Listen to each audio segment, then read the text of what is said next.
We're live on Restream, ladies and gentlemen. Chris Ransom, William Yanish, back for another episode, another adventure in Season 15 of Draft Utopia. Last week, we covered the AFC West, the Pac-12, and we didn't cover the Pac-12. That no longer exists. That's like a 404 error on a website. We covered the NFC West, the AFC West, and we covered the NFC West, the AFC West, and the first conference we knocked out was the Big Ten. So we had a lot of spontaneous stuff, a lot of fun, a lot of unpredictability. Usually we do the ACC first. We waited this year because I traveled to Ohio State, Columbus, and we wanted to get that out of the way. But I think of the four divisions, these are probably the most predictable and blandest divisions. I would argue that AFC East is probably the most predictable division right now in the AFC, with very little turnover that's happened from the Patriots and Bills and the Dolphins and Jets having all sorts of turnover. I'd argue the NFC East is probably the blandest division in the NFC right now, with the Eagles and Commanders remaining powerhouses, the Cowboys and Giants looking like the bottom two teams in that division. And I would argue there's hardly any turnover in the ACC. And don't worry, Patriots fans. Not only am I wearing a Patriots shirt, I have some breaking conference realignment news. The 18th team to join the ACC will be the SC-LSU Mud Dogs. The SC-LSU Mud Dogs have been invited to the Atlantic Coastal Conference via conference realignment. I'm kidding, William. That is a joke. It's a good one, but that's a pretty funny joke. Hey, I think that'd be a great plot for the Waterboy too, Adam Sandler. I'm just saying. Oh, definitely. Because you could include a lot of elements, and the Waterboy could be the coach of the SC-LSU Mud Dogs, and maybe the coach from the Waterboy is the athletic director at the program or something. Oh, you mean Fonzie? Yeah, Fonzie. Yes, the actor that played Fonzie. Yeah. That's a good plot. It would suck compared to the original, just like Happy Gilmore 2, but Adam Sandler would find a way to make it work. So that is an idea for the Waterboy sequel. In all seriousness, I'm going to jump straight into these ACC previews. I've already wasted enough time. I've crushed it with mock drafts, by the way. NFL one is 2026 NFL is done, 2026 NHL is done, 2027 NFL is done, and the top 5 of my 2027 NHL mock is done. I finished the 5th pick before we went live. I'm going to turn the lights on, and then I promise you guys we're getting straight into the ACC previews. I'm not wasting any more time. All right, so who is at the bottom of this list? It is Stanford. Stanford does have one player on their roster. It is cornerback Colin Wright, and I have an 88 on Wright. And to be fair to Stanford, I do not expect much out of this team. They do have Colin Wright at corner. They have a running back committee with true sophomore Micah Ford and redshirt freshman Cole Tabb. They have a redshirt freshman quarterback in Elijah Brown. They lost Alec Aomanor to the NFL draft. It's just a very weak Stanford team on paper. And even though Aomanor was a guy some considered putting in the first round, he had like 20 drops. When I rewatched every reception from 2024, some YouTuber took every Alec Aomanor target from every game and uploaded that into YouTube in like a 1-hour video. And I give them credit because that made my job so much easier. Like if every YouTube video was like that, Quentin Johnson, my write-ups would be so much simpler. Right. Yeah, but Stanford, outside of Colin Wright, they don't have anything that excites me. I know this is a team that you're used to seeing. They do have a senior tight end, William, and I know William's our tight end professor here at Draft Utopia, so I'll throw this name out there, Sam Roosh. He was the tight end 3 a few years ago. He took over as the starting tight end, and I believe he was either a 3rd or 2nd in receiving yards, because Aomanor led with receiving yards. Tiger Bachmeyer was 2nd. I think he entered the portal or he graduated, and Sam Roosh was 3rd in receiving yards. So Sam Roosh is probably going to be Stanford's playmaker, their bell cow on offense with Aomanor gone, because I have not heard anything from Tiger Bachmeyer. I don't even see Tiger Bachmeyer on the roster in the Our Lads guide I'm reading. I don't even see him on the roster, and I see Sam Roosh. So I would think Sam Roosh is probably going to be Stanford's playmaker on offense. Because, yeah, they have a true sophomore and a freshman redshirt at running back, but neither guy's going to get drafted this year. They might get drafted in a year, 2 years from now. Neither guy's going to get drafted in 2026. That's the reality, William, because Stanford's in a rebuild right now. They brought in Andrew Luck as their athletic director. He brought in his old Colts coach, Frank Reich. So they are in a rebuild, and Frank Reich is now Stanford's new head coach. So Stanford's in a total rebuild right now, William. Nice. Outside of Colin Wright and maybe Sam Roosh at tight end, I don't see anything that excites me. Yeah. He's going to have to get his own culture in there. I agree. Right? There's potential down the road, but right now they're a rebuild. Yeah, for sure. Man, I didn't realize there were so many teams in the ACC. Yeah, they've expanded that conference big time thanks to conference realignment. And if some of these teams jump for the SEC, that's going to have a ripple effect on the men's and women's college soccer programs. And speaking of college soccer, we did have a big upset yesterday, an upset that rivaled App State beating Michigan in 2008. Northwestern State beat Texas in women's soccer 3-2. You heard me correctly, William. Northwestern State, that is a FCS program. That is a Division II program in basketball and soccer.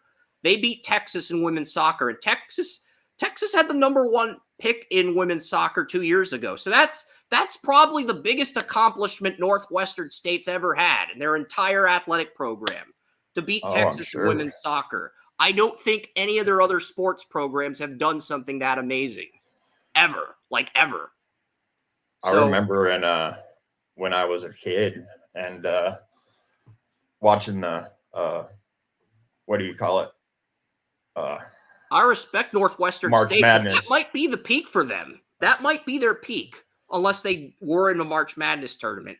Yeah, but watching March Madness one time, it was like the 15th ranked team. 15th ranked team beat a 2 seed. Yeah, and I think that was Valpo over Kentucky in '97. I think they were the first to do it, and then there have been a lot of teams that have done it since. Yeah. Next team's Wake Forest. I have 3 players on my Wake Forest radar. Damon Claiborne, their running back, is my headline player. Had 1,049 yards last year. I have a 91 potential grade on Claiborne right now. I don't know what his floor is, but his ceilings, I think he's got a very high ceiling for a running back. The problem is, I don't know if he's going to hit that ceiling in the NFL, but he could be a good day 3 pick you roll the dice on, Damon Claiborne. They also have Falili Famo. Falili Famo is a Samoan offensive tackle, 6'5", 317 pounds.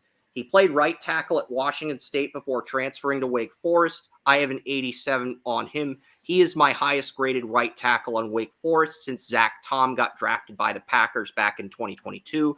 Portal guy. And I have an 86 potential on Nick Anderson. He's a safety who plays both strong safety and free safety, 140 career tackles, 6 interceptions, and 17 starts. Has lined up at both strong safety and free safety. Probably Wake Forest's most versatile safety since Jesse Bates. I did not think much of Jesse Bates coming out of Wake Forest, but he ended up surprising me and becoming a really good player. And I believe the 49ers drafted a safety, Malik Mustafa, I believe, out of Wake Forest last year. So Nick Anderson, Mr. Anderson, as Neo's enemy in the Matrix would say, Mr. Anderson. That's the guy you got to look out for in Wake Forest's defense. Right. I can't believe we're making Matrix references in season 15. This show has really gone downhill, even with the hands-on mentorship of Joey.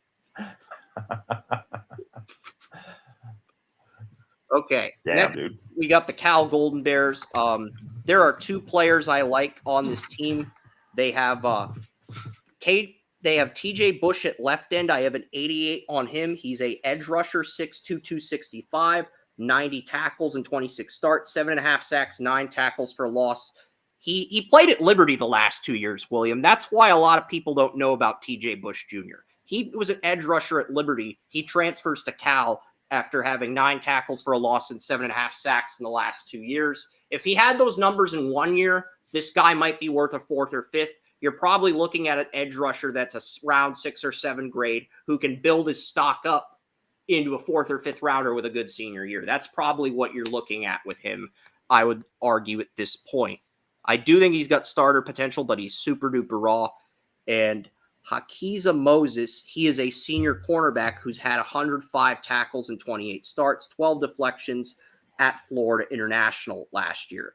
So he was a corner at Florida International. I have an 85 on him. He transfers. So Cal picked up some nice players in the portal, but the downfall is they lost Mendoza and they're replacing him with Devin Brown. That is the downside, I would argue, William. I think we're in agreement. Yeah, they got some good defensive players in the portal, but they lost Mendoza and they replaced him with Devin Brown, the 3rd-string quarterback at Ohio State last season. That's their new starter. That is a major downgrade at quarterback, and that's why the Cal Golden Bears are a bottom 3 team in the conference. Even with weapons like Tron Grizel and Jacob De Jesus, who were both senior weapons. Yeah, that's definitely a downgrade. What I saw of Devin Brown was... And Mason Minnie takes over as the starting tight end. He played in 12 games last year as a backup tight end for the Idaho Vandals. Why are you going to Idaho to get tight ends in the portal, Cal? You could have got Tanner Kozoil from Ball State, like Houston, and you settled for Mason Minnie from Idaho. To be fair, he's 6'4", 240, ideal size for a tight end, but... Well, yeah, but that doesn't mean much. You got to be... Kozoil's a guy they could have gotten. That's my point, though. He went to Ball State. Kozoil is... That's a guy they could have gotten in the portal, and it would have been a great move for their team. But yeah, I've got a first on Kozoil in my 2026 mock. I have him to Washington and Eli Stowers to the Eagles, but I was the watching gap between Eli Stowers and the other tight ends is very small, William, because I think because right now I've got a 93 on Stowers, I've got a 92 on Kozoil, and a 91 on Clark. And the only reason Stowers is my tight end 1 is because of his upside. I only saw 10 out of 30 routes. I saw 5 on the highlights and 5 on the game film I sent you. So that's not good for a tight end. He's a great blocker, though. Stowers makes up for his route tree with his exceptional blocking. And we'll dive into Stowers in 2 weeks when we preview the SEC. But that's kind of where I'm at with him right now in the process. Because we're going to talk about Kozoil next week when we preview the Big 12. So we're going to get to all these tight ends, William. Believe me. Stowers was what do you want to call it? He's a little bit light, but he can still block. But he's good at pass blocking and run blocking. But the last 3 years you've gotten a tight end that runs all 30 routes in the route tree and blocks at a high level. Mayer in 23, Brock Bowers in 2024, Colson Loveland in 2025. I'm not saying we're heading for a bear market at tight end, but it does feel like a letdown. 2027 only has 1 tight end who could crack the first round. It's a much weaker tight end draft than this year. So I'm just glad this draft has 2 or 3 guys that could be first round tight ends, but it does feel like a letdown compared to the last 2 years. But I think that's because Loveland and Bauer set the bar so damn high. Yeah. And, like I said, Loveland, it's not even close. He's the best tight end that I've evaluated. Like, it's kind of disappointing in Chicago, though. Yeah. We'll get to the Bears, too, in a few weeks. The Boston College Eagles, they lost Castellanos in the portal to Florida State. He wanted to stay there with the players, but Bill O'Brien just didn't want to give him what he wanted, whether it was more NIL money or whatever, and he left the team and goes to Florida State, the team whose ass he kicked last year, Castellanos. And we'll get to Florida State later.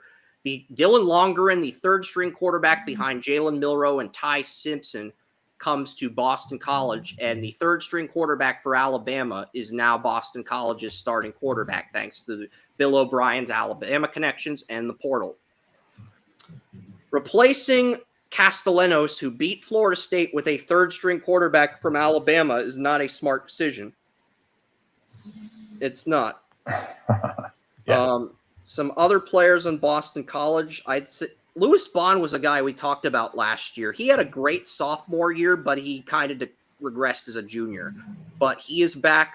Jeremiah Franklin, their tight end, is back. So those are the weapons to look for. the two players I have starter grades on for Boston College in this draft, I had a starter grade on Drew Kendall last year. I had a starter grade on Colby Connor for your 49ers, William. And here's the kicker with Colby Connor. He pancake blocked Max Crosby and knocked him on his ass. They started him at right guard. They moved Pooney over to left guard, and they started Connor at right guard just as a test run to see how it would go. He pancake blocked Max Crosby and knocked him on his ass as a rookie. So Colby Connor starting. You do that, you pretty much earned a starting job as a rookie, or at least an opportunity to play. Yeah. Because Crosby's like a top 10, arguably top 5 edge rusher in the entire league now. So you pancake him as a rookie, you're basically starting. Well, he gets so many pressures, man. Yeah. And it's just constant. How many rookies it's relentless. Can say they pancake blocked him? Like, seriously, for real, William. How many rookies can say they pancake blocked Max Crosby and knocked him on his ass? That is an impressive achievement. That is an exceptional achievement. All right, but let's get back to Boston College. I like Logan Taylor, the left guard on Boston College. He's lined up at left guard and right guard. Probably the most versatile interior lineman Boston College has had since Zion Johnson, except he doesn't have the versatility to play center. And their best defensive back is KP Price, a junior, 5 pass breakups and 2 interceptions last year, 85 tackles and 13 starts. Price is a junior. He may go back to Boston College. We may be talking about Price in 2027. Yeah. Let's see. Virginia, they have my top graded prospect on Virginia is center Brady Wilson. He had 31 starts, 27 at center with Alabama Birmingham before transferring to Virginia.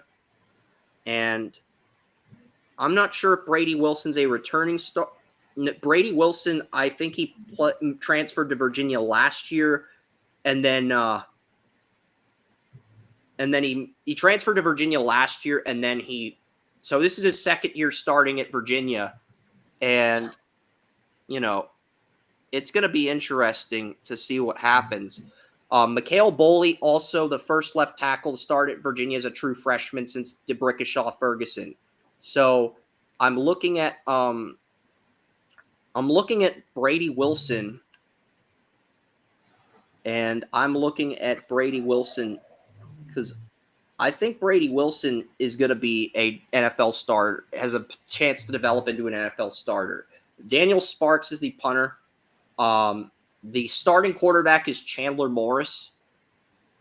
Because I remember Virginia Tech. I remember last year Virginia lost their quarterback to North Carolina State in the portal after Grayson McCall transferred.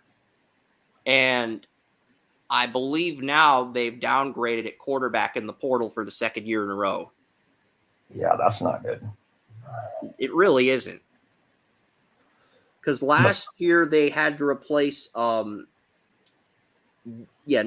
Chandler Morris was the North Texas quarterback. He played at Oklahoma and TCU.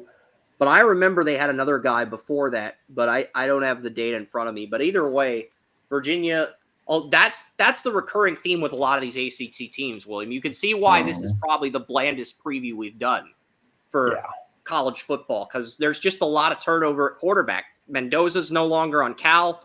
Castellanos is no longer on Boston College. Virginia downgraded in the portal once again. It's just kind of depressing. Well, that's what happens when you have conferences like the SEC. Syracuse is another team that's downgrading. They got Stephen Angley, the third-string quarterback at Notre Dame. He will be the starter taking over for Kyle McCord. Notre Dame's third-string quarterback. Yasin Wills takes over for the Syracuse running back that just got drafted. Dan Villari, a senior tight end with no starting experience, takes over for Gadsden. I think the outlook for Syracuse's offense with Yasin Willis taking over for LaQuint Allen and Notre Dame's third-string QB taking over for Kyle McCord. It's a very grim outlook, William. I mean, offensively, it's a very grim outlook for Syracuse. Defensively, that whole offense is going to be different, man. Yeah, I agree. There's a few players I like on Syracuse's defense. Devin Grant, their free safety, is probably the player I like the most because Devin Grant is listed as the star on Our Lads, but he's listed as a free safety on collegefootballratings.com. So Devin Grant is probably their only draftable player, but I don't know if he's going to be a linebacker, nickel corner, or a safety. Devin Grant is number 23 on Syracuse, so that's the guy we got to watch on Syracuse. And they lost their defensive tackle to Texas. Their defensive tackle, they had a defensive tackle who was a first-round pick in 2027, and he transferred. So Murad Wilson, he was really good. Murad Wilson was really good. He's my number 2 defensive tackle in 2027, but he transferred to Texas. So that's the big thing there. Yeah, they've got a lot to replace there. I really like McCord and Gadsden. But that's the recurring theme with these ACC teams. It's turnover, turnover, turnover. Mm-hmm. That's what the transfer portal is doing, man. It is. You're seeing the ripple effect of the portal. I have 3 players with starter grades on Virginia Tech. 2 are running backs, Terry and Stewart, Braden Bennett, and the other is Thomas Remack. Remack is a guard who is moving over to right tackle for the first time in his career. Remack has 28 starts at left guard, 1 at right guard. He's playing right tackle as a senior.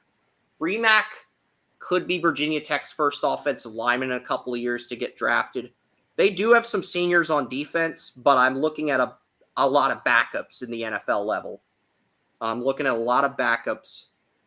I mean, Caleb Woodson had 72 tackles and 7 tackles for a loss as a sophomore. If Caleb Woodson can break out, maybe he becomes a guy who surges up the boards like Carson Swessinger. But I'm not encouraged by Virginia Tech. Kyron Drones, he started 9 games for Virginia Tech last year, only 1,562 passing yards. So I'm not very confident in Virginia Tech. Next team I'm going to mention is the Blue Devils. They lost their quarterback in the portal as well. This is the second year in a row Duke has been hit by the portal. I mean, remember, look at what they've done. They had Riley Leonard. He transferred to Notre Dame. Then they got Malik Murphy from Texas, and he had a very good year, but he transferred to Michigan, and I believe he's the backup to Bryce Underwood. And they got Darian Mensah, Tulane's starting quarterback. So this is the 3rd year in a row Duke's been hit by the portal at quarterback, but it doesn't seem to matter. Like, Duke's actually done a respectable job reloading at quarterback. I'm not saying that Mensah's going to come in and light the world on fire at Duke after having 2,723 passing yards and leading Tulane to 9 wins and a conference title last year. I'm not saying Mensah's going to do that with Duke in the ACC. But I'll say this about Duke. They have done a respectable job these last 3 years reloading at quarterback because they are not perceived as a powerhouse in the ACC. And they've had good quarterback play with Riley Leonard. They had good quarterback play with Malik Murphy. And they've done a good job reloading. That's more than I can say about any of these other ACC teams, but they're still not a team that I view as a serious contender. They do have the most draft prospects of any team. They have 5 NFL prospects, which is the most of any team I've mentioned so far. And they've got 3 with a 90 or higher grade. And anything above 90 is a player that can develop into a Pro Bowler. For starters, their best player on offense is right tackle Brian Parker, probably their best lineman since Graham Barton back in 2023. He's got a 92 right now, but Brian Parker, 6'5", 300. He's only started 7 games for Duke, but he's played both tackle spots in 2024 due to injuries. In 2023, he had 12 starts at right tackle and 1 at left tackle, and he's first team All-ACC player. So Brian Parker, the anchor of your offense. I think the best player on Duke is Chandler Rivers at corner. I think Chandler Rivers might have the second highest ceiling in terms of cornerbacks, but he did not make the first round of my mock because some of the other corners just impressed me more on tape. Jermod McCoy's probably cornerback 1 right now. He's the only corner that I saw with an A+, A- in man zone and press. I like Avian Terrell, but in man and press, but his zone's got to get better. And I like Ashton Stamps. but Ashton Stamps also has to get better in coverage. He had 14 deflections last year, and everyone's talking about Ashton Stamps' teammate at LSU, but, Ashton Stamps did a very good job at LSU. 14 deflections as a first-year starter. And that Clemson-LSU game is a lot of fun because, all the matchups, William, Clemson's got multiple NFL corners, so does LSU, and the chess match between Nussmeier and Klubnik in Death Valley and Clemson, that is going to be fun to talk about. We Very will much. get that later in the show, but I have a B grade on Ashton Stamps for zone coverage, A- in press, A in man, and then I'll look at I'll pull up what I have for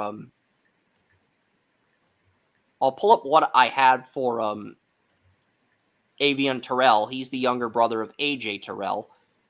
AJ Terrell's been a beast for the Falcons, and I have an A+ in man on Avian Terrell, best man cover corner outside of McCoy. I have an A+ in press, but I have a C+ in zone. So there's a lot of man press corners this year, but there's outside of McCoy, there's not a good zone corner. That's my early takeaway. I have not watched Chandler Rivers yet, so if Chandler Rivers is good in zone coverage, let me know. I do have the highest potential grade on him, but I have not done a deep dive on his tape yet. So if Rivers is better in zone coverage than these two and he can play man and press well, Rivers might be my cornerback too at some point in this draft process. He was the best player to not crack my first round. I had a 93 for potential on him. He failed to make the cut of the first round. It was between him and Ashton Stamps for the last spot on the Bengals, and when I asked Joey for his input, he told me to go with Stamps. And Stamps had 14 deflections. Rivers only had 9. And I was more impressed with Stamps on tape. So that's why Rivers didn't make my cut. But Rivers is a heck of a player. The fact that I've talked about him this long should tell you that might be the one guy that I overlooked. And it's hard to find guys you overlook in the draft process. Duke also has Terry Moore at strong safety. Terry Moore is listed as a backup for some reason, or I don't know why Terry Moore is not listed here on the Duke. I'm looking up Duke's roster here. I'm trying to find out why Moore isn't listed. I'm looking through the defense. I'm going to look this up because he had a 92 rating, but he's not listed on Our Lads. So I'm going to look this up here. Terry Moore is a Duke football player. I'm looking this up to make sure I have my bases covered. But it's kind of frustrating. This is slightly irritating. Oh, Our Lads listed Terry Moore as the backup free safety. That's why I couldn't find any information on him. Gotcha. They listed as the backup to Caleb Weaver, but him and Weaver are both seniors. I don't think they're going to bench either of their senior safeties. I don't. Deshaun Stone might have potential down the road, but he's a guy that you have as your third safety this year, and you make him a full-time starter next year.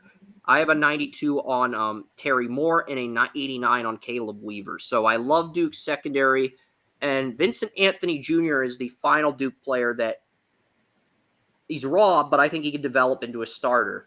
And the last player I liked from Duke was Dwayne Carter. I think he was either in 2024. I think he was in 2024 because I remember the Bills got Deion Walker and they got another defensive tackle, TJ Sanders, in 2025. So, well, they definitely have an experienced team, man.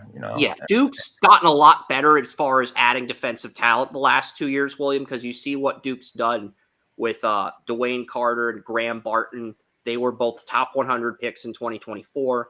They've continued to develop talent on the defensive side of the ball. And even though Manny, because remember, Duke lost their head coach to Texas A&M, and then Manny Diaz took over with this team. And they actually they actually improved under Manny Diaz, which was the most impressive part because they had a lot of turnover to the portal after their coach bolted for Texas A&M to replace Jimbo Fisher, if you remember that, William. Yeah, definitely. Okay. North Carolina State. I have only 2 players graded out as starters. One is tight end Justin Jolly. I have a 90 for potential on him. He is my tight end 4 currently behind Clark, behind Max Clare, Tanner Kozoil, and Eli Stowers. Justin Jolly is currently my tight end 4.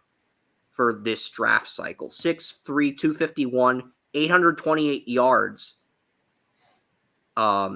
He had 661 yards last year and 828 yards in 2 seasons at UConn, but 661 last year at NC State. And this is the last tight end in this class that I think could be a Pro Bowl tight end as of now, but that is subject to change. But Justin Jolly is a player to look at for your tight end research. And the final player I mentioned is Jacarius Peak. He was the right tackle to Anthony Belton last year. He moves over to left tackle, and he was a right tackle as a true sophomore, and he's going to be a junior this year. Peak may not go back until 2027. Peak might be a 2027 guy because we were talking about Belton for 2 years after he took over for Ekwonu at left tackle, and he did not get drafted until this year in 2025, Belton. So Peak may be a 2027 guy. Just throwing that out there. Oh, man. Check out these new snazzy uniforms they got. NC State? Is that in the chat room, or do you have that? I'll Google it. NC State uniforms. Next team is the Pitt Panthers, by the way. I'm looking at these. They have a script lettering and an acorn graphic. They got like some cursive on the uniforms. Mm-hmm. Pretty cool. Snazzy. I'm reading the AI overview of it on Google. I can see why you dig the new style. All right. Don't look half bad.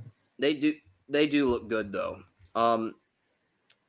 Right now, the Pitt Panthers are the next team up on this list. And Pitt's done some good interviews. There's a new channel on YouTube where you can get all sorts of interviews for Pitt football and Pitt baseball. And I'm going to give you guys the channel that watch to get that information because it is a good channel.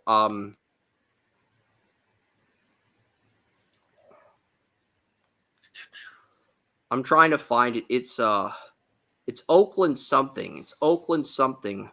Oakland. Yeah, it's let me look it up. Francis Brew. I was typing up Francis Brew, and there's all sorts of Francis Brew. Oakland Originals. Oakland Originals, they are a YouTube channel that just started 5 months ago. They have about 1,000 subscribers, but all of their shows are in studio. I think they're on the Pitt campus. I think they have a recording studio on the Pitt campus, but Oakland Originals, they had Eli Holston on for episode 1. They had Konata Mumfield for episode 2. Tyler Palco was on for episode 3. Yes, that Tyler Palco, the former Pitt Panther from 2007. I think he's a coach now. Gavin Bartholomew was on episode 5. Kyle Lewis, the edge rusher I have in the top 10 of my 26 mock draft, was in episode 6. And Pitt does have Francis Brew, a defensive tackle who could be a first-round pick in 2027. Pitt has 2 players that could be 2027 first-round picks in Francis Brew and Eli Holstein, who led Pitt to a 7-0 start before getting injured. But those are not the players I'm looking at for 2026. At 2026, I'm looking at Desmond Reed.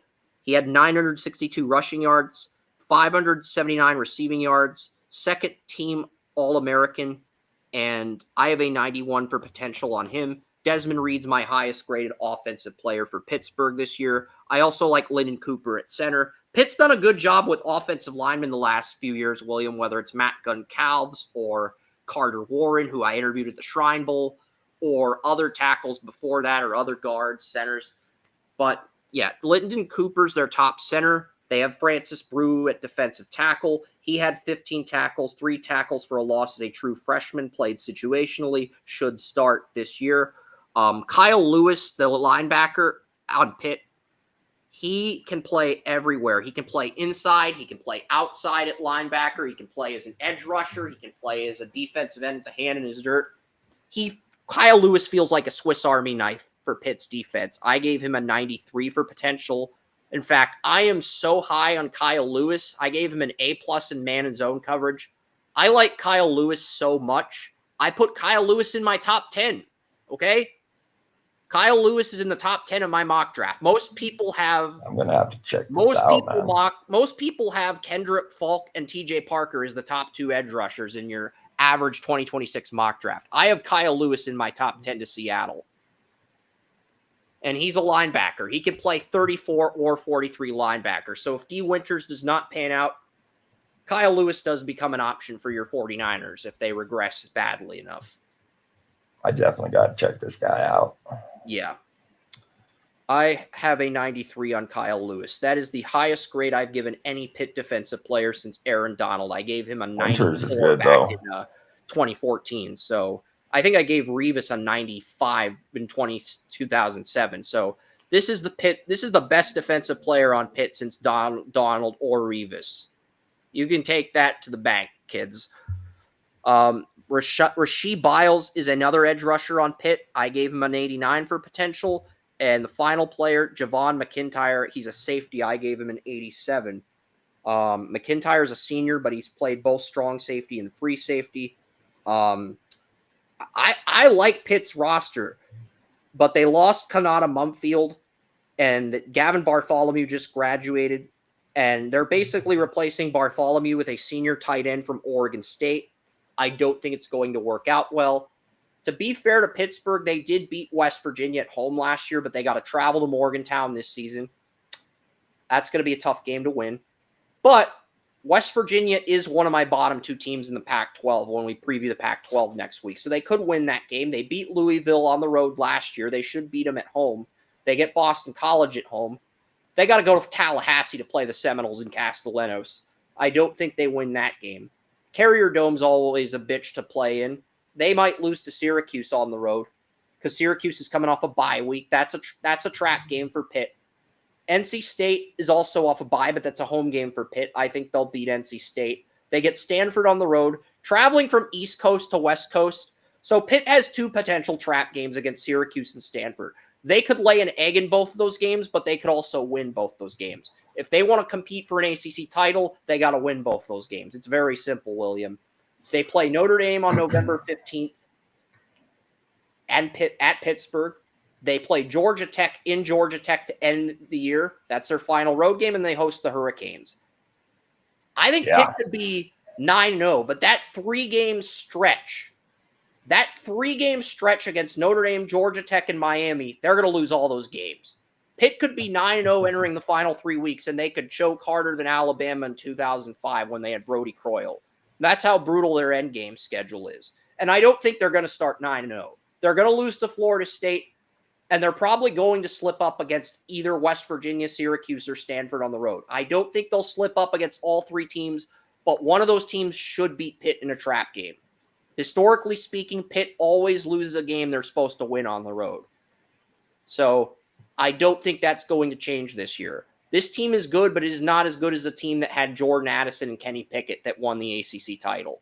This team is not that deep. So, looking at Pittsburgh right now, William, I would say they are in line for 8 wins. They had 7 last year.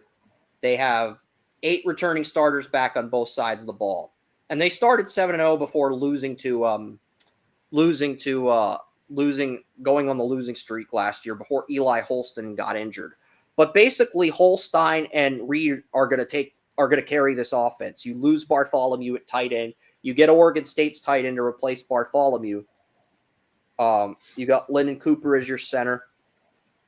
So we'll see what Pitt does.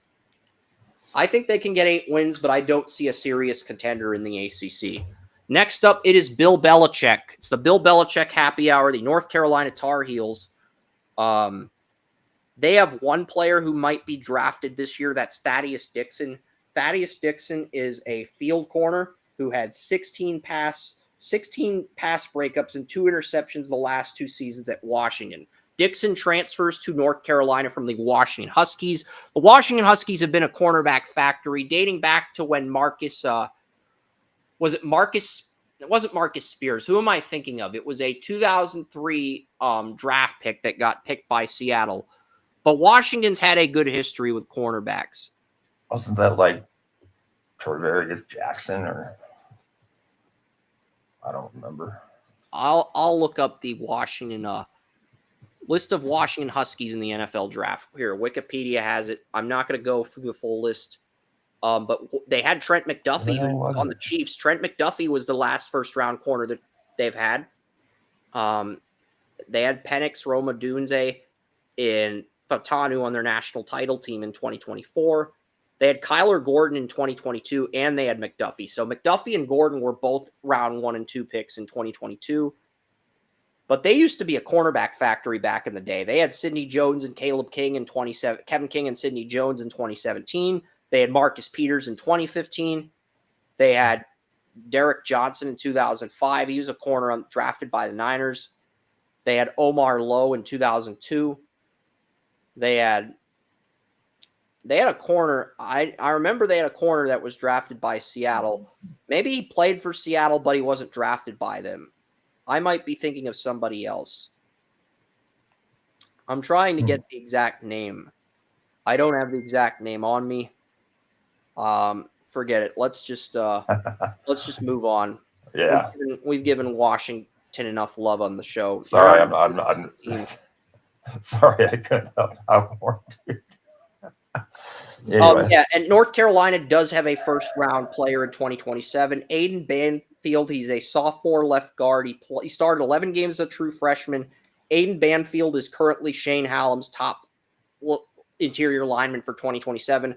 Banfield did not crack my 2027 mock draft, but he is on my radar. And if he does improve this year, I'll put him in the first round of my next mock, because if he's already on the radar, it's not that he can't get into round 1. It's what does he do under Belichick that gets him in that allows him to get his foot in the door. That's really what I'm looking at, because I'm looking at Thaddeus Dixon, the Washington corner that transferred to North Carolina, and I'm looking at Aiden Banfield. I mean, this North Carolina interior offensive line, you got Austin Blasky, a senior that was a backup center. Uga, you got Daniel King, another senior interior lineman at right guard, and you got Banfield, a potential first-round pick at left guard. So North Carolina, it's the interior offensive line, and cornerback with Marcus Allen and Thaddeus Dixon. Those are your only bright spots. After losing Omarion Hampton and Drake May, interior offensive line and cornerback are the only bright spots on this Belichick-led team. They are going to need a strong recruiting class. Quarterbacks. Yeah, they're going to need something, man. I will look up the Tar Heels recruiting class. I'm a Duke fan, but I will look up the Tar Heels recruiting class. And it's not because I like North Carolina. It's because I'm grateful for everything Belichick did for my Patriots over the years. That's the only reason I'm giving your school any love. They have Tyleek Mitchell, No, these are recruits in the state of North Carolina. These are not commitments. These are, let's try teams. And let's scroll down to North Carolina for commitments. Let's try this. I love that they added this database feature in. Okay, here we go. We've got Bryce Baker, a 4-star recruit at quarterback, set to enroll on North Carolina in 2025. He could be good. I don't think he'll be as good as Sam Howell or Drake May, but he could be good. Chinedu, he's a 4-star, 6'2", 195, 5th in the state, 12th in the country. Chinedu Ogenyaro, he's an edge rusher with a 90 rating on 24/7. They also have another quarterback with a 90 on 24/7. So they've got Baker and Newkirk, 2 4-star quarterbacks competing for Belichick, and then everybody else is a 3-star or 2-star. So basically, outside of this edge rusher and these quarterbacks, they don't really have any big-time recruits. They've got a 3-star running back, Jalen McGill, another edge rusher, another linebacker, another interior lineman, 3-star, another interior lineman, Trey Blue. They've got a running back, Rail Cobb. They've got a 3rd running back. So they've got 3 3-star recruits at running back, William. I'm not going to go through the whole roster because anything below an 85 for me is a backup grade, but they've got a kicker that's 2 stars, and they've got an athlete. They also have 41 transfers coming in 2025. 41 transfers. Oh, I can imagine. Belichick got Shamar Easter, a tight end from Arkansas, is one of the players Belichick poached away. And yeah, that's all I'm going to say. They got a long snapper. They've been very active in the portal for 2025. So Thaddeus Dixon, I think Dixon's the player we mentioned, William. Dixon was the player we mentioned. He transferred from Washington to North Carolina. He had an 87 coming out of high school. He now has a 92 on 24/7 Sports. But enough Belichick portal talk. Even if this Tar Heels team puts everything together, I don't think they are contenders in the ACC title. Right now, Gio Lopez is beating out Max Johnson for the quarterback competition. That should tell you how bad things have gotten since Drake May's departure. Max Johnson, who actually had some promise at one point in LSU and Texas A&M, can't even win the starting job from Gio Lopez. And again, this is the theme with the ACC. We are seeing turnover like I have never seen before in this conference at quarterback. I saw Max Johnson, and he was literally the worst quarterback that exactly. And this ever is saw, like and that was at Texas A&M. Stock market. This is like the 2008 housing crash. I mean, this is how brutal the quarterback play is, William. This is like the 2008 housing crisis. That's how brutal it is. Yeah. No, it's terrible, man. And didn't know how to use Devin Achane. That's appealed to me so far. Outside of Pitt, I don't see a team that's appealed to me. We get to Louisville, and this is probably the first team that I can look at and say, hey, these guys have a fighting chance. There's like 5 teams. I think there's 4 serious contenders, and there's 2, maybe 3 teams, if you include Pittsburgh, that have a chance to be dark horses. And outside of Pittsburgh, those 2 dark horse teams are Louisville and Florida State. We'll get to Louisville first. They get Miller Moss replacing Tyler Show in the portal. Isaac Brown, ACC Freshman of the Year at running back, returns. He is a 2027 first-round pick in my mock draft at the moment. They also have Chris Bell, a senior with an 89 rating, and Colin Lacey, a receiver with an 88 that Joey liked last year, who transferred from South Alabama before a season-ending injury. So I'm just looking at the weapons. And they also have Dakari Collins, who is a backup wide receiver at Clemson, who lost a starting job, 6'4", 214. He's your number 3 receiver. So Louisville's got some weapons. And I think Miller Moss is an upgrade over Tyler Show. But before they had Tyler Show, they had Jack Plummer. So this is the 3rd year in a row Jeff Brom has turned to the portal to get his quarterback, William. You know, that's noteworthy because if there's a group of 5 guy like Owen McCown, Josh McCown's son, and he goes off this year, I do have Owen McCown in the first round of my 27 mock. If Owen McCown goes off this year, Louisville could be an option for him. So could SMU, because Josh McCown played his first 3 years of college at SMU before going to Sam Houston State as a senior. Yeah. So I'm looking at Louisville. They have gone with portal quarterbacks, and you can give Miller Moss shit for getting benched if you're a USC fan. He beat Garrett Nussmeier, okay? He cannot possibly be worse than Tyler Show. He beat Nussmeier in a shootout, by the way. Oh, I believe it. That may have been his peak, but he deserves a second chance just on that alone. And I think his supporting cast might actually be better at Louisville versus what he had with USC last year, William. So, you know, let's see what he does. And I think Miller Moss, Isaac Brown, Lacey, Bell, Collins. I love the weapons on this Louisville offense. Their 2 best defensive players are edge rushers. One is Stanquan Clark. Stanquan Clark is a right outside linebacker who can play 34 middle linebacker. And Clev Lubin is an edge rusher. I have an 87 on Lubin. I have an 87 on Clark and an 85 on Lubin.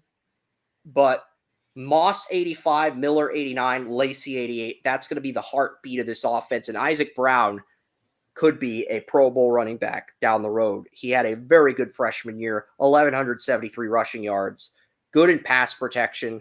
So, I mean, Isaac Brown looks very good. He's already checked off every box I want. He's only 5'9". If you're 5'9" and you're amazing in pass protection, that tells me that height's not an issue with you. Height's not an issue. You can catch the ball. You don't drop any of your targets. Height's not an issue. That was the thing with Russell Wilson. Russell Wilson had first-round tape, but his height knocked him down to round 3. That's the exact thing I see with Isaac Brown so far.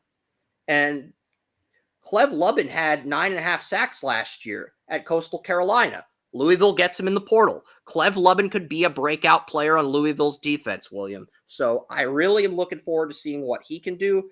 And Stanquan Clark, he had 76 tackles, 7.5 tackles for a loss last year. So Clark and Lubin, Clark, your veteran linebacker, and Lubin, your edge rusher. Those are your 2 best players on defense. Look, when Louisville made the ACC championship 2 years ago, they had Jarvis Brownlee, the junior, who was great as a rookie 5th-round pick with the Titans, and Quincy Riley as their top 2 corners.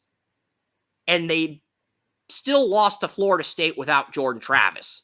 But their defense made things competitive, but that's mainly due to Travis getting injured. Not because they were ever the better team than Florida State, but that's just how good Louisville's defense was when they had Jack Plummer and at quarterback. That should tell you, that Louisville's made an effort to be more competitive. I still do not think they have enough pieces to win an ACC title. But, and this is the thing Phil Steele says, despite the tough schedule, the Cards are a contender in the ACC. They play Pitt on the road. That's a pick'em game, in my opinion, William, because I have 5 prospects on Louisville. I have 5 NFL prospects on Pitt.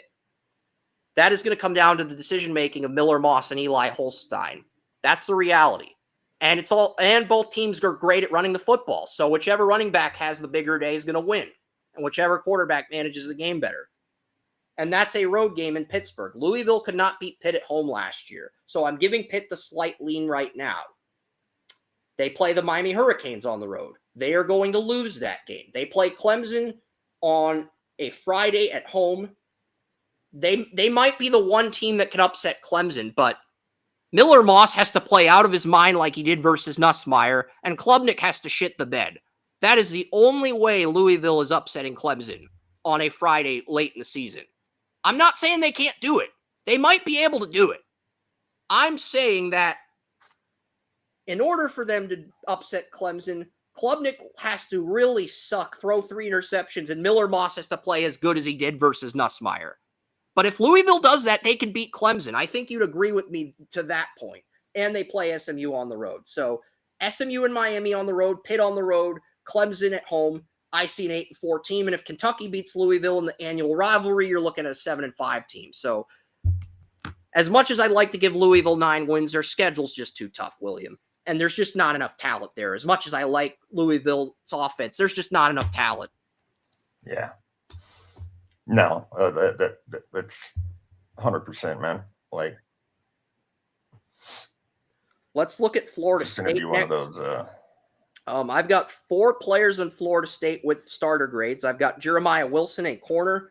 Jeremiah Wilson, he was a corner at Syracuse, and he played at Houston last year. He had 8 starts at Syracuse. He had 5 starts at Syracuse, and then he had 12 games played, 4 interceptions, 8 starts with Houston last year. Jeremiah Wilson, he has a 90 for potential, which is just as high as Azaria Thomas.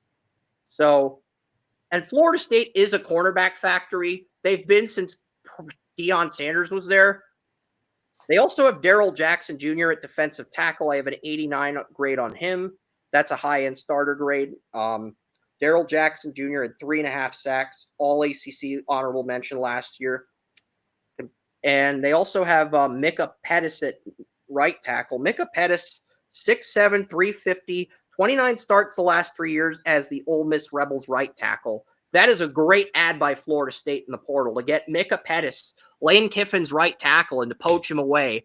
I give Mike Norvell credit for that because I don't think it would be so easy to poach away a right tackle from and if you're a right tackle at Ole Miss, why would you want to leave Ole Miss to go to Florida State, a team that almost made the SEC title for a team in a rebuild?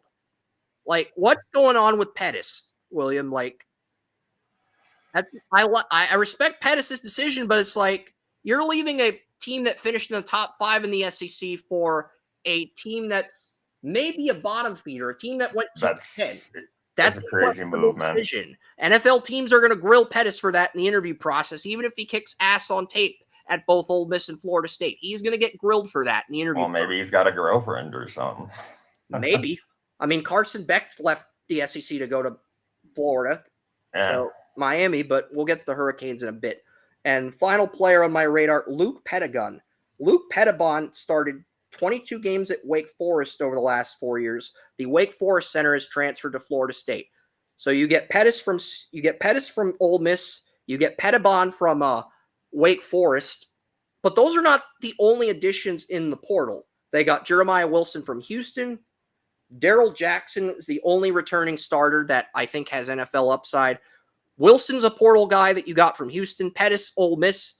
Pettigon, Wake Forest. Those are not the only portal guys. I mentioned Castellanos at quarterback from Boston College. Remember Squirrel White, the Tennessee receiver I wouldn't shut up about at this time last year? He's on the Seminoles too, in the Keon Coleman role. So, yes, this is nice. This is a very good Florida State team. This is a respectable team. I don't think it's as stacked as the team Jordan Travis had. I think we're in agreement on that because that team had Coleman and Johnny Wilson, and they had bursts. They were loaded.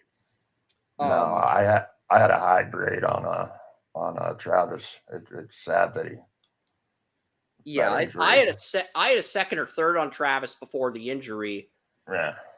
And I thought he was on pace to maybe be a Heisman finalist, move his way into round 2, and then the injury happened. And Very he much, game 3. Very unfortunate incident. But looking at Florida State's schedule, they get Alabama at home.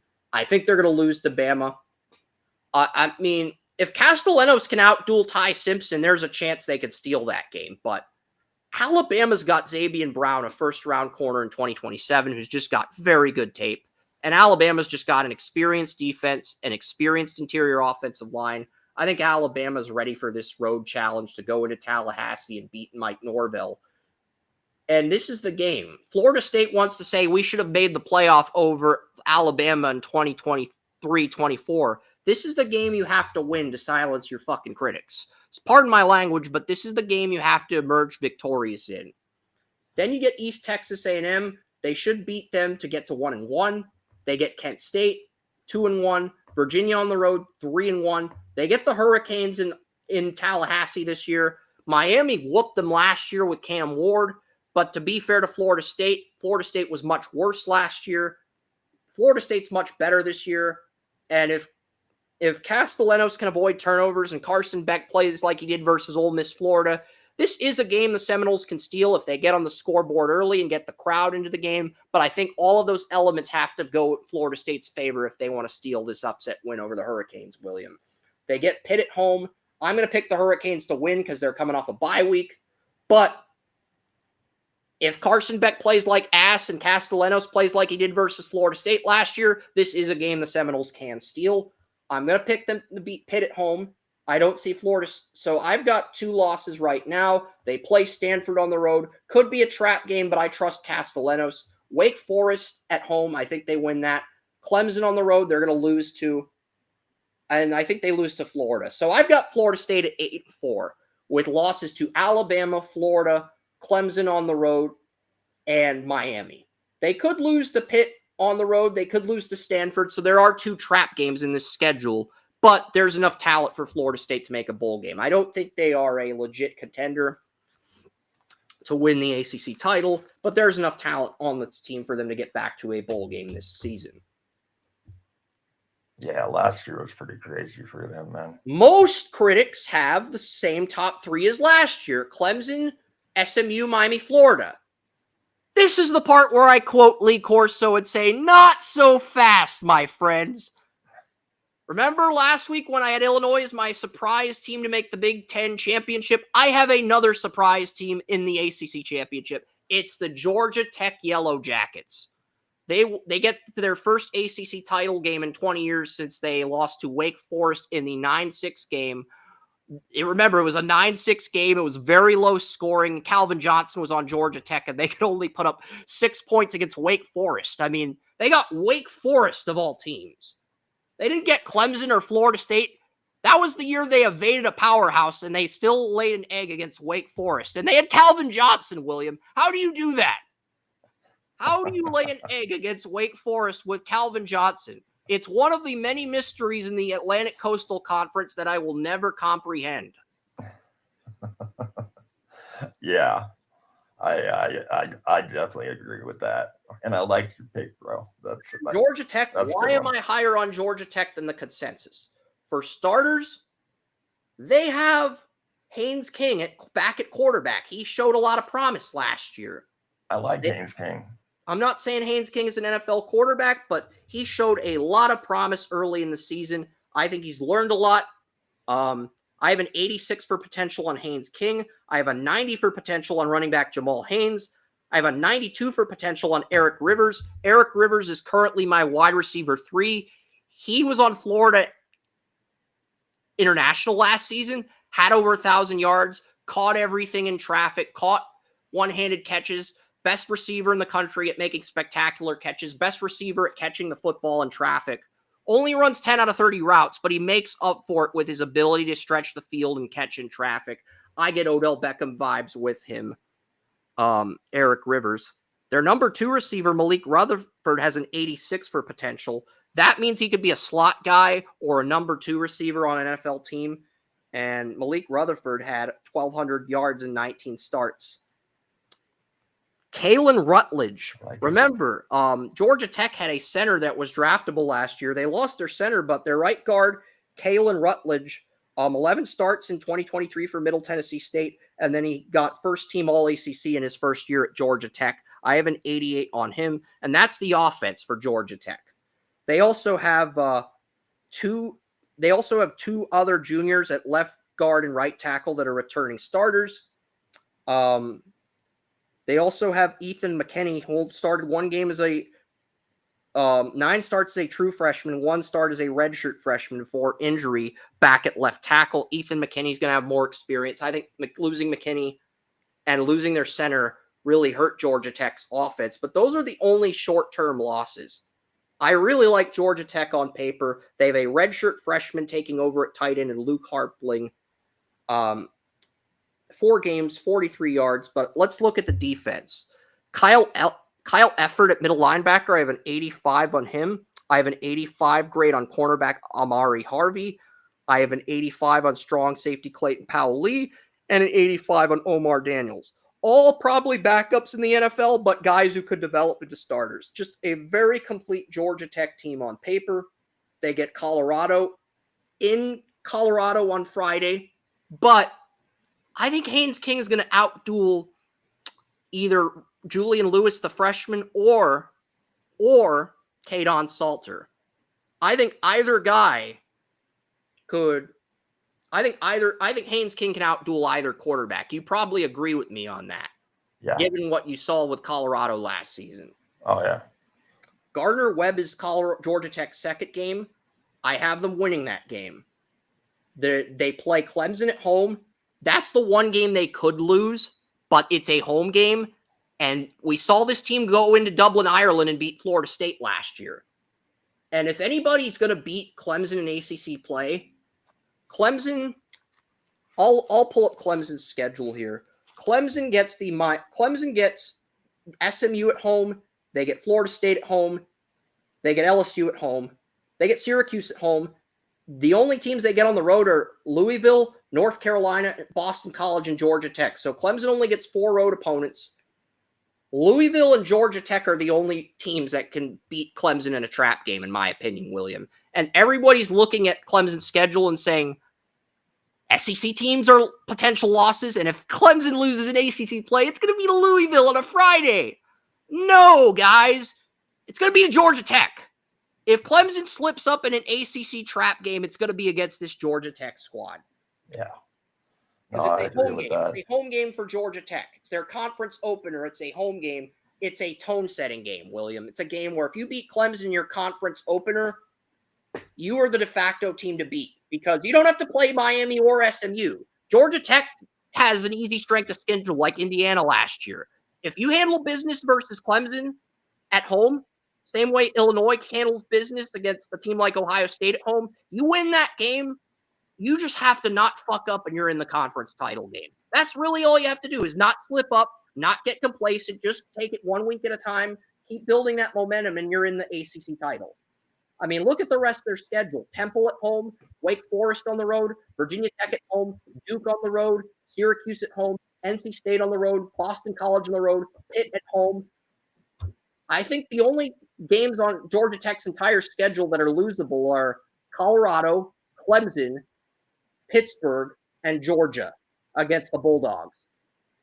Worst case scenario, this is an 8-14 that improves on their 7-6 record. Best case scenario, if you beat Clemson, you could be 12-0 heading into the 8. You could be 11-0 heading into your game against Georgia. And then you probably lose to Georgia and whoever comes out of the ACC between Miami, SMU, and Clemson. That's the outlook for Georgia Tech, William. The strength of schedule is why I have the Yellow Jackets in the ACC title this year. But if Georgia Tech starts undefeated and they lose 2 in a row to Georgia and Clemson, I'm not sure if that'll be enough to get them in the 12-team playoff. They might be first team out in that scenario, you know? Yeah. They would definitely be in the conversation to be the last team in, but they might also be the first team out. Because people look at Georgia Tech and say, oh, they only played 2 good opponents. And while they beat Clemson week 3, they also got their butt kicked by them in the ACC title game if it's Clemson. But I do have Georgia Tech in the ACC title, and the reason why is very simple. They don't play SMU or Miami, and if they beat Clemson at home, I believe this is a team that goes undefeated in ACC play like SMU did last year before they lost to Clemson, William. That's what the strength of schedule shows. Yeah. And we're both high on Georgia Tech, so I'm guessing you're going to agree with me on Georgia Tech, but we'll preview the final 3 teams first before we jump to conclusions. All right, next up is the Miami Hurricanes. Their quarterback is Carson Beck. I had a 93 for potential on him last year. He's replacing Cam Ward. They have Mark Fletcher at running back. I have an 88 grade on him for potential. He was the backup to Damian Martinez, and he still ran for 1,100 yards and 8 starts. He was the number 2 running back to Damian Martinez. He still ran for 1,100 yards. What does that say about how stacked this Hurricanes offense is? There's really no drop-off in the running game. And as much as I like Carson Beck, I think they are going to have to lean on Mark Fletcher unless Beck improves his decision-making. I think that's very evident. They have C.J. Daniels at wide receiver. Hurricanes lost 3 or 4 receivers to the NFL draft. They do have one with a starter grade in C.J. Daniels. C.J. Daniels had 10 starts, 480 receiving yards at LSU last year. He dumped Nussmeier for Carson Beck. Why, C.J. Daniels?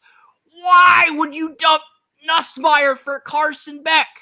I'm sorry, William. I'm about as pissed off as John Taffer on Bar Rescue. Why would you leave Garrett Nussmeier for Carson Beck? Bro, come on. This is not me saying bro in a complimenting, endearing way like William does when he texts me. This is, bro, you need an intervention. You've screwed up really badly here. Very much, man. Hurricanes do have an NFL prospect at tight end, Alex Bauman. He's a senior. Even after losing Arroyo, this team still found a way to reload at tight end. I did not have a starter grade on Arroyo last year, but he got to Seattle in round 2, and he's looked good in the preseason so far. So if my ceiling grade for Alex Bauman is higher than Arroyo's, Williams putting Bauman on his list of tight ends to watch. Maybe I'll end up being wrong about Bauman, but he's still going to scout him regardless of how I feel about the situation to form his own verdict. Oh, yes, sir. And then we've got some guys on the offensive line. Francis Maui-Goa. Miami Hurricanes lost their left tackle. Their left tackle got drafted in the NFL, but they get everybody else on the offensive line back. Matthew McCoy, James Brockenmeyer, Annis Cooper, all returning starters. Oh, and Francis Maui-Goa, their junior. I have him going in the first round of the Kansas City Chiefs as a right tackle. Francis Maui-Goa was a 5-star recruit like Caden Proctor. He's never played left tackle in his career. He's been a right tackle his entire collegiate career. He was a high school left tackle, I think, but he's been a right tackle. I have the Chiefs drafting Maui-Goa in my 2026 mock draft. So Maui-Goa is a first-round pick in my 2026 mock draft. One player that almost cracked my first round was Reuben Bain Jr. I had Trey White of San Diego State going in the first round over him, and from a from a pure sack artist standpoint, Trey White has better production than Reuben Bain Jr. But Reuben Bain Jr. has better athletic traits. And the Dane Bruglers, the Mel Kuypers, the Daniel Jeremiahs, they value athletic traits over athletic traits at a Power 5, Power 4 program over production. They value athletic traits over production at a medium school, small school.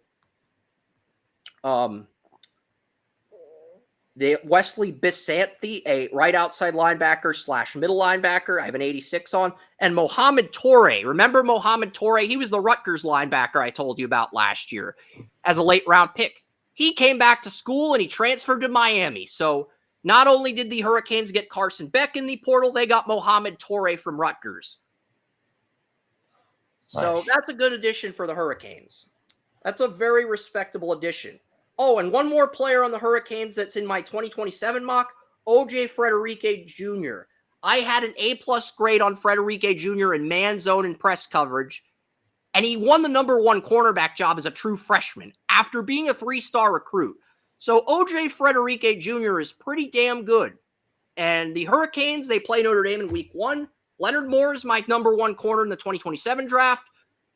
O.J. Frederique Jr. is my number 2 corner in 2027. And here's a bold take. I would take both corners over Jermod McCoy. And Jermod McCoy is a great corner at Tennessee. He gave Milrose some problems last year in Neyland Stadium. But I think both these sophomore corners are better than McCoy. It's a bold take. It might age poorly, but that's what the tape shows me right now. Amen. After 1 year. So if you're a freshman, you build on that. Guess what? You are in the driver's seat to go top 5 like Stingley and Sauce Gardner. All right, so, Hurricanes, they are projected to finish 3rd in this conference, according to Phil Steele. I think they lose to Notre Dame. Notre Dame's a hard game to predict, William.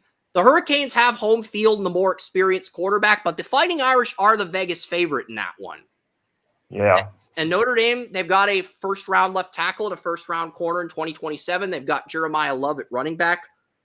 I think it's going to come down to who has the better game on the ground. Everyone's saying, it's going to come down to CJ Carr and Carson Beck. No, I think Mark Fletcher and Jeremiah Love are going to decide who wins this game on the ground. This is going to be a grounded pound game between the Irish and Hurricanes.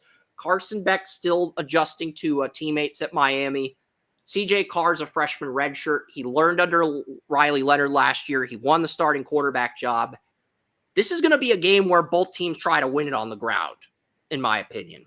Both Notre Dame and Miami are going to try to win this game on the ground. The Hurricanes have home field. I'm going to give the Hurricanes the edge. Because they have home field, and this is Catholics versus convicts. This is the Miami Hurricanes. Miami Hurricanes Super Bowl is Florida State. Their AFC title game or NFC title game is the Florida Gators, and Notre Dame's their divisional round game.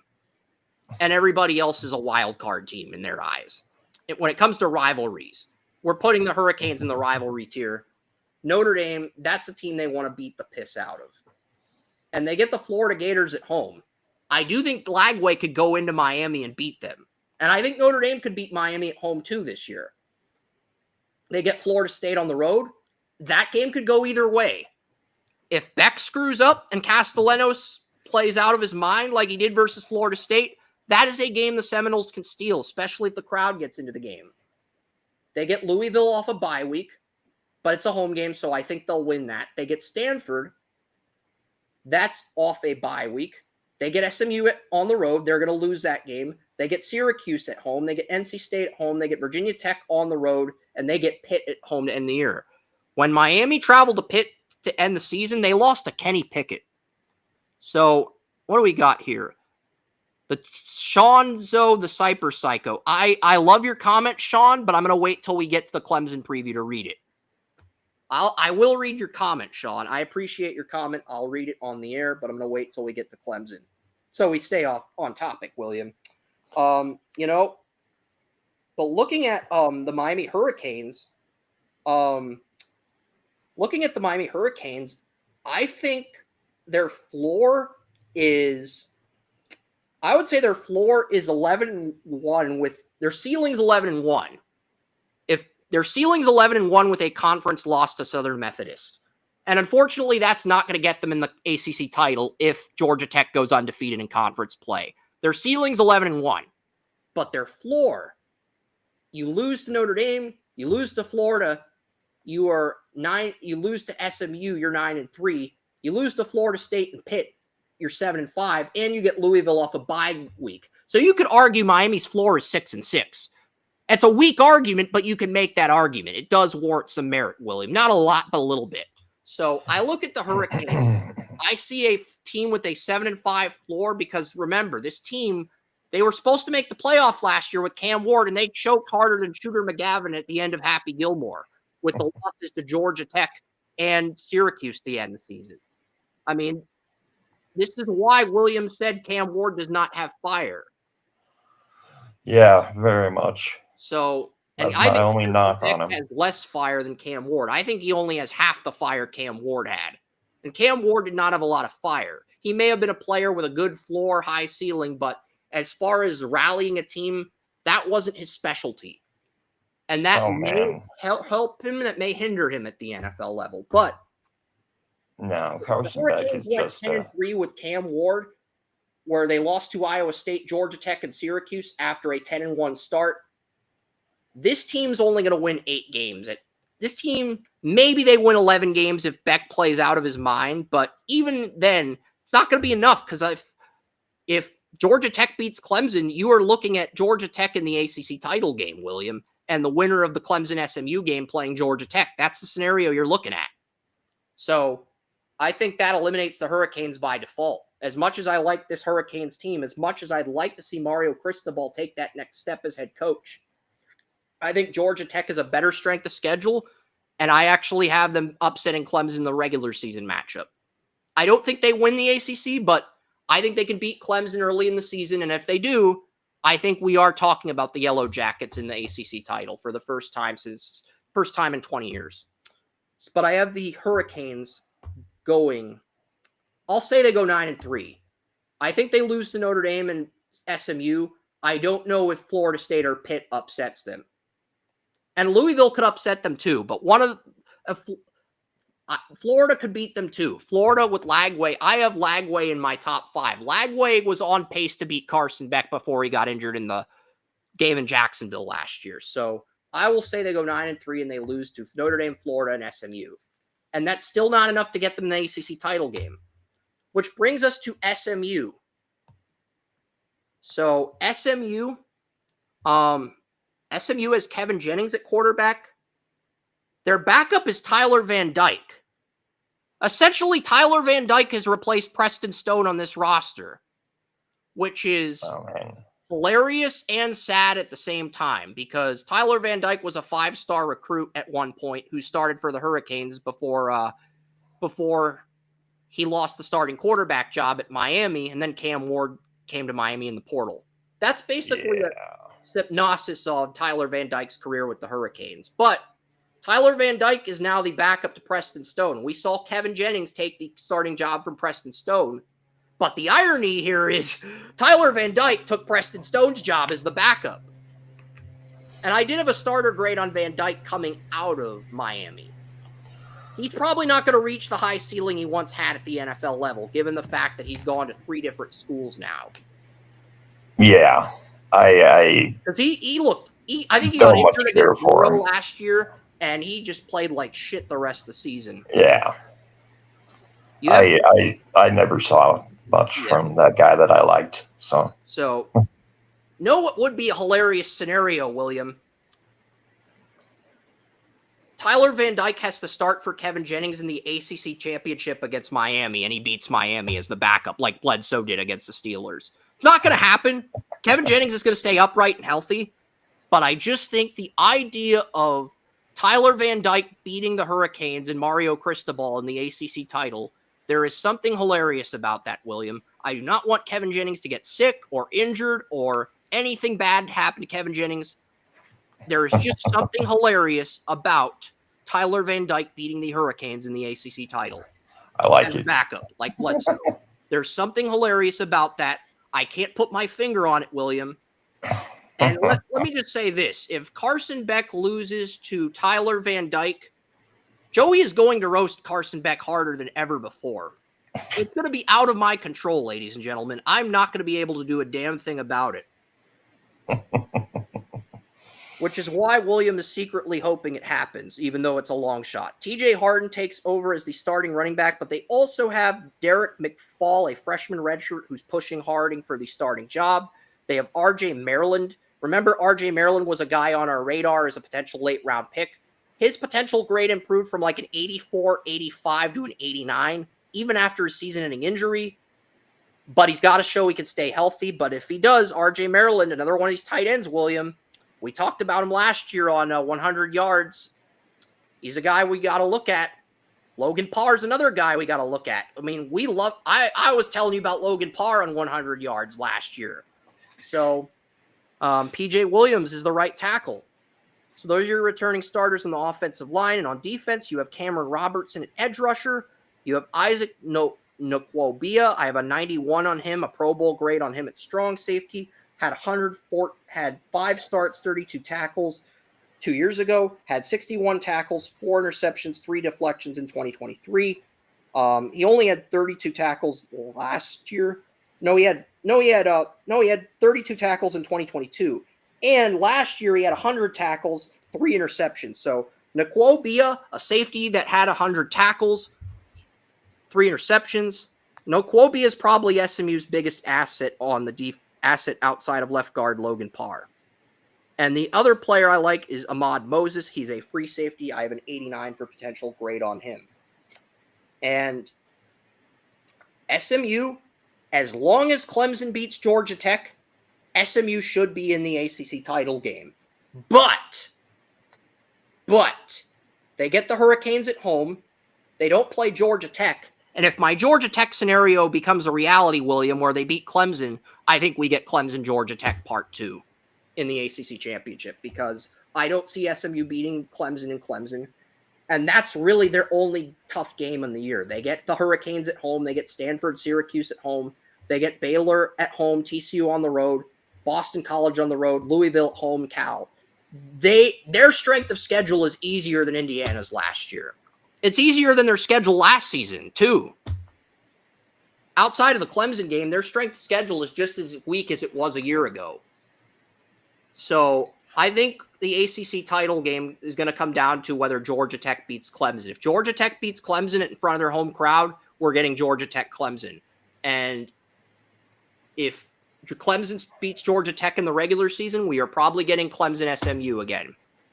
I think you'd agree with me on that. But before I break down my ACC winner, let's talk about the team that Shanzo, the Cyper Psycho, mentioned.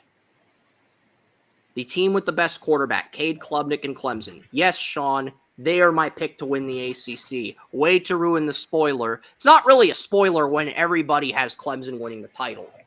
But let me tell you what makes this team special. Because if Klubnik gets his footwork and his decision-making together, I think this is the team that plays Penn State for the national title. And they lose to Penn State. Here's the thing, though. Cade Klubnik is back at quarterback. They have a true freshman, Gideon Davidson, taking over at running back. They have 3 first-round wide receivers. Antonio Williams currently has a second-round grade, but he has a 90 for potential. He has Pro Bowl potential despite being a second-round receiver. He's first-team All-ACC. You also have 2 true sophomores in Bryant Wesco Jr. and TJ Moore, who I have first-round grades on. Antonio Williams is only 5'11", 190. These other freshman receivers are 6'2", 6'3", 200 pounds, William. Big body guys that complement your slot receiver who led the team in receiving yards. So that core of receivers, despite losing Jake Bringstool at tight end, that core of weapons for Klubnik is why this Clemson passing game is lethal. Christian Bentaker, a redshirt freshman who only had 1 reception as a true freshman, is the new starting tight end. You have Tristan Lay back at left tackle. You have Blake Miller back at right tackle. You have Ryan Litt to come back at center and Walker Parks back at right guard. Very complete, very disciplined team on offense. Now we get to the defense, William. You got Will Height, DeMonte Capehart, Peter Woods, TJ Parker on the defensive line. I would argue this might be Clemson's best defensive line since 2017 or 2019 when they had Clellan Ferrell and Dexter Lawrence and Christian Wilkins. I think this is their best defensive line since then. Because some have Parker and Woods going in the top 10. I have Parker in my top 5, and I have Woods on your Niners. But, I mean, you have Capehart and Will Height as well. Height had 5 sacks, did a great job complimenting Parker. You have Sammy Brown, who's a 2027 first-round pick at middle linebacker. He can play outside as well. You have Wade Woodaz, a senior, who had 89 tackles last year as your weak side linebacker. And you have Avian Terrell as your field corner. Cheaton Lucas is your boundary. 8 pass breakups last year. And Asher Hampton, who I have going in the first round of my 2027 mock, who showed he could be a number 2 nickel, who showed he could be a number 2 boundary as well as a nickel. Asher Hampton only had 2 interceptions. One was a pick 6 and one was a one-handed catch like Odell Beckham versus Virginia Tech. I love Clemson's secondary. I love their defensive line. I think this is Clemson's best defense since 2019. And if Klubnik can actually make good decisions and put Daniel Kelly in his place, because Daniel Kelly is a 5th-round grade on Cade Klubnik, if Klubnik can take that next step, finally play up to the 5-star recruit he was coming out of high school and put Daniel Kelly in his place, I think Clemson gets the national title and they play Penn State. And Penn State beats Clemson, and James Franklin, he craps on Dabo Swinney's chance to build a dynasty in the portal era. And that's how this season plays out. That's the ceiling for Clemson, because Clemson's ceiling is 12-0. Outside of Penn State, they are the only team in the country with a 12-0 ceiling. But that's due to a weaker strength of schedule. Clemson's got to show they can beat SEC teams. They get Georgia Tech on the road, they get LSU at home, and they get South Carolina. And even though Clemson's defense is good enough to get Nussmeier to throw 1 or 2 picks, I think you could make the counter argument, William, that LSU's defense is good enough to get Klubnik to throw 3 or 4 picks. I think you could make that counter argument as well. So we don't know if we're getting a defensive game or an offensive game, because both Clemson and LSU have 2 NFL corners, and they both have my top 2 quarterbacks in this draft. Yeah. So that's why that is the toughest game, in my opinion, to pick. I am leaning LSU by a field goal, but I think that's the toughest game to pick. So I have Clemson getting off to a 1-2 start, losing to LSU and Georgia Tech, and then I have them running the table. They could lose to South Carolina. I mean, we could be looking at a scenario where Georgia Tech is 11-1 with their only loss to Georgia, and Clemson's 9-3 with losses to LSU, Georgia Tech, and South Carolina. And Georgia Tech's favored heading into the ACC title game. But Clemson gets their revenge. That's what I think is going to end up happening. And I think Georgia Tech would probably, if Clemson wins the ACC at 9-3 and Georgia Tech goes 10-2, I still think Georgia Tech gets in, but you're looking at them as maybe a 12 seed. I'll pull up my college football playoff rankings. Rough draft. I have Georgia Tech at 10. Right now, I've got Penn State at 1, LSU at 2, Alabama at 3, Georgia at 4, Texas at 5, Clemson at 6. Remember, William, it's no longer conference champion gets a top 4 seed. So I've got Penn State at 1, then I've got LSU, Bama, Georgia, Texas in the top 5, Clemson at 6, Illinois, my conference runner-up at 7, Oregon at 8, Michigan at 9, Georgia Tech at 10, Notre Dame at 11. If Notre Dame beats the Hurricanes, I think they go from 11 to maybe 5 or 6, maybe number 2 behind Penn State. If they beat Miami, I think they can go undefeated. And they would probably be number 1 or 2 if they went undefeated. Because Penn State's probably going to lose to Ohio State. LSU's got some tough games on their schedule, William. We're not going to preview LSU today, but that SEC is a mosh pit right now. Oh, yeah. And I'm sure it is. Right now, I've got Notre Dame at 11, and my Big 12 champion, which we will not find out until next week, is my current number 12 seed in my rough draft of my 12-team playoff. So I do think Georgia Tech gets in, but, you know, if they lose to Georgia and Clemson to end the year after a 10-0, 11-0 start, they're going to be a bubble team in the eyes of the committee. And people in the selection committee are going to say, what if Georgia Tech's this year's Indiana? We can't put them in the playoff. But then the other people say they beat Clemson head-to-head in week 3. They had a better regular season record despite losing the ACC title. They're a bottom 3 team, and I think that's where it gets dicey because at that point you're debating between a Texas A&M or an Ole Miss or a Tennessee or an Indiana or an Ohio State. And I think if it's Ohio State versus Georgia Tech, the selection committee might just give Ohio State the nod by default. That's where it gets dicey, in my opinion, because I think if Ohio State's only losses are to Penn State and Michigan, Ohio State could go 12-0. My Buckeyes could go 12-0. They could also go 8-4. They could lose to Texas. I have them losing to Illinois. They could lose to Penn State, and they could lose to Michigan. I have them losing to Michigan and Illinois on the road. But they could lose to Penn State and Texas as well and be 8-4, like Michigan was last year when they went 8-5. And won their bowl game over Milroe. That could be where Ohio State's at this year with a new quarterback, a lot of new dynamics. But, William, after the information I presented you, who do you have in your ACC title? I've got Clemson over Georgia Tech after the Yellow Jackets beat Clemson in the regular season. Well, I'd have to take... Sorry, I'm choking. Definitely Clemson over... SMU. Yeah, you'd love to see my Tyler Van Dyke beats Miami scenario come to reality, but that's just not a realistic scenario. No, but it because Carson Beck losing to Tyler Van Dyke would be the most hilarious thing ever. I'm sorry, Carson Beck. You did this to yourself when you left Georgia, and there's rumors you cheated on your girlfriend. I don't know what the deal is. I'm not going to attack you for your personal life. You're allowed to do whatever you want with your NIL money. You could go around dressed up as Batman. You could team up with Sebastian the Hurricane. You could buy a Batmobile. You could team up with Sebastian the Hurricane, and you could fight crime. You could fight crime in Miami, and you could be the Beckman, not the Batman, the Beckman. That's a great idea for a comic book. Carson Beck, he buys a Batmobile with his NIL money, and he teams up with Sebastian the Hurricane to fight crime. I swear. I think people would read that. The Beckman. Very much, man. A quarterback turns to crime fighting with NIL money. Swear to God. I bet Stephen King wishes he thought of this shit in his 20s. All right. Okay, I'm going to text Joey. He said he might sleep in till 11. Oh, no. Must be hungover. He said he might sleep until noon, too. He partied way too hard. No, he did not party. He has a lot of work at Walmart. I'm talking 10-hour shift on Thursday, 12-hour shift on Friday. He basically said he didn't want to call until 11 or noon because of all the stuff that's on our plate.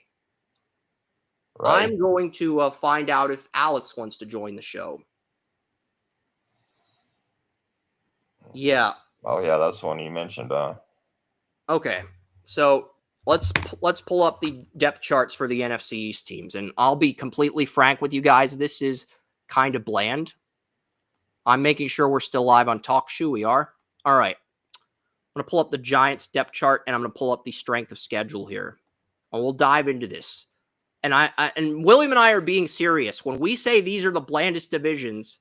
ACC is probably the most predictable division of the 4 Power 4 divisions. Big Ten is actually competitive like the SEC was in the mid to late 2000s. I have a surprise team winning the Big 12. It's not Arizona State. It is somebody else. You're never going to guess who it is. You can attempt to guess, but I'm not going to tip my hand. And the SEC is just a mosh pit.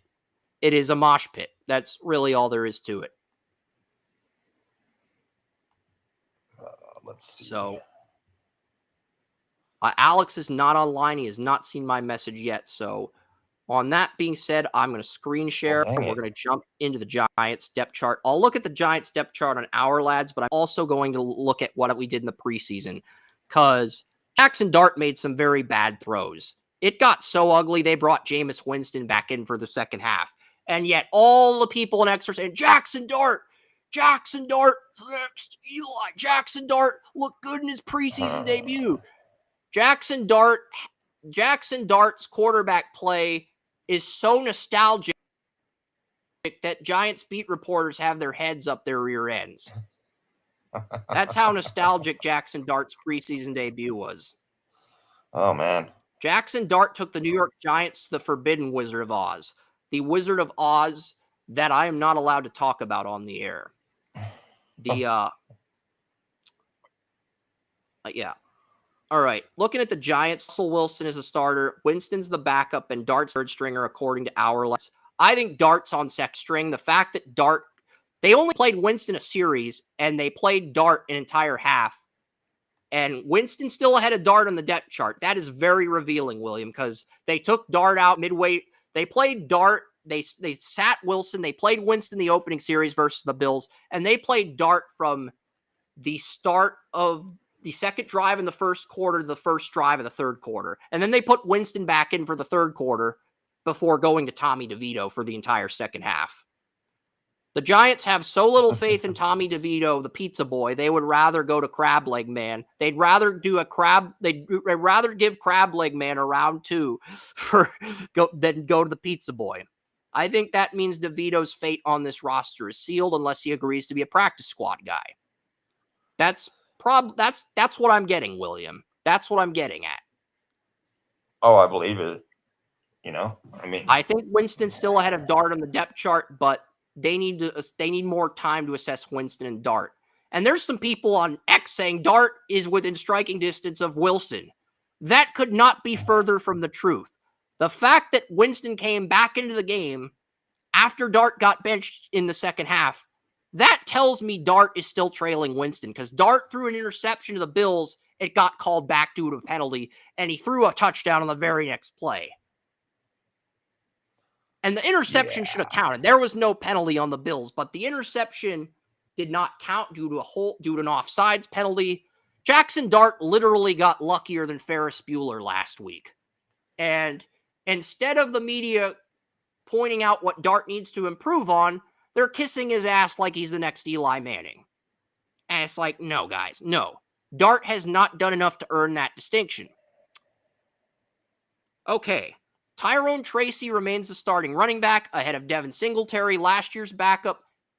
Cam Scativo, who was originally supposed to be the backup to Tracy, is now a third stringer. Okay, what the hell is going on, Giants? You cannot have Scativo on third string. That is just not acceptable. I am calling shenanigans on that. Not only are you screwing Williams' dynasty team, you're denying yourself the best running back on the team. Scativo's the only guy in the trio that I could see getting 100 yards on a weekly basis. I think Tracy can get 50 to 75 yards. Tracy's a floor guy, William. Yeah, I know he had a promising rookie year, but he's a floor guy. He's not a high ceiling bell cow. He's a floor guy. Get past the line of scrimmage, man. And Singletary began the year run hard. The only reason Tracy got the job is because Singletary got injured. That's the only reason they played Tracy in the second half last year. Shit, I got more confidence in Eric Gray than I have in Tracy, but Eric Gray is competing with Jonathan Ward for fifth string job, so he's gone. He's gone. He's getting cut. As much as I'd like to see him stick around, he's getting cut. Oh, yeah. If he's fifth string, he's getting cut. Unless Dante Miller and Jonathan Ward get cut and they deploy 4 running backs. It's a possibility, but it's an unlikely possibility. Okay, so who are the playmakers going to be on this offense? Malik Neighbors, Darius Slayton, and Wan'Dale Robinson is your slot. That's a respectable top 3. And Jalen Hyatt's your number 4. Jalen Hyatt is your number 4 receiver. Right now, the big surprise is Bo Collins, the number 1 receiver at Notre Dame, is beating out Lil Jordan Humphrey and Zach Pascal for the number 5 receiver job. Actually, Amir Smith-Marset, who I think was on the Vikings at one point, is the number 6 receiver. But Bo Collins, he was the number 1 receiver on Notre Dame last year, went undrafted. Bo Collins is the number 5 receiver on the Giants as an undrafted rookie. I would argue Bo Collins has had a better training camp than Jackson Dart, William. Because Bo Collins, I thought he's a great college receiver. I did not expect him to do jack shit in the NFL. I'm going to be completely honest with you. Fact that he's the number 5 receiver as an undrafted free agent and on second string is more impressive than Jackson Dart being on third string. And I get it. The Giants have 2 veteran quarterbacks. They're easing Dart in. I understand. But here's the thing, William. Bo Collins was a number 1 receiver at Notre Dame. He went undrafted. He's on second team. Your first round pick, Jackson Dart, is on third team. That concerns me a little bit if I'm a Giants fan. But hey, that's just the receiver room at the moment. We'll see if Bo Collins can keep this up, because Collins is probably the wild card in this receiver room. Theo Johnson's the number 1 tight end. Bellinger's the number 2 in his contract year. I think you should trade Bellinger. Bellinger was a guy I had a backup grade on, and I had a backup grade on Theo Johnson too. But Bellinger had success as a rookie, and everything went downhill after that. If you can get a 7th round pick for Bellinger, I'd try to move him. The problem is, I don't know if anybody's willing to give that up for Bellinger, and the Giants probably want a 5th for Bellinger if they're going to move him. So it's a very tricky situation, and with Theo, you have Theo Johnson and Bellinger, they're probably going to run some 2 tight end sets. All right, looking at the Giants depth chart here, Andrew Thomas is the left tackle. John Runyon Jr. was a solid left guard in Green Bay. He's been one of the most overpaid guards since signing that contract with the Giants. John Michael Schmitz is the center. Greg Van Roten, former Bill, former Raider, did a great job when Michael Schmitz was injured at center. He is the starting right guard. Illuminor, the Raiders right tackle from last year, is the new right tackle. James Hudson, former Browns backup left tackles, the backup to Thomas. Evan Neal's moving from right tackle to right guard as the backup. Marcus Mabeau, the 5th round pick out of Purdue, is ahead of Stone Forsyth, the Seahawks backup right tackle from last season. Forsyth's 3rd team at the moment. Austin Schlottman, former Viking backup, and Aaron Stinney, the Buccaneers backup left guard, is the backup left guard. So the depth in the Giants is better than I thought it would be. The Giants' offensive line depth is better than I thought it would be. And Joshua Izudu, Izudu's a 3rd string guy, but he's a 22 3rd round pick. So the depth on the Giants' offensive line is better than advertised. But looking at the Giants, I would argue their wide receivers are top 4 wide receivers. The wide receiver room and the offensive line room are the strength of this unit. And if this team does not start Cam Skadebo, they might go 0-17, because I don't trust Tracy or Singletary to be that bell cow. No, not at all. And I think you could win 5 games if you start Skatibo and your quarterback play is good, because the offensive line is deep and the receiver room is deep. Well, we'll see though. As long as it's I Russell don't have a lot of Wilson confidence in the Giants. Not the Denver I think version of Winston Russell can Wilson. win a game or 2. But I have the Giants at Winston 1-16. definitely can, man. I'll go through the schedule. I'll pull up the schedule in a second. Roy Robertson Harris, I do not trust anyone on the defensive line outside of Dexter Lawrence. He led the league in sacks last year. Joey pointed that out. It's a great point.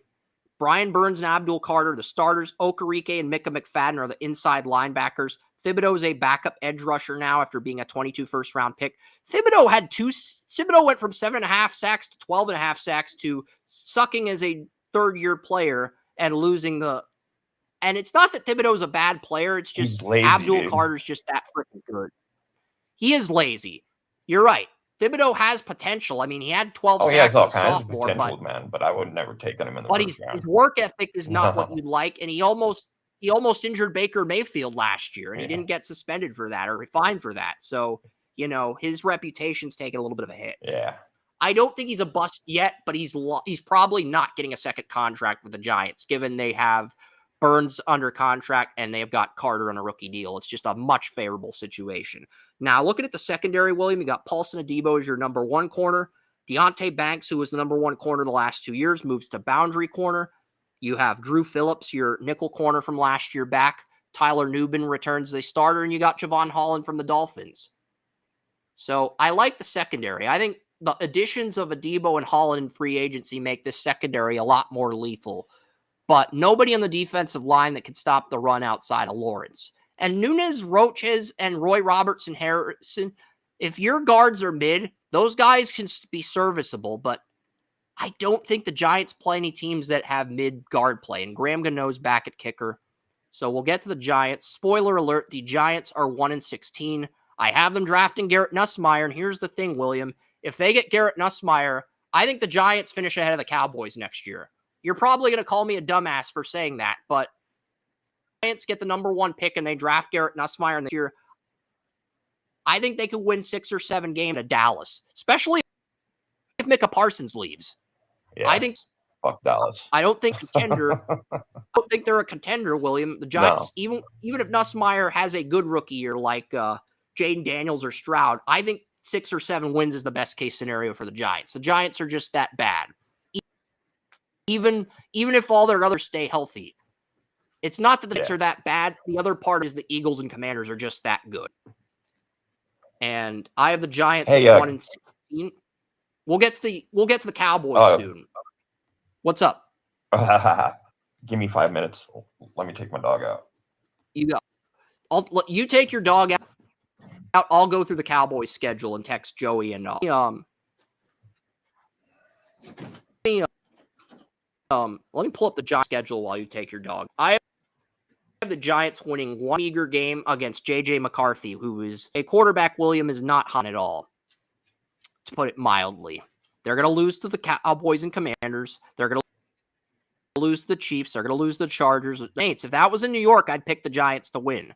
They're going to lose to Jalen Hurts. They're going to lose to Bo Nix in Denver. They're going to lose to the Eagles for a second. They're going to lose to the 49ers. I think we're Mike Kafka's interim head coach this year. I think they're going to lose to Caleb Williams. Bears going with until week 16 when they play the Vikings. I have the Giants game, and it is against the Vikings in week 16. So that's their only win all season. They get the NFC North, they get the AFC East, and the AFC West. They get the AFC West and the AFC. They get the AFC West, the NFC North, and they get the Patriots in New England on Monday Night Football. I think even with Jackson Dart, we're looking at a Josh Rose and Kyler Murray situation where the Giants probably have to replace Dart, one of the rookies in next year's draft. And I'll get your thoughts on that as soon as you're done taking your dog out.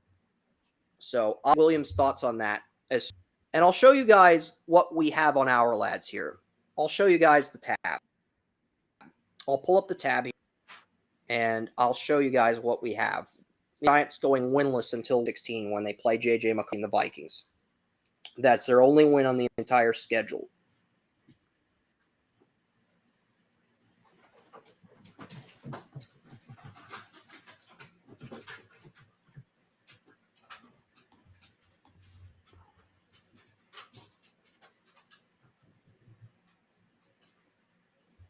All right. William, let me know when you're back. I'll show you the Giants' schedule and why I think they're the worst team in the NFL this year. Your reward will be I'll keep the Cowboys preview brief. That's the incentive you have. But let me know when you're back. And I'm making sure. William's still here. He just turned his camera off. All right, fair enough. We have 14 viewers on Restream. 14 live listeners. I wish those numbers were higher, but I'm not going to complain. I know Joey is tired from his work week, and I'm going to get to the Giants here. No, because what's going to happen is we're going to go out through every preview, and by the time Joey calls, we're going to be on the Eagles preview. He's going to want to talk about the Eagles-Browns game.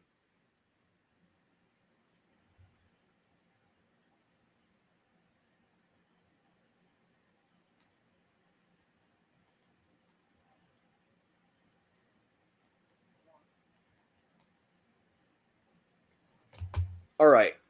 You got to prioritize the pet over me. That's what any smart, responsible owner would do. Okay? That's why I respect the hell out of William. He's making a commitment to his pet, his friend, his companion, his fur baby, if you want to call it that. But yeah, the Giants, they get the NFC North division this year. They get the AFC West. get the NFC East twice. If they played the Saints in New York, I'd pick them to win that game, but they get the Raiders on the road. Their only home game that I actually think is winnable is against the Vikings. And they get the Cowboys at home in Week 18, but I just, right now, the Giants, I don't think they have a quarterback. As long as Dak Prescott's healthy, I don't think the Giants have the quarterback to be competitive in this division, regardless of who they play. Whether it's Jackson Dart, whether it's Russell Wilson, or whether it's Winston. I do not think the Giants have the quarterback to be competitive in this division right now. And their strength of schedule is brutal. Joey mentioned it a few weeks ago that the Giants and the Giants and the Browns are the two toughest strength of schedules in the league. Joey brought it up a few weeks ago. He's absolutely correct. I have the Giants winning one game all season, and it's against J.J. McCarthy and the Vikings. At Commanders, loss. At Cowboys, loss. Versus Chiefs, versus Chargers, at Saints, all losses. Versus Eagles, loss. Versus Bo Nix and Denver, loss. Versus Eagles and Philly, loss. Versus Williams Niners, loss. Versus Caleb Williams in the Windy City, loss. Versus Packers in New York, loss. Versus Giants, loss. Versus New England on Monday Night Football, loss. Bye week. Versus Commanders. Sorry, Jaden Daniels is just that freaking good. He beat you in your own stadium as a rookie last year. Your only winnable games against J.J. McCarthy. I have the Giants finishing the worst record in the league. And last year, I correctly predicted the Titans being the worst team in the league. So you can laugh at my Giants prediction, but there are a lot of people. I think Bill Sparks had the Giants finishing as the worst team in the league last year. I think the Giants are the worst team in the league this year. And outside of the Abdul Carter pick, nothing they did in this draft impressed me. I think we are going to see both Brian Dable and Joe Schoen. They're both going to get fired by Week 10. And I think we will see Mike Kafka as interim head coach for the duration of the regular season. I'm not saying he will do a good job in that role. I'm saying he will get his feet wet. He will get his foot in the door. He will get some experience.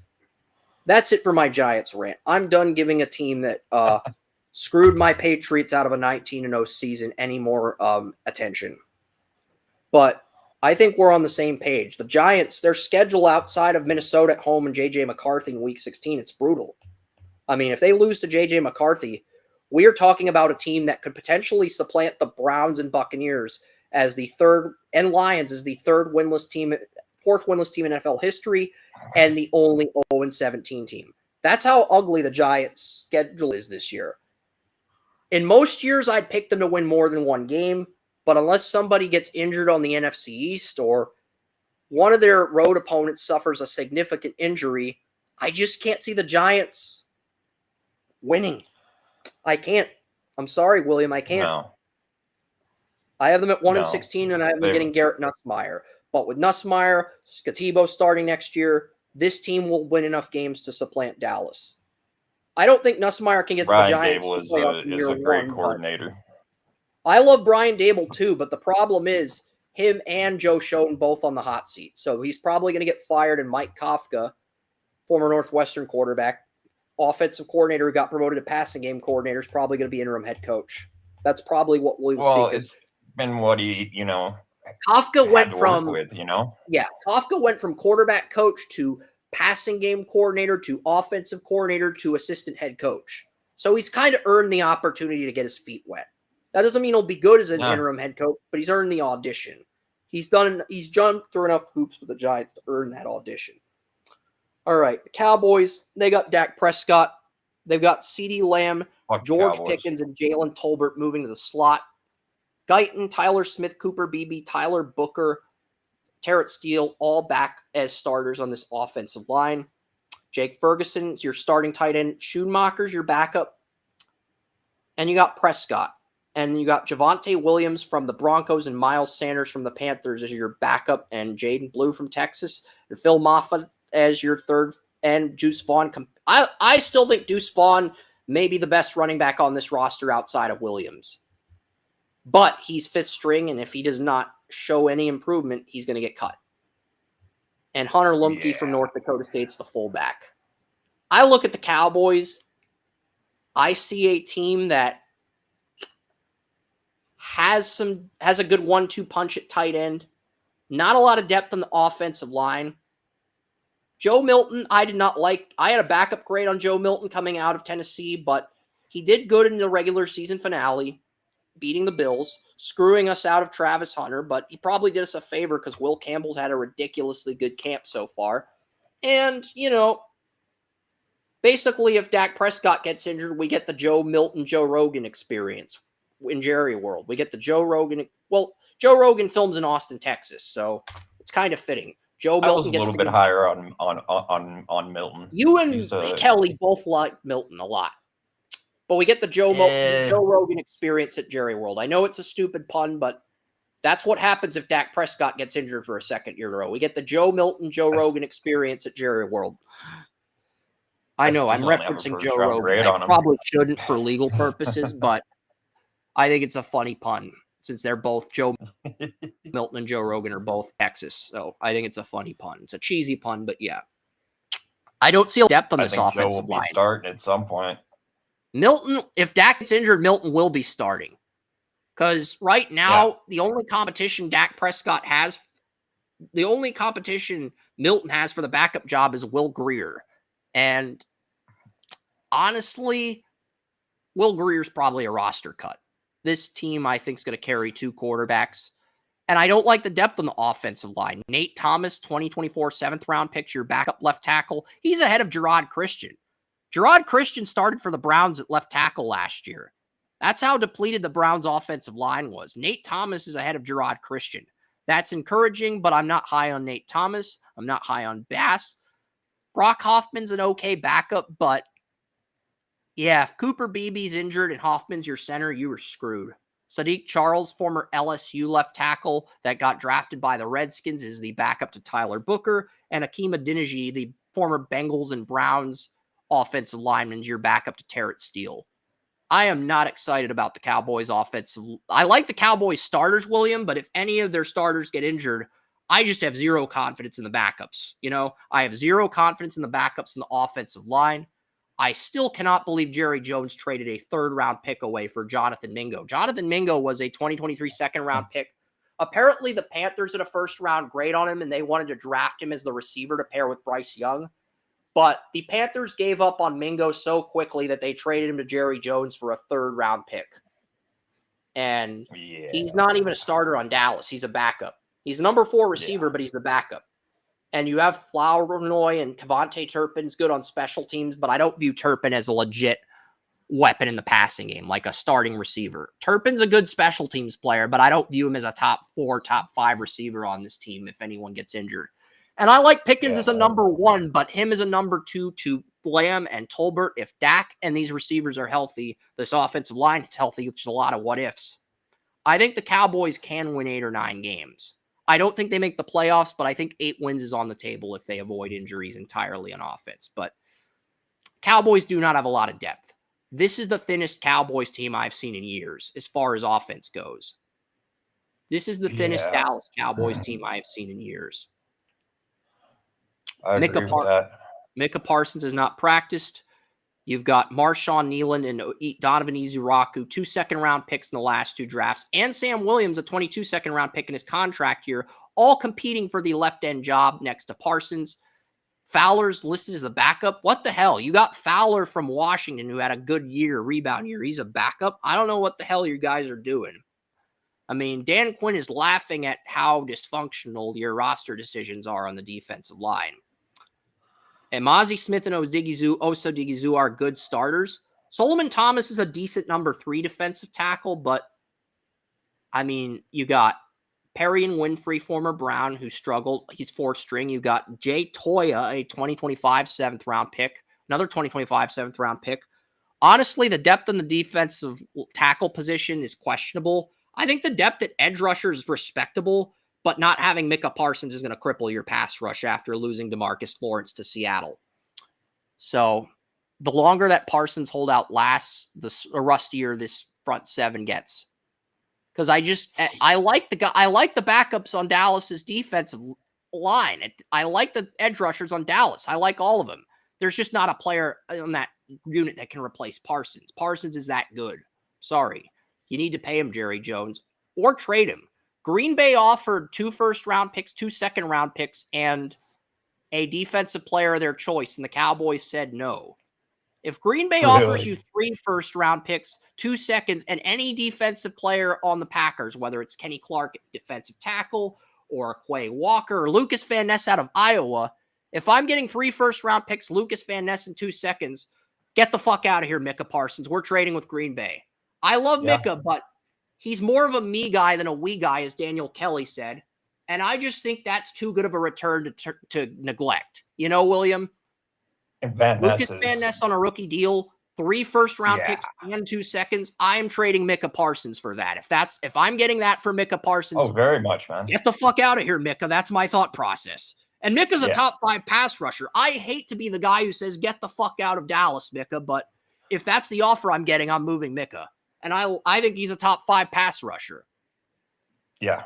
I honestly, I think Jerry Jones is thinking, unless the Rams give me 4 first-round picks, they're 2 firsts this year, they're first in 2027, they're first in 2028, I'm going to give Micah a franchise tag and hold him hostage in Dallas. That's probably what Jerry Jones is thinking secretly. Probably. But he's not going to get that deal. So if the Packers are willing to give you 2 firsts, 2 seconds, and a defensive player of your choice, counteroffer, 3 first-round picks, Lucas Van Ness in 2 seconds. And if the Packers agree to that, send Micah Parsons to Green Bay. That is a good deal for both teams. I know it sets you back, but you have Van Ness on a rookie deal for 2 years, plus you have 3 first-round picks. Yeah. For 3 years. That is an excellent deal. That is an excellent deal for a team in a rebuild. Very much.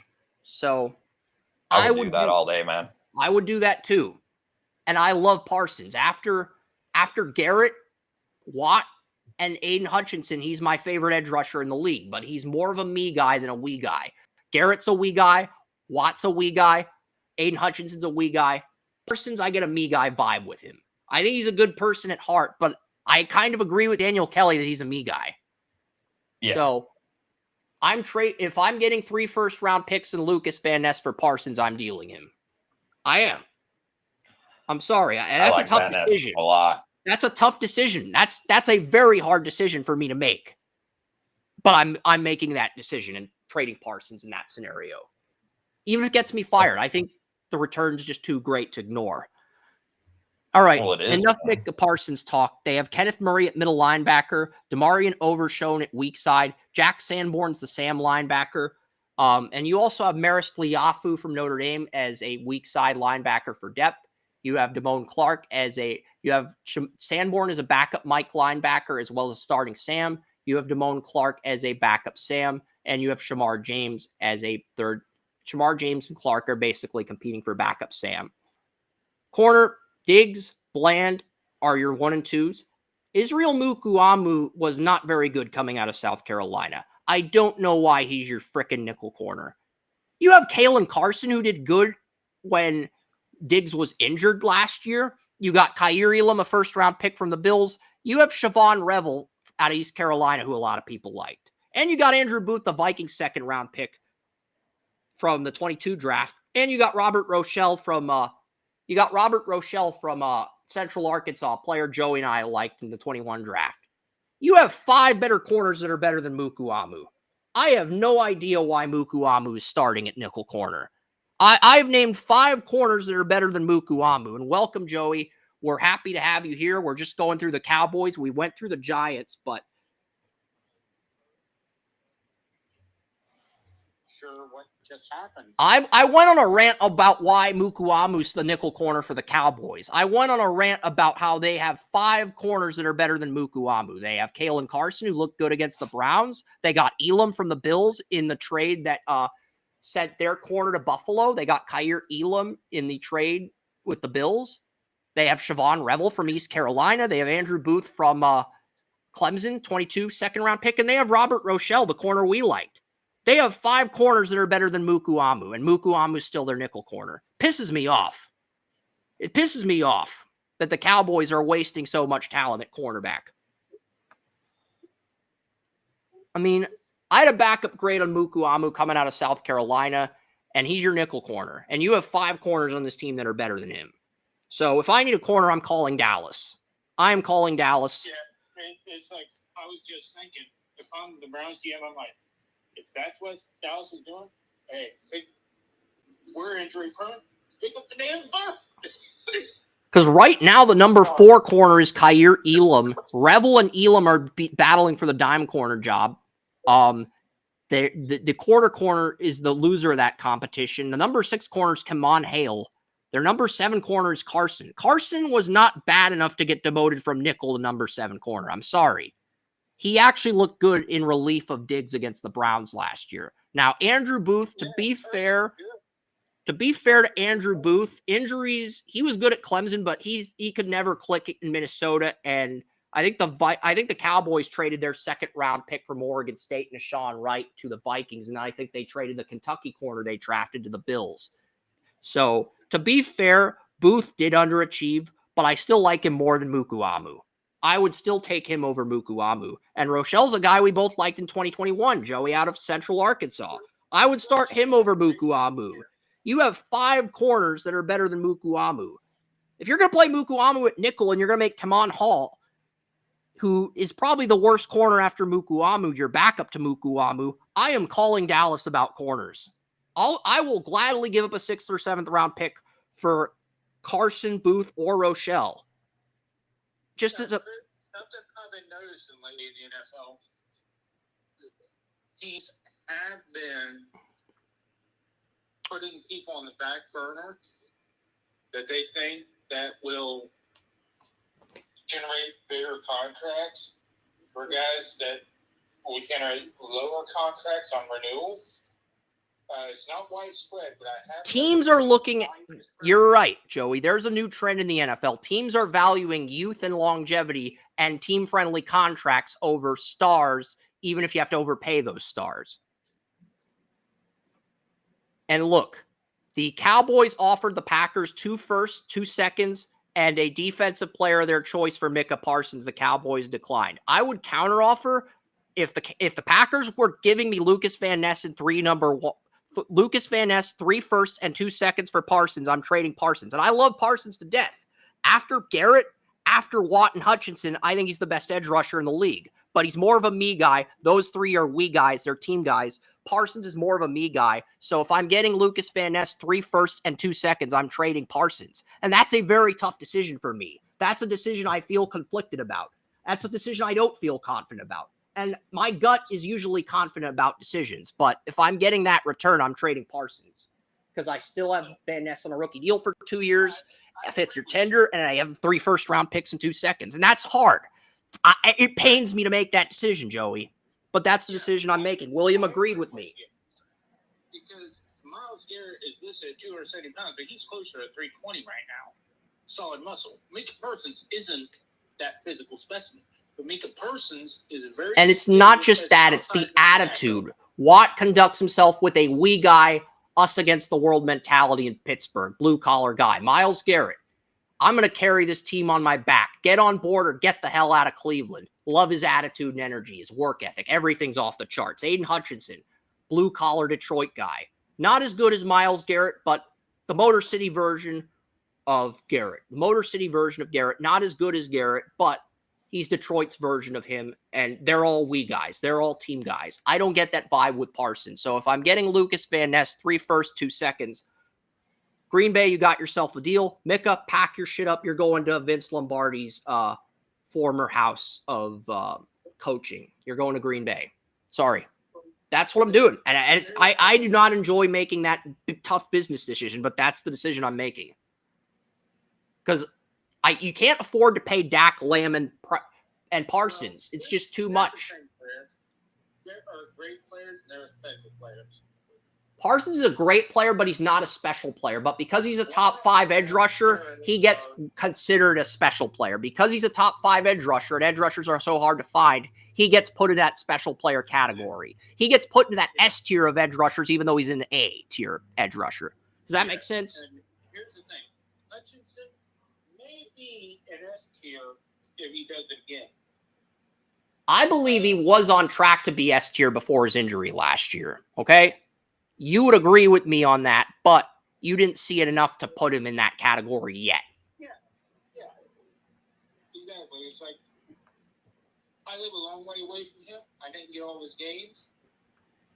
But, I saw enough to say he could be in the S tier if he goes through it this year.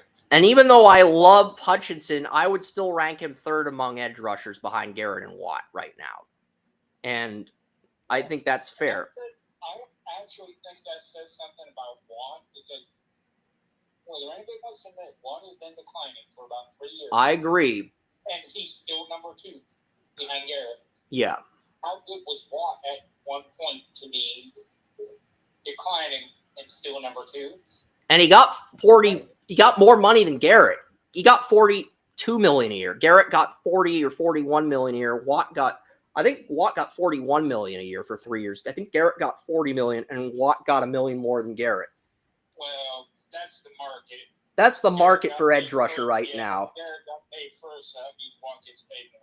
And Micah, you need to do what Hutchinson's doing. Hutchinson's a wee guy because he knows if he shuts his mouth and does what he needs to do, he's going to get paid more than Micah. Micah gets paid now. He's going to get more than Micah if he shuts his mouth, gets the Lions to the Super Bowl, matches his sack total from last year, and keeps his mouth shut. He knows he will get paid that much. That's why he's not saying anything. He's being the strong, silent type, and that's what teams love. They love the strong, silent type on defense, especially when they deliver. This is why Jerry Jones gets, a bunch of crap. Not because he's bad at a lot of the business aspects, but because he's bad at giving out contracts in timely manners. He waits and then pays out more because, say, they could have gotten this done before Myles Garrett got his contract done, which would have been before TJ Watt got his contract done. Guess what happened? He's waiting. They didn't want to pay the piper because they're already paying Dak and Lamb, and because they waited too long to pay those guys, they overpaid those guys. They overpaid Parsons. It's a domino effect. It's just ugly. It is. At this rate, they're going to have to pay $50 million to keep him. I'm talking 42 to 44 million per year, but yeah, it does feel like 50 million with the demand for edge rushers going up. It really depends. When is Hutchinson? Are they going to wait until Hutchinson gets his? No, they want their money now, which I think is very stupid and scarce on the agent's part because Hutchinson's going to reset the market if he dominates this year, even if you get paid now.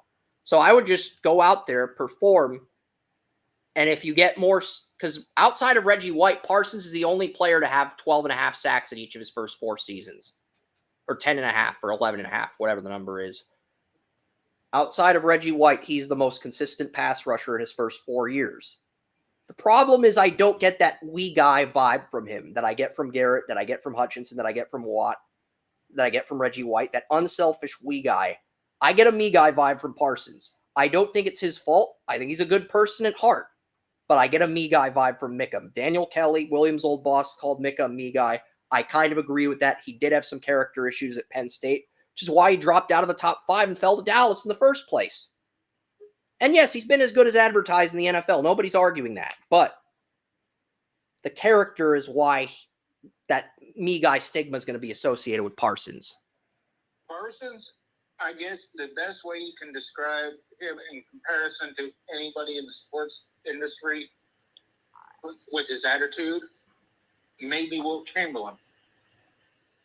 Because his attitude is me. Wilt Chamberlain, the reason he was not received well by the Lakers teammates and teammates that voted against trading for him was because his attitude.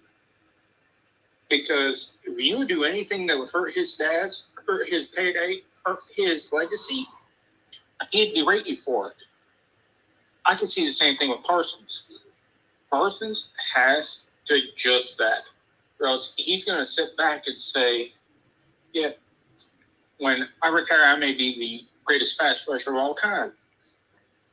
I'm going to be viewed as one of the worst teammates of all time. Plus, here's the thing. If you get 3 first-round picks and Lucas Van Ness from the Packers in 2 seconds, you double your chances at getting a legit successor to Dak Prescott. And with the upcoming quarterbacks in the next few drafts, I think that's a very smart business decision. If you want to start looking at a successor, you don't have to pick a guy if you don't in love with them, but if you think there's a guy who could be a successor to Dak, now is the time to start looking. I think you've got as many as 11 first-round quarterbacks in the next 2 drafts, and you got 12 if we count Bryce Underwood in 2028. And if we count some of the other freshmen, the Maryland guy you like, maybe as many as 15 in the next 3 drafts, first-round QBs.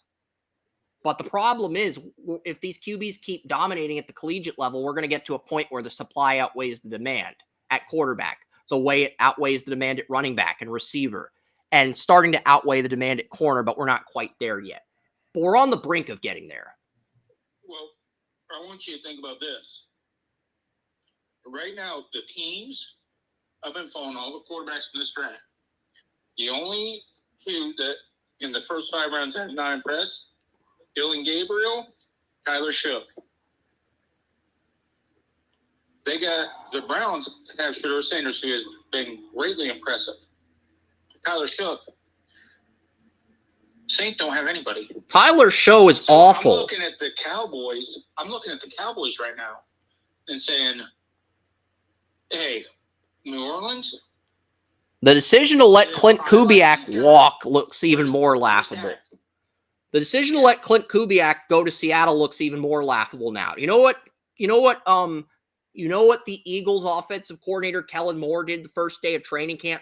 He had Shough throw on first down. He had Rattler throw on second down. He had Jake Haener throw on first down. He treated his quarterback room like a pitching rotation in baseball.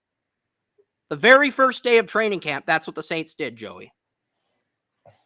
I have never seen a coach treat a quarterback room like a starting rotation in baseball. It's a very unorthodox strategy, but that just might be how bad the Saints QB room is right now. Well, that's a stupid coaching strategy because you're putting each quarterback at a different scenario. And I can guarantee you if Clint Kubiak, Gary's son, was still the offensive coordinator, I guarantee you he would not do that. I guarantee you he would not do that. So do I, because that's stupid. Because this just validates why the Chargers fired him after a year, Kellen Moore. I know he won a Super Bowl with the Eagles, but this just validates pretty much everything why the Cowboys and the Chargers moved on from him. Guys, I want you to look at this right now. Because the thing is, if you have a quarterback you love, you're going to isolate him. You're going to make sure he gets as many reps in as many situations. Not necessarily it's first, second, or whatever. It doesn't matter what team it is. You're going to give them situational reps. Situational. You're going to give them first team reps, second team reps, third team reps, but you're going to give it to them first down, second down, third down, red zone. You're not going to split it up if you know what the hell you're doing as a first down, second down, third down. And I like Shough, but I would have started him on third string. William and I were both higher on Rattler and Haener than Shough. I would have started Shough on third string and make him earn everything. But that's not the approach the Saints took. The Saints decided, let's give Shough first team reps to start camp, and we'll assess his progress from there because we invested the most in him. We spent a second-round pick on him. Even if our third and fifth round picks have more upside or better, doesn't matter. We spent a second-round pick on Shough. We have to give him the most reps. Well, that's what the Browns are doing with Shedeur Sanders and Dylan Gabriel. It's like it's working because Shedeur had more upside than Gabriel. That's why it's working. It's obvious between the two. The parallels are spectacular because Shedeur has greatly outplayed Gabriel. There are people saying Gabriel's not even an NFL quarterback. And then Rattler has greatly outplayed Shough. William wants to say something. I heard him cough. So can you hold that thought, Joey? William, what do you want to say? Oh, no, I was just going to say that I didn't have Dylan Gabriel as an NFL quarterback. That's fair, but don't you think the Saints' strategy is just horrible? Like you're giving each quarterback one rep on one down. First down, Tyler Shough. Second down, Rattler. Third down, Jake Haener. You're treating The Saints don't have an MLB team, but you're treating their quarterback room like a starting rotation in baseball. Oh yeah, that's actually that's literally terrible. That's just bad. Like That tells me one of two things. The Saints don't have their quarterback on their roster, or Kellen Moore's a freaking idiot compared to Clint Kubiak. Both of those things could be true, though. We don't know yet. We'll see what Kellen Moore does with New Orleans. I know he won a Super Bowl with the Eagles as offensive coordinator, but both of those things could be true. Kellen Moore could be like the former Bears coaches that were great coordinators but horrible head coaches in the mid 2010s. I'm forgetting the names of the guys I'm thinking of. Sorry. But the Bears had a few offensive-minded coaches. I think Mark Trestman may have been one of them. That's the vibe I'm getting from Moore early. there was Martz and Trestman was another one. Trying to think who else was there, but no, man. Yeah, I've got the Giants at 1-16. I've got the Cowboys at 8-9, but that's if everybody stays healthy. That is only if everybody stays healthy. If the Cowboys have any injuries, this is a team that could very easily end up at 6-11, 5-12. But they have Dak, they have Lamb. Parsons grows up, ends his holdout. This is a team that could go 7-1 at home, and I have them only losing one home game, and that is to the Eagles. I have them beating everybody else at home, including the Chiefs on Thanksgiving. So I have the Cowboys going 7-1 at home, but I have them going 1-8 on the road. They get the Eagles on the road, the Bears on the road. They get the Jets on the road. I think the Jets can beat Dallas with home field. They get the Panthers in Carolina. Bryce Young looked good against Mahomes and Hurts last year, kept it within one score. I think he can beat Dak in Carolina. They get the Broncos in Denver in November, in late October. That might be.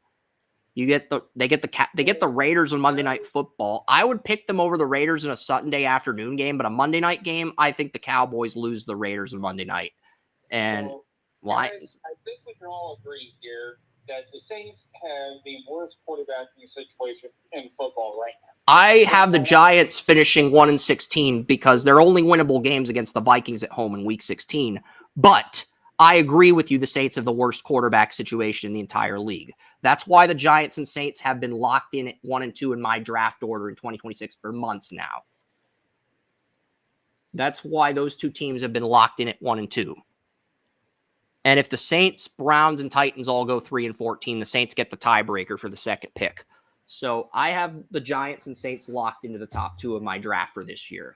And even if the Saints get the right quarterback in 2026, there's going to be growing pains because they don't have a good receiver next to Olave, and they're probably going to need a quarterback in this draft, plus Jeremiah Smith or Ryan Williams in next year's draft, just to turn things around, just to get one step closer to Carolina or Tampa or Atlanta right now. That's just how bad the Saints are, and I like their offensive line. The players they've drafted on the offensive line, I like Kamara, but that's just how bad of a situation the Saints are in right now, Joey. They're going to need a quarterback and Smith or Williams in next year's draft in 27 to turn this around.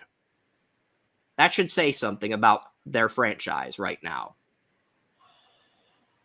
Don't you agree? Because even though I like the QBs in this draft, you're not going to have any other weapons outside of Olave. So you'd have to get a weapon in 2026 as well as a weapon in 2027. Because rookie quarterbacks, when they go to a team where the supporting cast is weak, they have growing pains. That's just how it is. Historically speaking, that's how it is. Yeah, well, a team like that,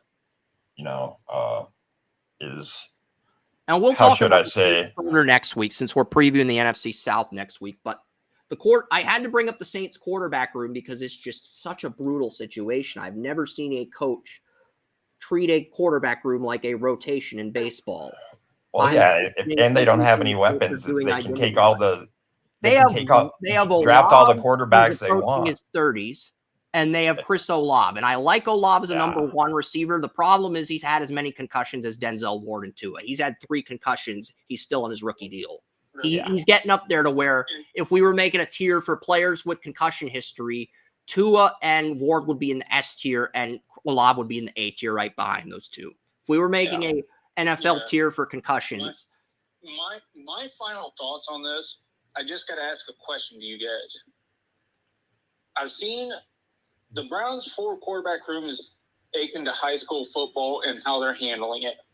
The Saints, I've never seen how they're handling this room before. Remember my board game analogy last week when I compared the Browns to Candyland?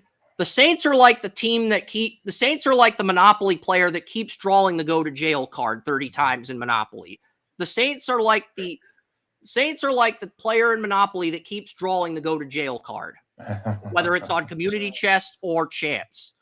The Browns are like the Candyland with the 4 guys, but at least there's a direction of where the team's heading in. At least with the Browns, there's a direction. Yeah.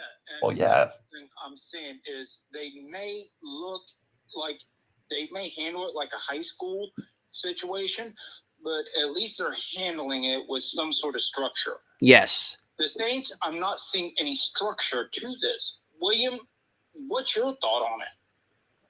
Well, that's the point. It starts at the top, and they're not doing anything for the quarterbacks. You know, I like Spencer Rattler and Jay Kaner both, man. They were my QB2s in respective years, man.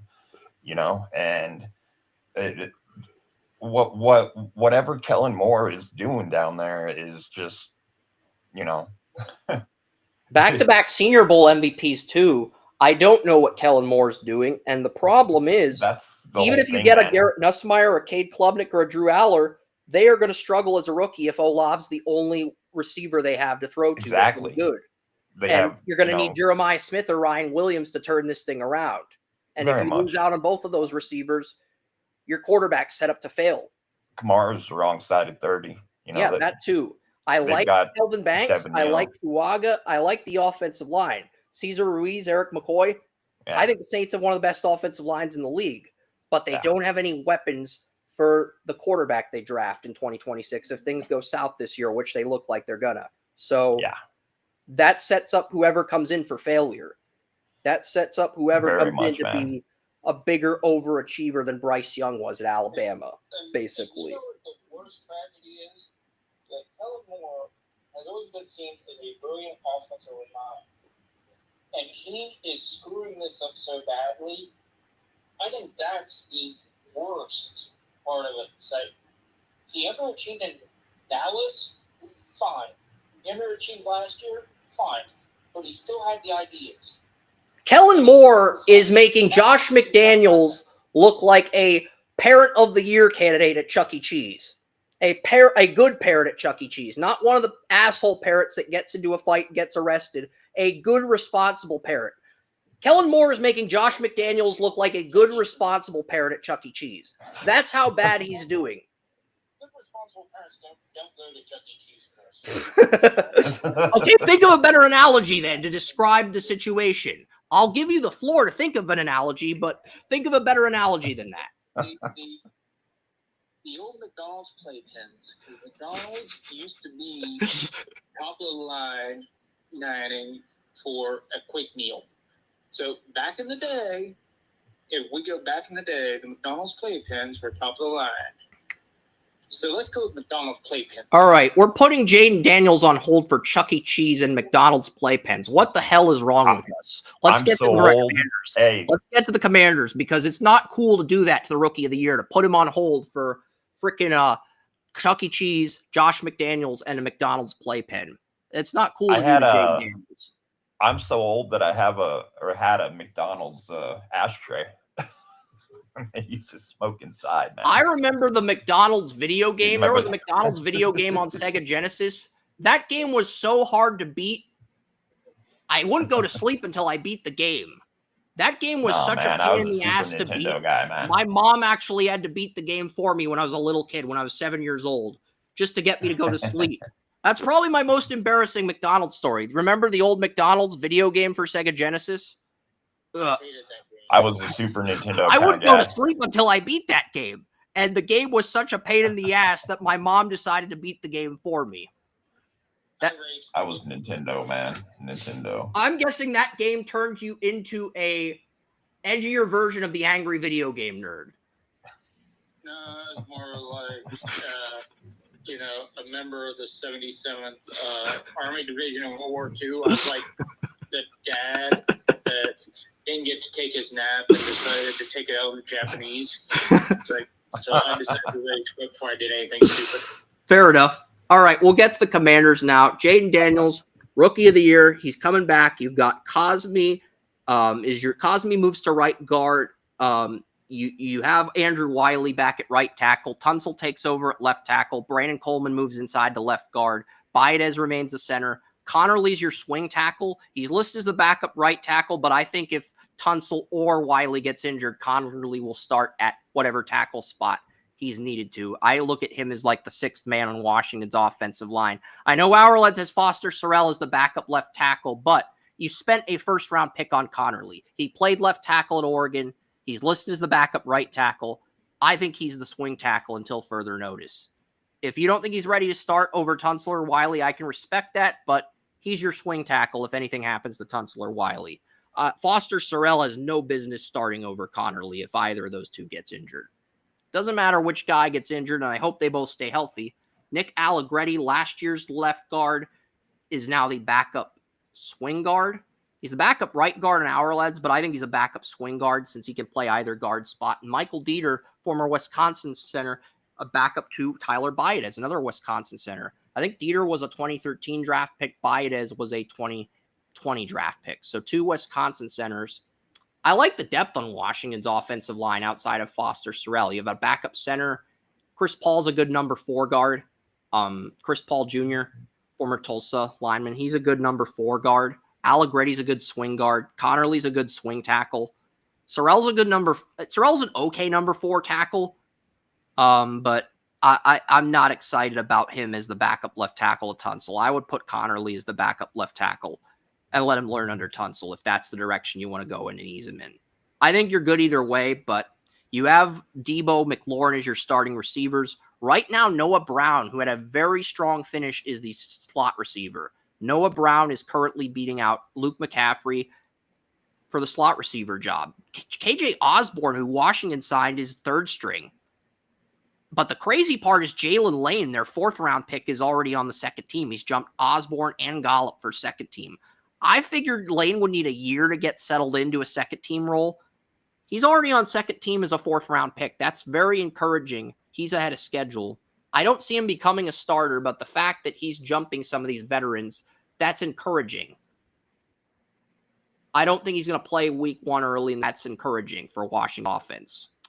John Bates, Simon Bennett, and Zach Ertz are all back at tight end. The tight end depth in Washington's ridiculous. You have Chris Moore as a second-string wide receiver. Eckler and Robinson are your starters. Jeremy McNichols is not the third-string back like he was last year. In fact, both Rodriguez and McNichols are losing the third-string job to Ja'Cory Krosky-Merritt, the Arizona running back that a lot of people in Williams Dynasty League were high on. He is beating out both McNichols and Rodriguez for the third-string job. That is not something I anticipated, but we'll see how this develops because this is a great situation. I definitely like the kid, man. Because I could see McNichols. I think McNichols and Rodriguez are both serviceable third-string guys. And ideally, you'd like to keep both on the practice squad, but you're going to lose one. You're going to lose one.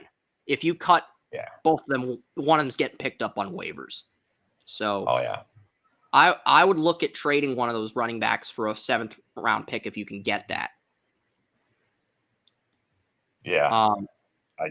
I kind of doubt that, though. I don't know if they can get that type of return.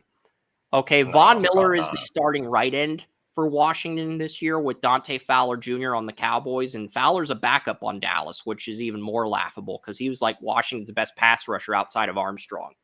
So the fact that Jerry Jones has 5 corners that are better than Mukuamu, and he has Dante Fowler as a backup to Parsons versus actually playing him across from Parsons, I don't understand what the hell the Cowboys are doing. But hey, at least you have Von Miller and Dorrance Armstrong as your starting edge rushers. You have Clellan Ferrell and Wise as your backup edges.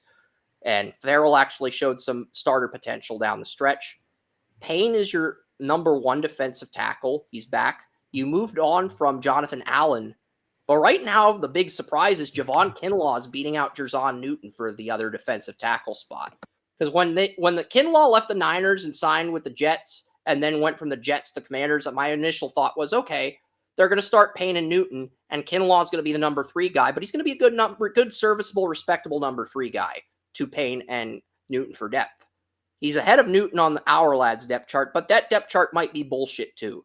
There have been years where Our Lads is wrong on these early projections, and this is why you got to watch the games and study the tape to make your own verdicts.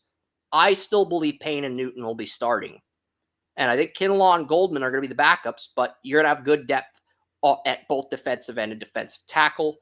Luvu and Wagner are the starting linebackers in your 4-2-5 nickel defense. Lattimore's your number 1 corner. Trey Amos, your second-round pick, has won the number 2 corner job as a rookie. I liked Amos coming out of Ole Miss. I thought he'd be a good nickel, good number 2 corner. But Amos has been so good that some people want to move Lattimore over to boundary corner on the right side against number 2 receivers because he's getting older. Amos is at a really strong camp for the Commanders. And St. Ristel, he enters year 2 as your nickel. You also have Will Harris from New Orleans taking over at strong safety, with him being the weak link, and Quan Martin, your 2023 second-round pick, entering year 2 as a safety. So Will Harris is the only weak link in the secondary. And Percy Butler, I liked him out of Louisiana Tech a little bit more than Will Harris, but strong safety might be the only area of this defense you have to upgrade. You got Jonathan Jones from New England, who is the number 2 corner in the Patriots last year, and he is competing with Noah Igbinoghene, the Cowboys corner from Auburn, for that number 4 corner job. So I think the Commanders have a lot of depth on the defensive line. I think their depth at linebacker after Luvu and Wagner is kind of thin. And I like their cornerback options, but they don't have the depth I would like. I think Jones might be their only good depth player on the secondary, but if the starters are healthy, I think they could be a formidable defense, but teams with good tight ends can pick apart Washington's strong safety. That's really the only weakness I see on this team when everyone's healthy. So I think Washington, they get the 7 seed again. They go from the 6 seed in the NFC to the 7 seed. They regress slightly, but it's not that they're a bad team. It's due to the frickin' tiebreakers. It is due to the tiebreakers, gentlemen. It's due to the tiebreakers because, quite frankly, I look at the Commanders. I have the Commanders at 9-8. I have the 3 NFC West teams at 10-7 due to strength of schedule. Commanders, they got to go to Green Bay on Thursday night. They got to play Atlanta. I think Penix can beat Washington. They got to play the Chargers in LA. They got to play the Cowboys in Dallas, the Chiefs in Kansas City. They get the Seahawks and Lions at home. They play the Dolphins in Spain. I think they lose in Spain. I just got a little bit of breaking news for today's games. We'll get to the Eagles next. Can I finish the Commanders, please? We're doing so well. We are. I just wanted breaking news. If you don't want the breaking news, we can go with it. We can. I want the breaking news, but I want to put the breaking news on hold. I want to put the breaking news in purgatory. But it will be news, so and it does involve the Eagles, so yeah, it works. I kind of anticipated you talking about the Eagles-Browns pregame, and that's cool. I'm fine with that. I just want to get through the Commanders first. It's not even that. It's just something I just heard about. I believe Gabriel's starting.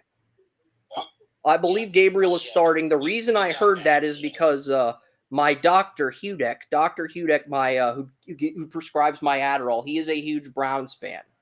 He's got Browns gear, Indians gear, Simpsons gear, and an autograph from Ed O'Neill, the actor that played Al Bundy on Married with Children, in his office. Yeah, he got Al Bundy's autograph. That's probably the one thing about my psychologist that Joey envies. Nice. Because they're both Browns fans, you know? And he likes Ohio State. He actually went to the Ohio State-Michigan game in '94 when Eddie George won the Heisman. So it's another fun fact. But again, the Commanders, they play Denver at home. If this was in Denver, I'd be picking Bo Nix. But Bo Nix is going to lose to Jaden Daniels. Williams going to take it. I know he's pissed about Nix not winning Rookie of the Year over Jaden, but that is a Week 13 game. It's a big Week 13 game because I've got the Broncos at 7-10, and I think they have to beat the Colts. They have to beat the Chargers on the road. They have to beat Kansas City at home, or they got to beat Washington in Washington if they want to get back to the playoffs. Denver's strength of schedule is harder. I think they lose to McCarthy in Week 14. They beat the Giants, Eagles, and Cowboys in weeks 15 through 17, and then they lose to the Eagles in week 18. But then they beat the Eagles in Philadelphia the following week because they travel to Philadelphia in week 18. They would get to stay in Philadelphia for a full week. They wouldn't have to travel anywhere since their week 18 opponent's the Eagles, and they could get used to the cold temperature, the altitude, and they finally beat the Eagles. but they lose to the Lions. That's my outlook for the Commanders. They beat the Eagles team that screwed them out of an NFC title, but they lose the Lions in the divisional round, the team they beat in the second round last year. That's kind of my outlook for the Commanders. But I have them at 9-8. So, and they're my final wild card. They edged out the 8-9. They edged out the 8-9 Carolina Panthers. I have the Panthers and Buccaneers both going 8-9. The Buccaneers start 1-4, and the 7-9 Buccaneers beat the 8-8 Panthers in Week 18 to take the NFC South division. That's kind of how I see that playing out. I have the Falcons at 7-10. I think the NFC South is going to be tighter than last year, and the Bucs are going to enter the playoffs as a team that people underestimate because of the Wirfs injury early in the season, the Godwin injury. But they're going to get healthy at the end of the year, and then they're going to piss a lot of people off with an 8-9 record. If they get the Cardinals and Niners at Raymond James, they'll win 2 playoff games, and they'll either play Detroit. Well, as long as Washington knocks out the Eagles, they'll play either Washington in front of their home crowd, or they'll play the Lions in Detroit. I think they could beat Washington. I don't think they would beat Detroit. But Joey has Tampa, Detroit. We'll talk more Tampa next week. But let's get to the Eagles. Let's get to Howie Roseman's team. I'll share the Commanders' time, and then we're getting to Howie Roseman's Eagles. Yeah, I gave the Ravens and the Eagles a wide receiver in my 2027 mock. I hope you forgive me, Joey. I hope you forgive me for giving Lamar Jackson more weapons. I hope you forgive me for giving Howie Roseman more weapons. I hope somebody beats Lamar Jackson into a puddle of country gravy. Yeah, you want Lamar Jackson to get the Bruce Willis Pulp Fiction VIP treatment and Lamar Jackson lives to tell the tale. No. I want him to get Jim Cornette treatment. I want him to be a puddle of country gravy. Oh, my gosh. All right, we'll get to the Eagles here. Final team. While I'm pulling up the Eagles depth chart, why don't you reveal the news, Joey? This is the perfect segue to do that. Don't you think, William? Yes, sir. All right. Let's hear it, Joey. Do we need a drum roll?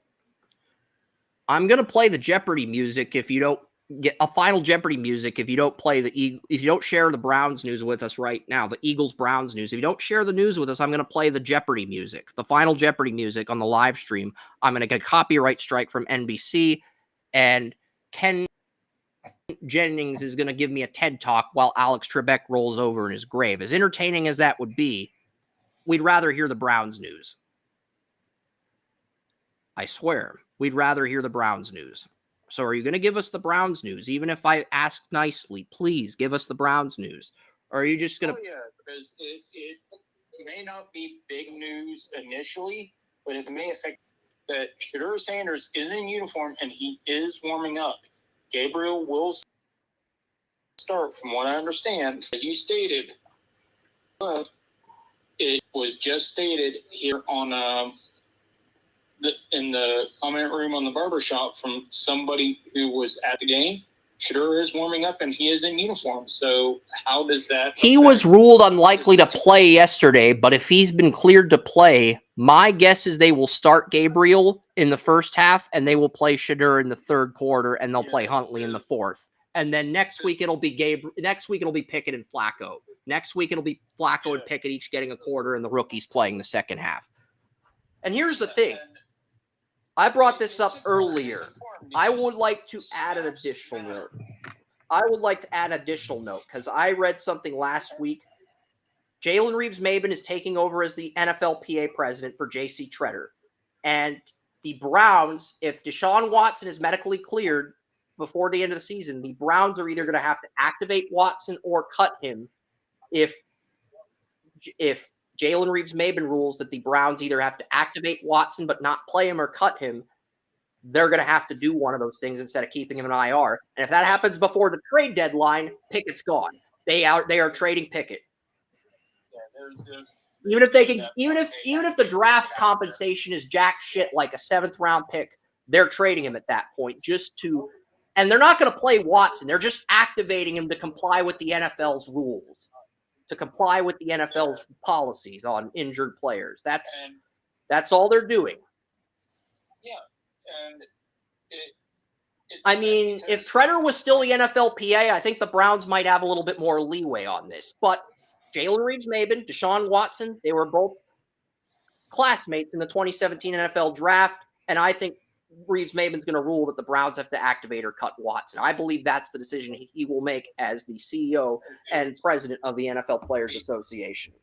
May not be the outcome you want. Implications of that too, because if they cut him before June 1st next year, they lose about as much money as the Broncos did for Wilson, if you remember. June 1st, it's only 87.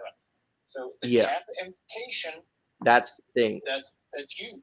It is huge because it's basically the Broncos disregarded the fact that they were going to lose nearly 50 to 100 million if they cut Russell Wilson because they would love Bo Nix, and it worked out for them. But they are on limited cap space as a result. Short this year, and then then they get more cap space next year.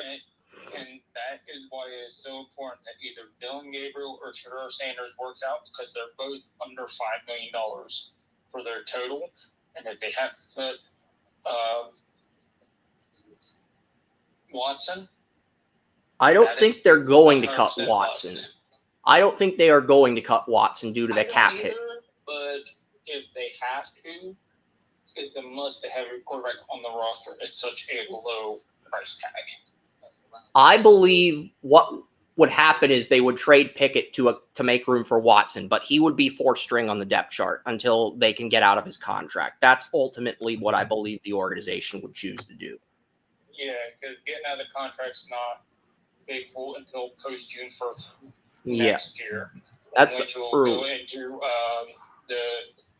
what they did, the Broncos did last year to get rid of their quarterback. Russell Wilson. It's a really sticky situation. And for everyone saying the Browns might draft a QB in 2026, I don't think there's a QB in next year's draft that has more upside than Shedeur. I think I had a 93 for potential on Shedeur. I have a 92 on three guys. I have a 92 on Nussmeier, a 92 on Klubnik, and a 92 on Aller. While I like all three a lot in terms of their upside, they all have less upside than Shedeur. Shedeur might not work out, but if he does, you're not getting a quarterback that's as good as Shedeur in 2026. You might get a quarterback as good in 2027.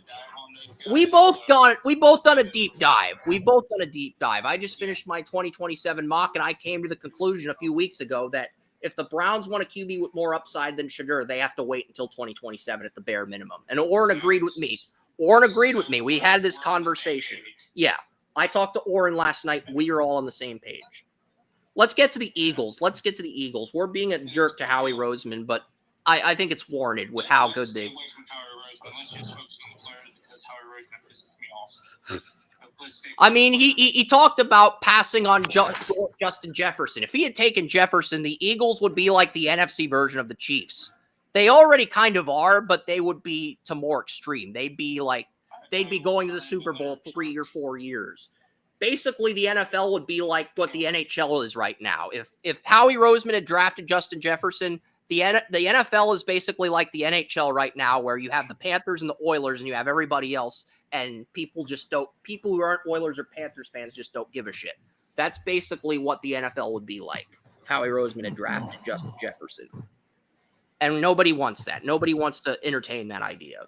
But you still have A.J. Brown. You still have Smith. Dotson's in a contract year. I think Watson and Anish Smith will compete for the slot job next year. And if none of them get it, the Eagles will get their slot in 2027 because there are as many as 7 to 8 first-round receivers. Minimum of 6, maximum of 8 first-round receivers. That's what I heard from dynasty experts last year, William, and I ended up putting 7 receivers in round 1 and 6 quarterbacks in round 1. And 2 running backs in round 1, and I told you there's 1 tight end that could get into round 1 on Washington. So there's 16. There might be 16 star players in Dynasty for the 2027 draft at this point in 2025, and that number's only going to get up. That's why I offered William all of my draft picks in 2026 for all of his picks in 2027, because if William has a bad Dynasty team, I could get Jeremiah Smith with one of his first round picks if he's crazy enough to give me all of his 2027 picks for all my 2026 picks this year. See, that's why Joey would do the opposite of Joey would copy my strategy and try to accumulate as many 2027 picks as I do to fight fire with fire if he were in a dynasty league. like me, because Well, what I've been hearing about this week is a little opposite from you when it comes to Eagles, because I've heard that their offensive line has been really good, except for against Mason Graham. And I've also heard that their defensive backs have had trouble with precise routes. well, the weapon, When the Browns receivers dropped the ball consistently on day one, they were open. So what does that say about the Eagles' defensive backs? Or what are we going to see today with them? I'm still looking at the offense for the Eagles because I'm trying to do like a season preview and stuff, but they have the weapons. They have Hurts. They have Saquon Barkley. The big storyline is Will Shipley has gone from third string running back to backup. The Eagles picked up A.J. Dillon in free agency on a team-friendly deal, but Will Shipley, entering year 2, is ahead of A.J. Dillon on the Eagles' depth chart at the moment. That is very good news for the Eagles because I liked Shipley out of Clemson. We both did, Joey, but I did not anticipate him jumping Dillon on the depth chart until like year 3, just looking at his trajectory. I've heard two things about the Eagles' offense. One, the offensive line is better than expected. It is. And two, Jalen Hurts may be the most clutch quarterback in the NFL. And I'm going to go into deeper detail on the Eagles' offensive line. Mailata, Dickerson, Jurgenstein, and Lane Johnson are back. They got Kenyon Green from the Texans, but I don't think that's a great move. Their backup tackles are Kendall Lamb and Matt Pryor. And if Mailata or Lane Johnson gets injured, you are screwed. Right now, Cameron Williams, the Texas tackle that a lot of people had in the top 100s on third string, the big standout on the Eagles' offensive line is fifth-round pick Drew Kendall out of Boston College. I remember telling you guys in the draft, Drew Kendall, Boston College center, keep an eye on this guy. He's a guy who has starter potential, could develop into something. He's also the son of Pete Kendall, the former Seahawks 97 first-round pick. I told you guys to keep an eye on Kendall. Roseman gets Kendall in the 5th round. He's already jumped Trevor Keegan, the Michigan interior lineman, as the backup center to Cam Jurgens as a rookie. So Kendall's the guy to watch on this Eagles second-team offensive line because we know how good these starters are. Same guys from last year's Super Bowl, all back except for Tyler Steen replacing Mekhi Becton. So everybody is back except for Mekhi Becton, who's being replaced by Tyler Steen, who's got a little bit of experience at right guard. Not a lot, but he's serviceable at right guard. But Kendall's the guy to watch on the second-team offensive line for the Eagles. I'm not high on Toth or Darian Kennard or Pryor or Kendall Lamb. I know Joey's hearing that the Eagles' offensive line, not just the starters, but the backups are performing well in camp. But Kendall's a guy that we talked about last year. I liked him. You wanted to see it in camp before you got on the bandwagon, Joey, but I think you're encouraged by what you've heard to where if Kendall does something against the Browns, you'll probably get on the bandwagon with me. I'm encouraged by what I've heard on a lot of levels this week for the Eagles, but at the same time, I'm also disappointed and concerned about them on a lot of levels. And that's what I'm looking to see today. At 1 o'clock, when this game happens, I'm looking to see, because we've all heard what the practices were like. I want to see if those hold up. Yeah. That's what I'm looking at. The Eagles have the same top 5 wide receivers as last year on the depth chart. The only starter they lost was Becton, but Tyler Steen's serviceable at right guard. I mean, he didn't really impress me at tackle in limited action with the Eagles, but he's serviceable as a right guard in the NFL level. And I like Drew Kendall as a backup to Cam Jurgens. I mean, the Eagles, they went from Dickerson to Jurgens to Drew Kendall. They just kept getting the right center each draft year, the right interior player each draft year as Kelsey got older, Jason Kelsey. And they have Alcantara and Goddard are both back in contract years, but the third string tight end job is between former Colts tight end Kylan Granson and former Raiders tight end Harrison Bryant. Granson and Bryant are competing for the third string tight end job. And right now, Tanner McKee's the backup to Hurts. Dorian Thompson-Robinson's the third stringer, and Kyle McCord is fourth string on the Eagles right now. I'm guessing McCord's going to get sent to the practice squad, and if somebody picks him up, then he'll get an opportunity to play elsewhere. But I think right now, I don't know. The Eagles might keep McCord and move Dorian Thompson-Robinson. I want to see what the Eagles do. Yeah, that's kind of what I'm wondering. I think we're all on the If they same move page. DTR. William and I are, at least. Because I like the Eagles' running back depth. I think their tight end depth is actually good because Kyle and Granson and Bryant pushing each other for a third string tight end. The Eagles can work with that dynamic. I love the depth at receiver, running back, and tight end. But outside of center depth, I don't like the offensive line depth. And if Jalen Hurts or any of these linemen outside of Juergens go down, the Eagles are in trouble. The Eagles are in trouble. They are. They're going to have a weakness that defenses can exploit. That's my final thoughts on the Eagles offense. Now I'm going to get to the defense. All right.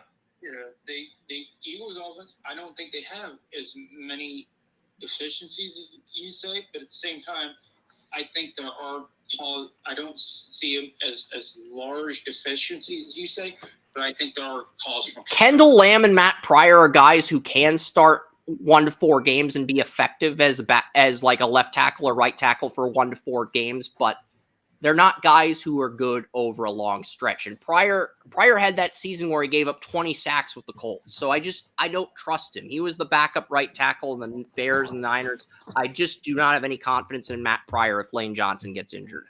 That's your right tackle if Lane gets injured. I have zero confidence in Pryor. And Kendall Lamb. It's cause for concern, but it's not as catastrophic as you make it to be. I think Cameron Williams is better than Pryor. Out there they can sign. I like Cameron Williams. I did not like him as a 2nd round pick, but as a 6th round pick, that's fantastic value. I have more confidence in Williams than I do in Pryor. So if that's the backup to Lane Johnson, fine. But I think the Eagles just do not want to start a 6th round pick at right tackle. That's the only reason Pryor's on the roster. Well, that's the thing, because when it comes to backups, there are a lot of backups out there that you can say they can replace this guy who's underperforming. So that's why I say it's not as catastrophic as you make it seem, because backup offensive tackles, you can always find one. Yeah, and Pryor and Lamb's serviceable, but if he plays more than 4 games, he's a liability. Pryor, I've just never liked Pryor at all. Whether it's his time with the Colts, 49ers, Bears, I think Matt Pryor's a liability anywhere he's gone. He's never been much of anything on my radar. But he's ahead of Cameron Williams on the depth chart right now. And honestly, I think Williams has more upside, even though he's a rookie. And I know promoting a rookie to 2nd team, 6th round rookie scares Howie Roseman a little bit, but I think it's the best decision for the team long term. That's all. Yeah, we're seeing it a lot this year. And Kenyon Green's the 3rd string left guard, but I believe ultimately Kenyon Green will be the backup to Dickerson. Even though Green missed some time with an injury in camp, Brett Toth went undrafted in 2023. You really think the Eagles are going to make an undrafted guard the backup to a former 1st round pick? I don't buy that either. They've done it before. I guess. The thing is, this is the thing. There is a trend right now from this last draft. I don't know if it's because of whatever is something going around in internal circles, but there are a lot of mid to late round picks that people were projecting to go earlier that fell, and they are stuck at the bottom of depth charts because of politics. I don't know why. I haven't heard why, but I know that it is causing some issues with depth charts. I mean, so this is one of those reasons that may come to surface that he's actually better, and by the start of the season, he actually may be in that number 2 spot. Yes. I mean, I could go on a rant about Colts camp and how they had these they had a Build-A-Bear workshop for the Colts at their camp where you could get a Colts player's face on a Build-A-Bear, and your options were the Colts mascot in blue, the Colts mascot in army green, Daniel Jones, and Anthony Richardson. And look, I like the idea of, it's a good concept, putting an NFL player's face on a Build-A-Bear toy for a kid that wants to buy a stuffed teddy bear. It is a creative concept. I respect it, but the execution of the concept at Colts camp was horrible. I said this with William, and just the decisions that the Colts made at their camp. They basically said, "Oh, only adults get autographs. Children get no autographs." I mean, this camp was so dysfunctional. I was actually asking myself if Jim Irsay's kid is doing worse than Robert Irsay. And Jim Irsay's like, "Leave my daughter alone," and Robert Irsay's just laughing his ass off like Cotton on King of the Hill. That's basically... So they're in heaven. Hypothetically, the Irsay family in heaven. okay, and in that case, yeah, he might be laughing his ass off because it really depends on if they have cocaine in heaven. Probably does depend.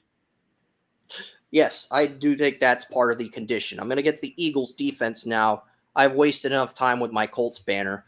Jalen Carter, Jordan Davis are the defensive ends. Milton Williams is gone, but Moro Ojomo, the Texas defensive tackle that I liked, is the projected starter at 34 left in. And Ojomo was a guy I had a starter grade on, had a 5th-round grade on him, starter potential, sat behind Milton Williams and Carter and Davis for 2 years. Now he's going to play at 34 left end. Nolan Smith is the left outside linebacker. What's interesting is the Eagles added Azeez Ojulari, teammate Jalen Carter from Georgia, and Nolan Smith as a backup. Uche from the Chiefs and Patriots is a backup. Jihad Campbell's listed as a middle linebacker in our lads. I think he's an edge rusher. Okay, he was an edge rusher at Bama.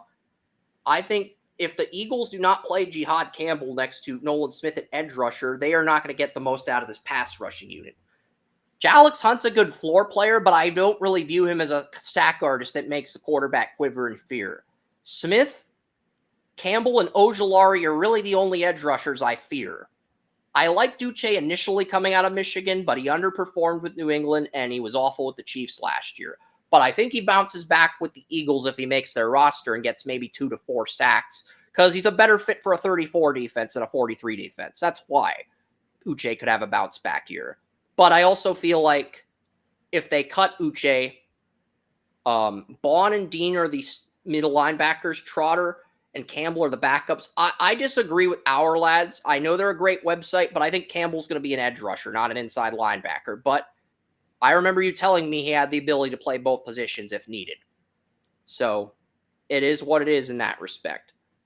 Right now, Keely Ringo is the 3rd projected starter, along with Quinion Mitchell and Cooper DeJean. But Howie Roseman got the Raiders to trade Jacorian Bennett. So you got Jacorian Bennett, Adoree Jackson, and Mac McWilliams, your 5th-round pick out of Central Florida, competing for that nickel job next to Mitchell and DeJean. Last year, DeJean was the nickel, but he's moving to the outside probably with Darius Slay gone. I would imagine DeJean's moving to the outside full-time. Whether it's as the field or boundary corners, irrelevant. The point is Mitchell and DeJean are now your top 2 corners. And you got 4 viable options for the nickel job. Reed and Blankenship are your starting safeties, and you got Mukabu, your 2nd-round pick out of Texas, as your backup safety for depth. And Tristan McCollum's your number 4 safety. So Lewis Sign, Vikings 22 3rd-round picks a 3rd stringer on the Eagles, but I think Sign's going to beat out McCollum for that backup job. But the fact that he's a 3rd stringer means he's not guaranteed the backup safety job to Blankenship either, which does add an interesting wrinkle to the competition the Eagles have at safety, Joey. Not a jaw-dropping wrinkle, but an interesting curveball wrinkle. But yeah, you look at Nolan Smith. I would start Nolan Smith and Jihad Campbell. Our lads assailing Alex Hunt's going to start next to Nolan Smith. They have Ojulari and Uche as the backups. They have Patrick Johnson and Antoine Ryland Powell in 3rd string, and they have Ogbo Okoronkwo at 4th string. Ogbo Okoronkwo is not going to be 4th string. Joey and I, we've covered him on the Rams. We've covered him on the Browns. We've covered him since his time at Oklahoma. He's not going to be 4th string. Okoronkwo is not going to be 4th string. In fact, I think he's going to get a sack against the Browns today. That's my prediction for the preseason game. You thought I didn't have a preseason prediction for today's game, Joey? You were wrong. Ogbo Okoronkwo is going to sack his former team in today's game. That is my prediction for this preseason. Okoronkwo was. I like our lads and respect what they're doing, but Okoronkwo should not be listed as a fourth stringer on the Eagles depth chart. That is asinine. That is fireable in my opinion. It is. I agree. Okoronkwo brought the attitude needed to the Browns. He brought the attitude of a champion, but that doesn't always manifest itself in the field. If you put him at third string, I disagree with the decision, but I'd respect the thought process due to how deep the Eagles are. Fourth string, I don't understand what the hell you're doing. Absolutely not. Absolutely not. Fourth string is a no. He is way too good for fourth string. Because right now, I'm looking at this roster. They have Jihad Campbell as an inside linebacker. I think he's going to start at edge rusher next to Smith. They have Jalix Hunt starting. I think Hunt's the fifth best edge rusher. I did not like him coming out of Houston Christian. I know Nagy hyped him up, but I like Ojulari better. He's a beast when he's healthy. Patrick Johnson was good at Tulane, but the point is he's probably a roster cut, even though I admire the fact that he went from an undrafted guy to a 4-year veteran on the Eagles. And Okoronkwo is probably the number 4 edge rusher. I think you could make an argument for Okoronkwo over Ojulari as the swing edge rusher. I really think you could make that argument. It wouldn't be a good argument, but I think you could make that argument. It has some merit, Joey. That's all I'm saying. It does. And here's the thing. Because guess what? The Eagles' backup defenders, their defensive line, is better than a lot of teams' starting defensive linemen. So we're going to learn a lot about a lot of teams that play the Eagles here. Right now, the Eagles' backups on their 34 defensive line, you have Byron Young from the Raiders, you have Ty Robinson, a 4th-round pick, and you have Gabe Hall out of Baylor. Those are your second-team guys behind Carter Davis and Ojamo. I'm not high on those guys, but I know there's a few guys in that group where you're thinking, okay, these guys are promising enough. They're not going to be starters, but they're promising enough. I'm curious to see what they do in depth roles. That's probably what you're thinking internally. I mean, I'm curious myself because when you think of edge rushers, you think of defensive ends, not outside linebackers. And yes, the Eagles run a 34, but the point is they have like 5 or 6 good edge rushers. Most teams don't have that type of depth. And even though I like Josh Uche, he's the 5th best pass rusher. If we're going Campbell and Smith at 1 and 2, I think you can debate between Ojulari and Okoronkwo at 3 and 4. I loved Uche at first, but he's the 5th best pass rusher on this team. I'd go Patrick Johnson at 6.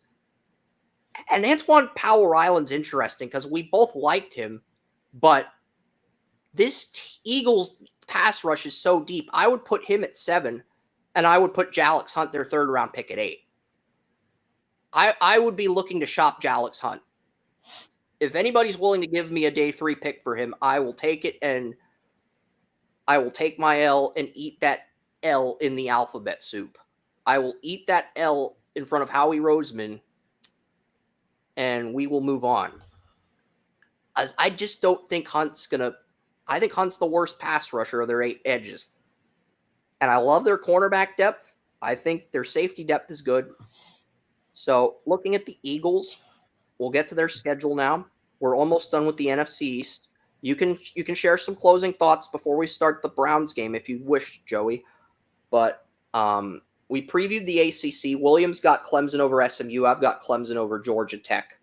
But I think Clemson, they got best defensive line since 2019.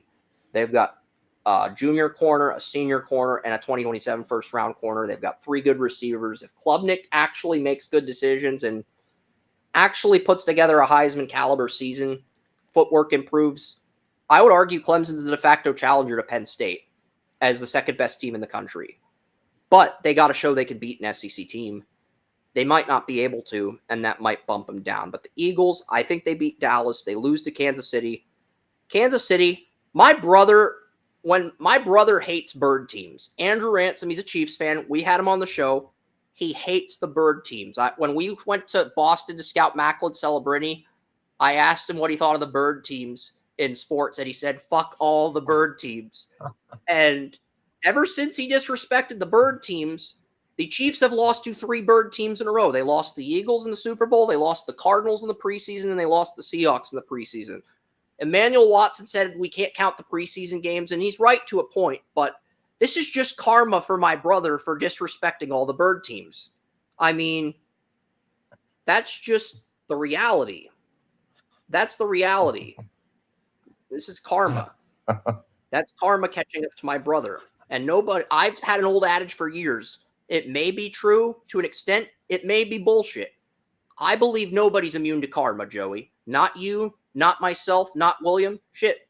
I don't even believe Chuck Norris is immune to karma, even though people will make a Chuck Norris joke about how Chuck Norris used a Kung Fu kick to reverse his bad fortunes on karma to turn that into good luck for 100 years. And that's fine if you want to make that joke. I respect that. But I don't believe anybody's immune to karma. And I know that makes me sound like a conspiracy theorist or an a-hole or a dickhead, but I do not believe anybody's immune to karma. And because my brother disrespected the bird teams are unleashing karma on the Chiefs. However, the Chiefs are not going to lose the Eagles twice in one calendar year. I think they will beat the Eagles in their home opener. The Eagles should beat the Rams. I think they beat the Buccaneers. I had Tampa originally winning this game before Wirfs got placed on the pup. I think they beat Denver in front of their home crowd. They beat the Giants. They lose to J.J. McCarthy in a trap game in Week 7 in Minnesota. Minnesota's got O'Connell and McCown. They got some smart people on that offense. If Hurts slips up and McCarthy plays out of his mind, that is a game the Vikings can steal. They beat the Giants at home. They lose to Green Bay on Monday night. They beat the Lions at home. They beat the Cowboys at home. They beat the Cowboys in Dallas. They beat the Bears on Black Friday. Howie Roseman gives Ryan Poles, his former employee, and Caleb Williams an early lump of coal on Black Friday. They lose the Chargers on Monday night. They beat Warren's Raiders. They lose the Commanders. They lose the Bills, and they beat the Commanders before losing the Commanders in the playoffs. So that's my Eagles' outlook for this year. I have them at 11-6. They're my 2 seed behind Detroit, but if they beat Washington in the playoffs, I think they get to the NFC title, and they play Detroit. And if they play Detroit, that could go either way. If they play in Philly, they probably beat the Lions. If they play in Detroit, that could honestly go either way. That could honestly go either way, but I think the Lions are due for because everybody, right now, the Lions are the most popular team in the NFL. And the most popular quarterback on Instagram is no longer Patrick Mahomes. It's Joe Burrow. For years, the last 2 years, it was Mahomes, Lamar, Burrow. After last year, Burrow jumped both Lamar and Mahomes on Instagram. So if you're trying to create the NFL's best Super Bowl matchup from a rating standpoint, you want the quarterback with the most Instagram followers versus the team with the most viewers, the Lions. That's the matchup you want if you're the league and you're trying to pivot away from this Chiefs bias and you're trying to market your business, your brand. Taylor Swift hinted at it being Bills Lions, but that's too obvious. 2 snake-bitten franchises that people want to see in the Super Bowl. The NFL gods are not going to give us that. We might get Bills over Buccaneers next year. We might get Buccaneers Bills this year, but I don't think we're going to get Lions Bills this year. That one of those teams will slip up in the playoffs. That's what happened. Both teams slipped up last year, but we'll see. It's very early, but I have the Eagles at 2. We're going to get to the AFC East now. You got any closing thoughts before the Browns game, Joey? I know, William, you want to get to the AFC. You've been very patient. Shit, I forgot to share the Eagles' schedule now. I clicked on the schedule, but I'll show our audience the schedule. I didn't even realize. This is what pulling all-nighters does to you mentally. But let's get to the AFC East. I'm going to start with the Jets. They've gone from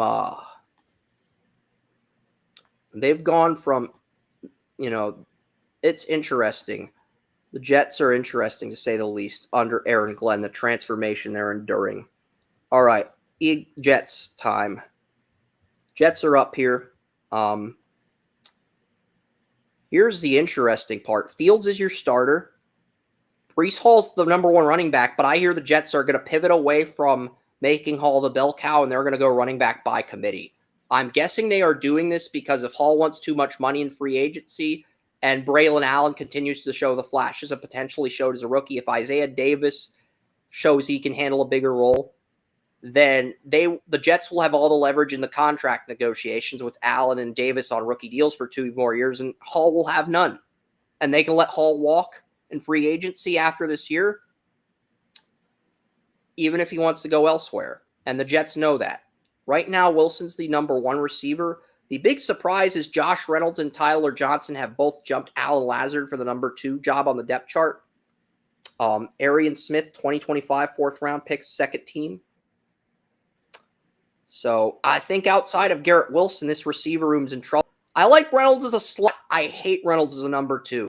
And there are some teams that have used Reynolds properly as a number 3, number 4 guy. There's also some teams that have used him as a number 2 receiver and mismanaged him, like the Titans and Rams early in his career.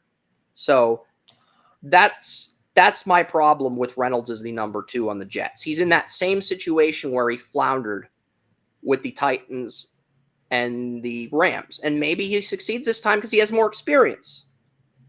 But it doesn't look good for Fields. And I like Fields, but outside of Wilson, there's not a receiver I'm enamored with. Jeremy Ruckert, who actually took the starting tight end job last year, is no longer tight end 1. Mason Taylor has beaten him out for tight end 1. That does not surprise you, William, given the amount of times you mentioned Mason Taylor a year ago. Taylor jumping Ruckert does not surprise you in the least. No, not at all. This is something you kind of expected. So, Ruckert but I think is all right, but yeah. Taylor, Mason Taylor Taylor. Ruckert's still a serviceable tight end 2, but he's in the final year of his rookie deal. It makes no sense to have him as tight end 1 when you can just turn things over to Taylor and give him the experience he needs now. And I think Ruckert's a really good tight end 2, by the way. So that's not a knock on Ruckert. Fashanu. No, not at all, man. Yeah, Fashanu's still your left tackle. John Simpson, former Ravens left guard, did well with the Jets. Tippmann and Vera Tucker. Membu takes over as your right tackle. Max Mitchell and Okorafor, the former Patriot who quit on the Patriots. Okorafor is beating out Carter Warren for the backup right tackle job, and Max Mitchell's the backup left tackle. And right now, the Jets' backup center is Josh Myers, the Packers' starting center. So the Jets have some depth at left tackle, right tackle, and center, but they are absolutely screwed at guard if anything happens to John Simpson or Vera Tucker, who's had some injury history. So that's the Jets' offense. Jermaine Johnson's back from the torn ACL he suffered last year. The Jets have 2 guys that I think are sack artists, because I knew Johnson was a sack artist coming out of Florida State. I didn't know Will McDonald had that dog in him. I know he killed it at the Senior Bowl, but McDonald actually showed he could replace Johnson as the number 1 defensive end. Now you have 2 healthy, good defensive ends. You have Quentin Williams and Byron Cowart, the Bears' backup defensive tackle, who was the number 3, number 4 guy last year.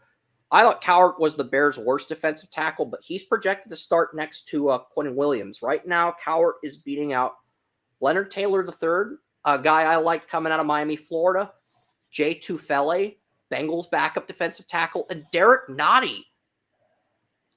I'm sorry, our lads, but Derek Nottie is not going to be a 3rd stringer. He might be a backup. Derek Nottie was the starter next to Chris Jones for like 4 years since he came out of Florida State. He's not playing 3rd string. I think you could make an argument that Nottie might be your best defensive tackle outside of Williams. And Fedarian Mathis, Commanders' former 2nd-round pick that signed with the Jets, he's another guy that could do something. So the Jets are deeper at defensive tackle than I realized. You don't have any depth behind Williams and Sherwood if injuries happen. You do have Jamin Davis as your Sam linebacker in 3 linebacker sets. Malachi Moore, 4th-round pick, but I had a 2nd-round grade on him. Malachi Moore is beating out Tony Adams for the strong safety job. And I remember we kept tearing the Jets a new one last year because they had Tony Adams and they had Ashton Davis from Cal, the guy they drafted, and the rest of their tight end room sucked. But they have Malachi Moore starting at strong safety, and Cisco from the Jaguars is now the Jets' free safety. So Cisco is going to be I think the Jets upgraded at both safety positions, but Cisco transitioning from Jacksonville to Aaron Glenn's defense. Malachi Moore, 4th-round pick, day one starter. Very unique situation. Brandon Stevens takes over as the number 2 corner, the role DJ Reed played. Carter's still your nickel. And Isaiah Oliver's your number 4 corner once again. And Quantez Stiggers, last year's 5th-round pick, and Azaria Thomas are competing for the number 5 cornerback job. So I like the Jets' depth at corner. I think their depth at defensive tackle is respectable, but a big drop-off in talent after first-team defensive end and first-team linebackers. That's the big takeaway for me, William. And the receiver situation. I like Fields, but they don't have any weapons outside of Mason Taylor, Ruckert, and Garrett Wilson if Lazard got demoted to second team. They're in trouble. Corley's been demoted string, and we would not shut up about him last year. I mean, geez, Corley, I get it. Corley had the fumble on Thursday night. Corley should not be 4th string. Like, No, I not am at all. literally wondering if Woody Johnson hired a hypnotist to create this depth chart, paid a hypnotist to put this depth chart together. Because there's a lot wrong with the Jets. I know I sound like very Adam much, man. Sandler and Big Daddy with this Jets rant, but there is a lot wrong with this team. And that is me putting it bluntly and politely. I'm sure Joey Yeah. comments about the Jets are far more vicious. So I'm going to share the Jets tab, and then I'm going to pull up the Dolphins schedule. If you want to go there, I heard that Aaron Rodgers was taken up his calf. Now, I didn't see what was upper calf or lower calf. If it was a lower calf, that meant lower calf. Well, Justin was Fields is the attached Jets to QB. the Achilles tendon. Now, that makes me wonder, is Aaron Rodgers going directly from camp to a cave far, far from New Jersey where the Jets play? Well, Aaron And Rodgers opens up he in New is Jersey. going to commune and meditate in the darkness with the Sith Lords of the past to heal his messed up leg. And his newest recruit is Dallas Mavericks GM Nico Imalev. Not Nico, the UCLA quarterback. My apologies. Nico Harrison, the Mavericks GM, who traded Luka Doncic away, was at a Steelers practice with Aaron Rodgers. And it looked like he was making a joke about the Luka trade. My conspiracy theory is that Nico Harrison is the newest member of Aaron Rodgers' Darkness Retreat. Because why else would Nico Harrison show up to a Steelers training camp out of the blue? And the fact that the Steelers let Nico Harrison into their training camp after he traded Luka away is about as bad as the Steelers hiring Matt Canada. I'm sorry, I had to go there. You keep that guy away from Aaron Rodgers and Tomlin at all costs. After Nico Harrison screwed up the Mavericks. What the Sith Lords told Aaron Rodgers: you're a multimillionaire. You got hundreds of millions of dollars. You get with this dude, you buy some of his company, buy some of his team, and then in time, you end up owning the whole damn thing. Underhanded, evil-like. But you'll never have to put weight on that. So Aaron Rodgers and Nico Harrison. So the Sith Lords are telling Aaron Rodgers to buy shares of the Mavericks. So Nico Harrison is no longer on the team. But Nico Harrison's the GM. He's not the owner of the Mavericks. And Cuban sold the Mavericks. So But guess who is right underneath the owner for knowing what's going on with basketball operations? Mr. General Manager. So, Oh. yeah. So Aaron Rodgers planting seeds. And Aaron Rodgers won his first Super Bowl in Dallas. So if he owned a sports team, it'd be ironic for him to own a team in Dallas. That's where he had his most success. So logistically speaking. Today, so guys, just bear with me. We are bearing with you. We're putting the Jets on hold, but I think it's warranted given how bad their roster is. Also, But the Jets do have a few good wide receivers. They've got Garrett Wilson. A little bit of credit. We're going to give him a little bit of I credit. like Lazard and I like Corley, but Lazard's a second string receiver and Corley's been demoted to fourth string. So it just feels like if you take away Garrett Wilson and dare Fields to beat you, you can do that. Fourth string. He was a backup as a rookie. He's been demoted from third string to fourth string. And he was probably the best bloody receiver they got. Outside of Garrett Wilson, who they extended, he's their best receiver. Yeah. So why? So why? Honestly, if the Jets want a 5th round pick for Corley, I'm game. If the Jets are willing to take a 5th round pick for Corley, I'm game. Like, I'll give them a 5th for Corley. They draft him in the 3rd round. I will not give up a 4th for Corley, but if they want a 5th for Corley, I'm all ears. Let's talk. Yeah, it's like if I'm round, I'm looking at this and I'm like, oh, a 5th for Corley? You can have a 5th round pick. I want this guy. Yeah. And I'm sure a lot of other general managers say the exact damn thing.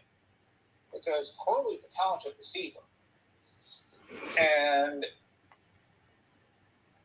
I just don't understand it. What the hell? What are they doing? I'm guessing Malachi Corley. Well, the Sith Lords are no longer associated with the Jets since Aaron Rodgers is on the Steelers. My theory was Malachi Corley either pleased or offended the Sith Lords, and Aaron Glenn did not take too kindly to that. They still got Woody Johnson. He may be the senior Sith Lord. That's true. He's like 9,000 years old. He's lived forever. He might have gotten the... He's basically Emperor Palpatine with a green hoodie. That's Woody Johnson in a nutshell. Palpatine wasn't much of a visionary. He put Darth Plagueis' plan and worked with it. He wasn't a visionary. Woody Johnson's a visionary. Okay. Woody Johnson's a corny visionary like the Six Flags guy, but he's still a visionary. Yeah, I think Woody Johnson's more like Darth Bane. You know, he had the vision. He had everything he needed. And he's 4,000 years old. So, you know, I think Woody Johnson's more like Darth Bane. Okay, only 1,000 years old. I've got still, yeah. You know, he's still deteriorating rapidly. Yeah, it's not a great situation. I've got the Jets at 0-4. They lose to Pittsburgh. They might beat Pittsburgh, but I think they lose to Pittsburgh because the Steelers just have better cornerback depth, and I think Rodgers is out for blood versus the Jets. The Bills probably beat the Jets in New York. Even though Buccaneers won't have Tristan Wirfs, I can't see Baker Mayfield having a bad game against the Jets if they start 0-2. The Dolphins will beat the Jets on Monday night, so that's 0-4. And then you got the Jets winning 3 in a row against the Cowboys, against the Broncos in London, and the Panthers. Then they lose the Bengals. They have a bye. I have the Jets losing the Browns at home. I have your Browns beating the Jets. That's one of the 3 teams I have the Browns defeating this year. Well, I'm not normally going to complain about this, but God, man, it's the Jets. Yeah, that's not much of an achievement. I mean, and losing to the Jets, I think this year would be worse than losing to Orange Raiders a year ago. When they're far worse. Yeah. I have the Jets losing to New England and Baltimore on the road. They beat Atlanta at home.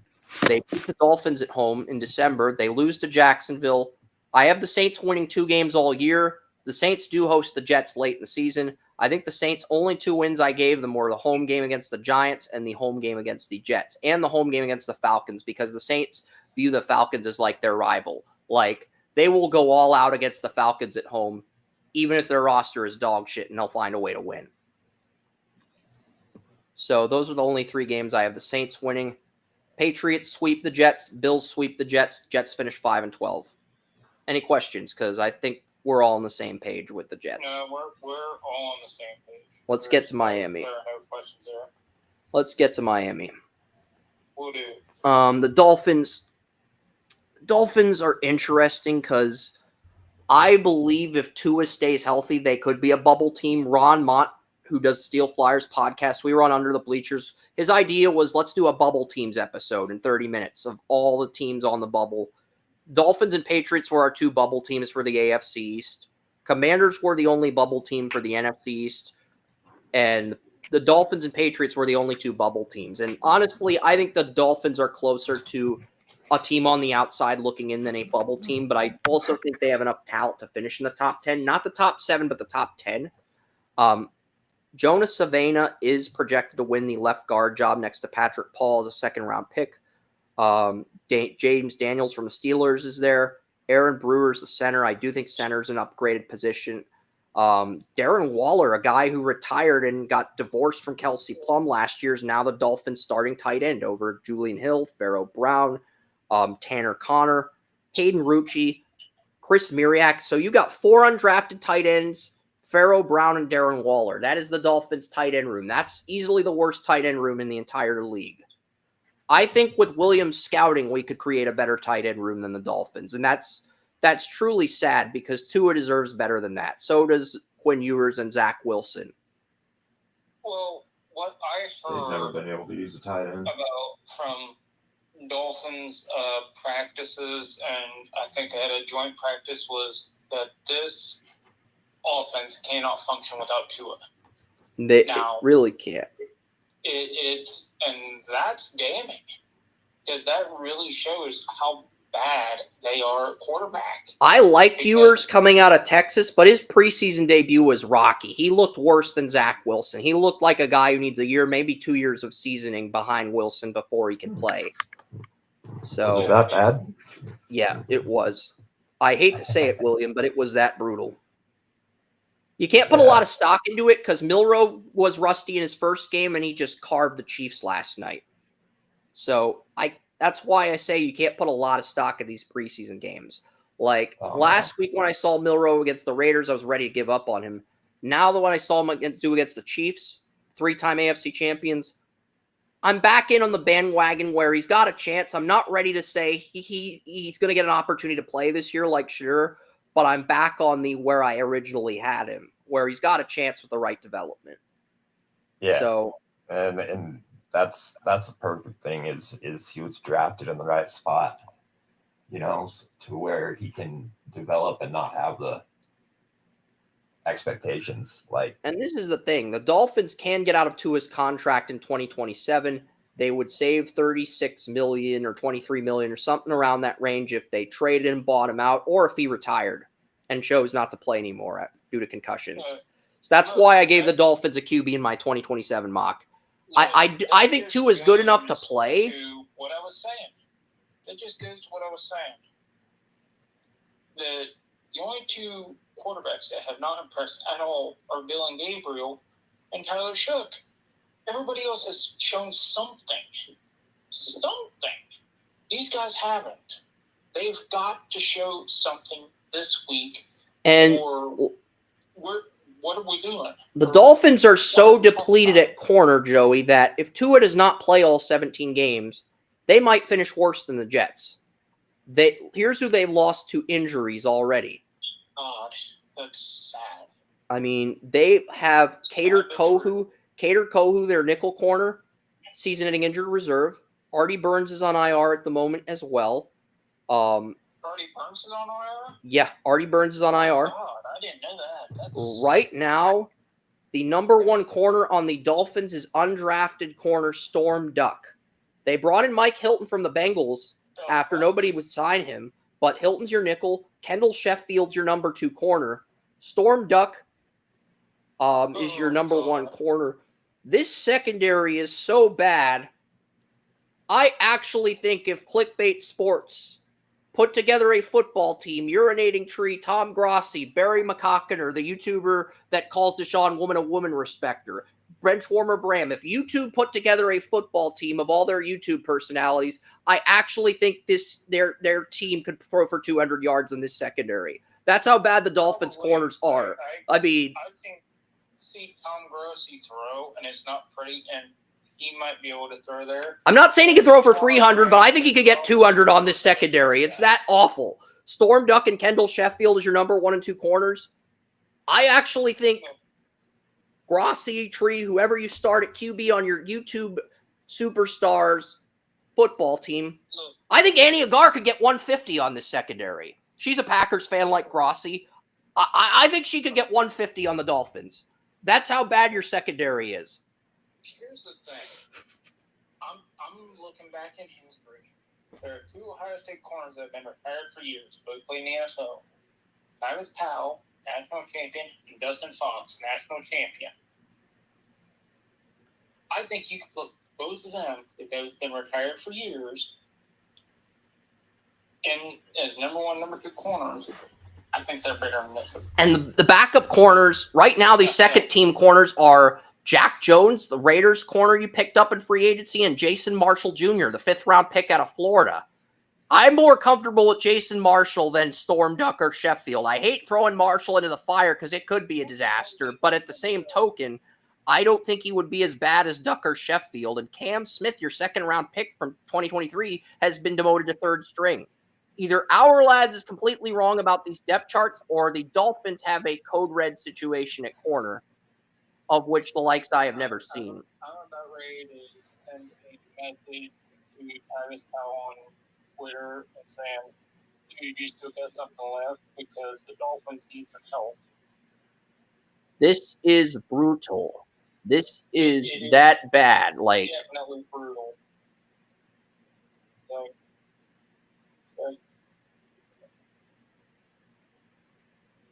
I mean, I'm trying to think of who got. I believe Darrelle Revis could come. Darrelle Revis is eligible for the Hall of Fame. Darrelle Revis is eligible for the Hall of Fame next year. I think if he unretired and signed with the Dolphins, he'd be their number one corner. That's how bad this secondary is. Darrelle Revis could unretire right now, attempt to come back like Terrell Owens did. I think he'd be Miami's number one corner. I do. That is how bad this secondary is. I think 40-year-old Darrelle Revis would be Miami's number one corner. That's not just a reflection on how bad the cornerback room is. That's also a testament to how good Revis was. That 40-year-old Darrelle Revis would be the Dolphins' best corner. And hey, from a marketing standpoint, you would sell some tickets. You'd piss off some Patriots fans. Revis got into the Hall of Fame 2 years ago. But if he unretired right now, he would be the Dolphins' best corner. That's just sad. Because Revis got sworn in the camp 2 years ago. If he unretired right now, he would be Miami's best corner. What does that tell you about how abysmal this secondary is, Joey? I think that says everything. So, yeah. The Dolphins are probably going to go 8-9 or 7-10. I've got the Dolphins at 7-10. And that's if Tua plays all 17 games. That's how bad the secondary is, Joey. I have the Dolphins going winless on the road. I have them losing the Colts in week 1. If Richardson improved his completion percentage from 48% to 64%. Yeah, I think Richardson could win a shootout against Tua. It won't be easy, but I think he could. I think he could do it. If it was in Miami, I'd disagree. If it's in Indy, I think he could win that game. If Daniel Jones starts, Tua's going to steal that game. That's all. Well, I think we can simplify it a little bit and say which quarterbacks that they're going to be going against on the schedule could throw for over 300 yards on the secondary. And we might be able to figure out their win-loss record based on. I think Richardson could throw for 300. He has a cannon. Tua's had the Patriots number in Miami, so I'll give them a home win over my Patriots. Because even though I'd love to see my Patriots sweep the Dolphins, and this might be the year they finally do it. This might be the year they do it with how dire the Dolphins' cornerback room is. I gave the Dolphins an edge rusher in my 26 mock, and I gave them a quarterback in my 27 mock. So I did nothing to help their god-awful secondary. Not because I didn't want to. It's just because I think that's the direction the team's heading in, especially if Tua gets another concussion or two and opts to retire. If he gets another concussion, he's done. Yeah, he said he's not even close to done. He could play for the Dolphins until he's dying, but I think that's just him. Well, that's just the competitor in you. I said the same thing, and I'm on concussion number 12 that's documented. Yeah. And I know that with every concussion you get, your head gets a little softer. Yeah. and it hurts a little bit more. By a little bit more, I mean a lot more. Yeah.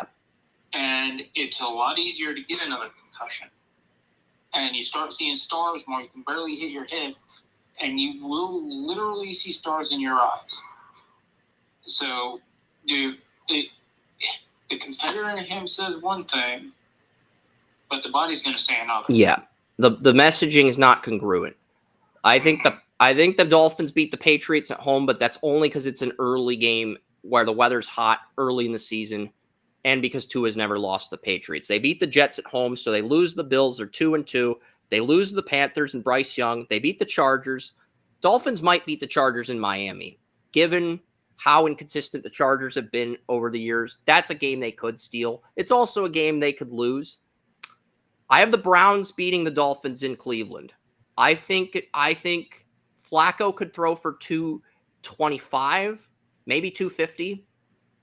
I think Pickett could throw for 200 on the Dolphins. I think Pickett probably 225. I think Gabriel could throw for 200 on the Dolphins. I think Shedeur could get 300 on Miami, maybe 350, maybe 400 if he's just in the zone. You know, if Shedeur's coming off a hot streak, I can see. Flacco and Shedeur could both throw for well over 300. I think Flacco could throw for 350. I'm saying Shedeur could throw for 400 on Miami if he's on a hot streak.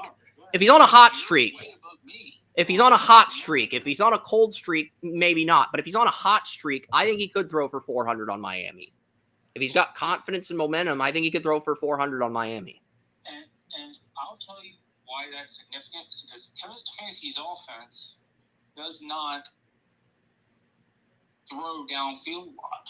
They are usually 10, 15, 5-yard runs, and then they hit a deep shot. So if they're going for 300 something, man, the defensive backfield for Miami would be completely non-existent. And that's why that's significant. I think, I think Falcons should beat Miami in Week 8. The Ravens should beat Miami on Thursday night. They just have too many weapons. I mean, they got Zay Flowers, Rashad Bateman, DeAndre Hopkins. That's their top 3 receivers, and they have likely Kolar. The Dolphins should not be this bad, but with their secondary, it just makes them every other position they have. It almost seems like it's non-existent. Because Josh Allen might throw for 500 yards on Miami like Cousins did. That's no. He wouldn't throw for 500. He would throw for 250 and run for another 250. That's true. The difference. Yeah, that's true. But he'd still get 500 yards on the Dolphins. Yeah, that's what I'm saying. I'll give the Dolphins a pity win over the Commanders. They play the Commanders in Madrid, Spain. Madrid is closer to Miami than Washington, D.C. I will give the Dolphins a pity win over the Commanders in Madrid. If the game was in Miami or Washington, if they were playing in Washington or Miami, this is an automatic Commanders victory. I think we're in agreement on that. I will get, since it's an international game and it's the first game in Spain, I will give Miami a pity win if Tua plays. That's you put it almost as bad as when Kevin Stefanski said he was going to put down Shedeur Sanders for a few days. It's like for the love of fuck, could you not find a better way to put this? On these situations, you just. They play the Saints in Week 13, coming off a bye week. The Saints have a horrible quarterback situation. I actually think Zach Wilson could beat the Saints off a bye week with a home crowd. Shit, Quinn Ewers might be able to win this game. Quinn Ewers might be able to beat New Orleans. If Tyler Show is starting for New Orleans, I think Zach Wilson and Quinn Ewers could beat Show. If it's Rattler or Hayner, who knows? But if it's Tyler Show versus Zach Wilson or Quinn Ewers, I am taking the entire Dolphins quarterback room over Tyler Show. Yeah, you said Zach Wilson. That made me pause for a second. I'm not saying Zach Wilson would win any other games on the schedule. If Tua gets a season-ending injury in Week 1, the Dolphins probably go 1-16, maybe 2-15 if they beat Washington in Madrid. But they probably go 1-16 with their only win against Tyler Show and the Saints. That's just how bad. Well, you also have to look at which team is going to be in better shape in Madrid, because Madrid they're known for their girls. They're known for their party life a little bit. I mean, Jane. So who's going to be in better shape come game day? Because they're going to have like a week. And, you in know, Madrid. I know Jaden Daniels' mom is his agent too, but like she's very cautious, loyal, and overprotective of Jaden. She's gonna have to be extra overprotective of Jaden in Madrid. I'm just saying. I think Jaden's a smart. At that point, Jaden Daniels is going to be too scared to do anything, so he might be the most prepared I've ever been. I've seen overprotective parents, and it does not turn out well for the kid if they get out of line. Jaden Daniels may just be a little frightened. I mean, Jaden's. I don't want to say anything bad about Jaden's mom, but she thinks a lot of the girls. She thinks a lot of the girls that like Jaden only like him for his money and his resources, and that's partially true. That's partially true. And I can understand parent having their child's best interest. I think all parents. Any good parent's going to have their best son or daughter's best interest. Son's best interest in mind. Yeah. It's like we're not going to go and say anything bad about that. I mean, yeah, exactly. You know, a lot of people say a lot of bad things about parents they don't like, even when those parents are good. We're not going to do there. We're not doing this shit here. We're going to point out, you know, Mama Bear don't keep their son in line because son know if you got to go home to Mama Bear going to put him in his place if he mess up.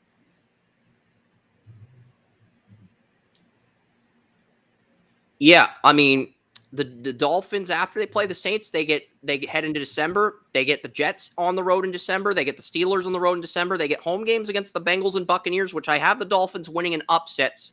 And then they get Dolphins or Jets. That's the big. It's in New York. It's in New York in December. If it was in New York in September, it's a pick'em game. If it was in September, it'd be a pick'em game. It's in December in the cold. That is a Jets win, and it's a December game. Do you remember the Dolphins playoff game when they were in the cold? I forget who they. It's the Chiefs. It was the Chiefs, and their Week 18 game is against New England. They cannot play in the cold. Their Week 18 game is against New England. So if the Dolphins and Patriots are playing for a wild card spot in Week 18, the Patriots are going to the playoffs. Patriots are going to the playoffs in that situation. Yeah. Patriots cannot play in the cold. They are not a cold weather team. The Dolphins can't play in the cold, and the Patriots are built to play in the cold. They're wired to play in the cold. So that's why I say, like, anybody that is drafted from the Midwest, where like the Colorados, where the mountains are, and where the rocky plain is across those states, those guys, they can play in the heat, they can play in the cold, they can play anywhere because they are used to the heat. They can play in the cold. And then you get these guys from Florida. Love the guys from Florida, great athletes. Guess what? You put those guys in the cold, they ain't doing it. They're not used to the cold. They can't do it. Yeah.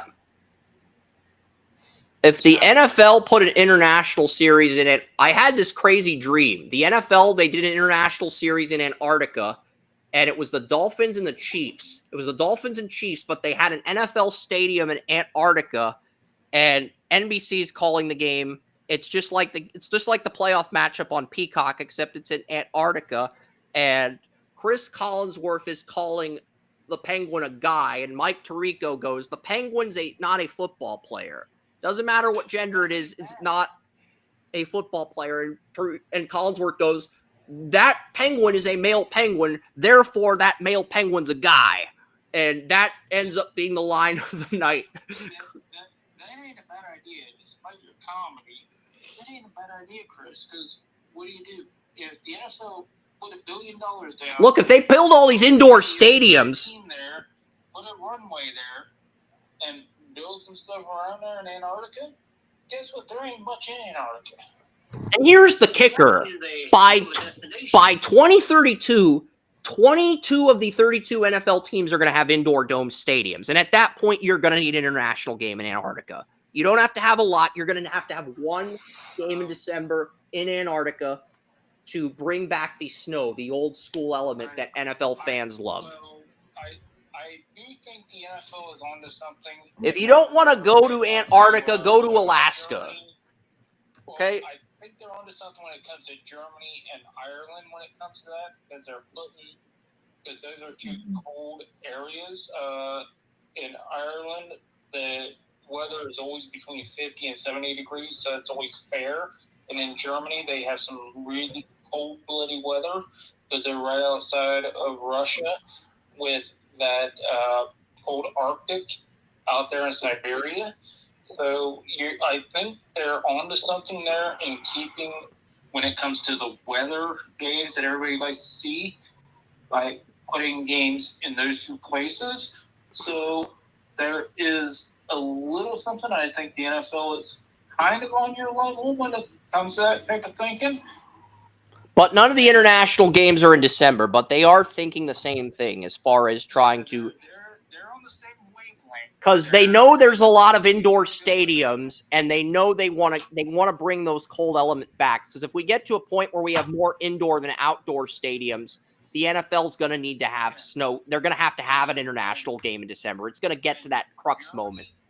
And both Germany and Ireland have American football leagues. The Irish American Football League in Ireland. I forget what the Germans. I want an NFL game in Russia. I want an NFL game in Russia where they build a football stadium in Russia and you have Goodell and Putin chilling up in the owner's box.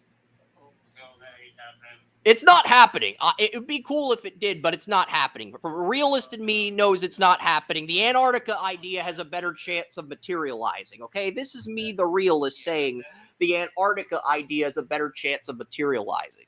Yeah, that's bad blood dating back 100 years. It's like and Russia's mainly known for their hockey and the Continental Hockey League, which is basically their pro sports league, their version of the NHL. So it's like, yeah, let's move on to my Patriots. We'll see how it is. Move on to your Well, we have them finishing second, and the Patriots and Bills are the only two teams we haven't previewed yet. So that sort of leaves the Patriots as the next man up. And let's face it, I'm gonna put it to you like this: I'm actually excited to go move on to your Patriots because I am a huge fan of their draft this year. I'm a huge fan of their coaching hires. I'm a huge fan of their front office, and I am a huge fan of their quarterback. So I am very happy to move on to your Patriots this year. All right.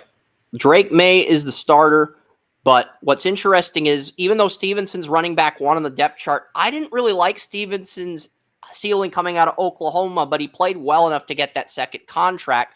Travion Henderson's outperformed him in camp. The kick return, 70-yard return in camp. The Patriots play the Vikings today. I do not get that game until 6 a.m. Because the NFL Network's doing a marathon of preseason games starting at 1. The Texans game that airs at 1, the rerun for that's not until 3:30. NFL Network on my computer.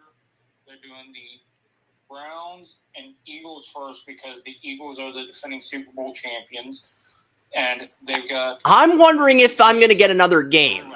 The only reason I'm wondering that is because last week I wanted to watch Shedeur versus the Panthers, and NFL Network said, no, the Browns are the Browns are the local team closest to Pittsburgh. We're giving you Falcons Lions. Bend over and take it since you're the consumer, Chris Ransom. That's the message NFL Network sent to me. And it was a horrible game. It was a horrible game.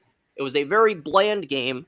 And then a player got carted off at the end of the game. So yeah, while at the same time, the Browns game got the most views for a preseason game. I did see the Browns game, but I had to wait till 2 a.m. to watch it. It's like, so basically, the only way I can see the Patriots game is if I DVR it or I pull a second consecutive all-nighter. That's really the only way. That's kind of brutal. That's just bad marketing on the NFL Network's part.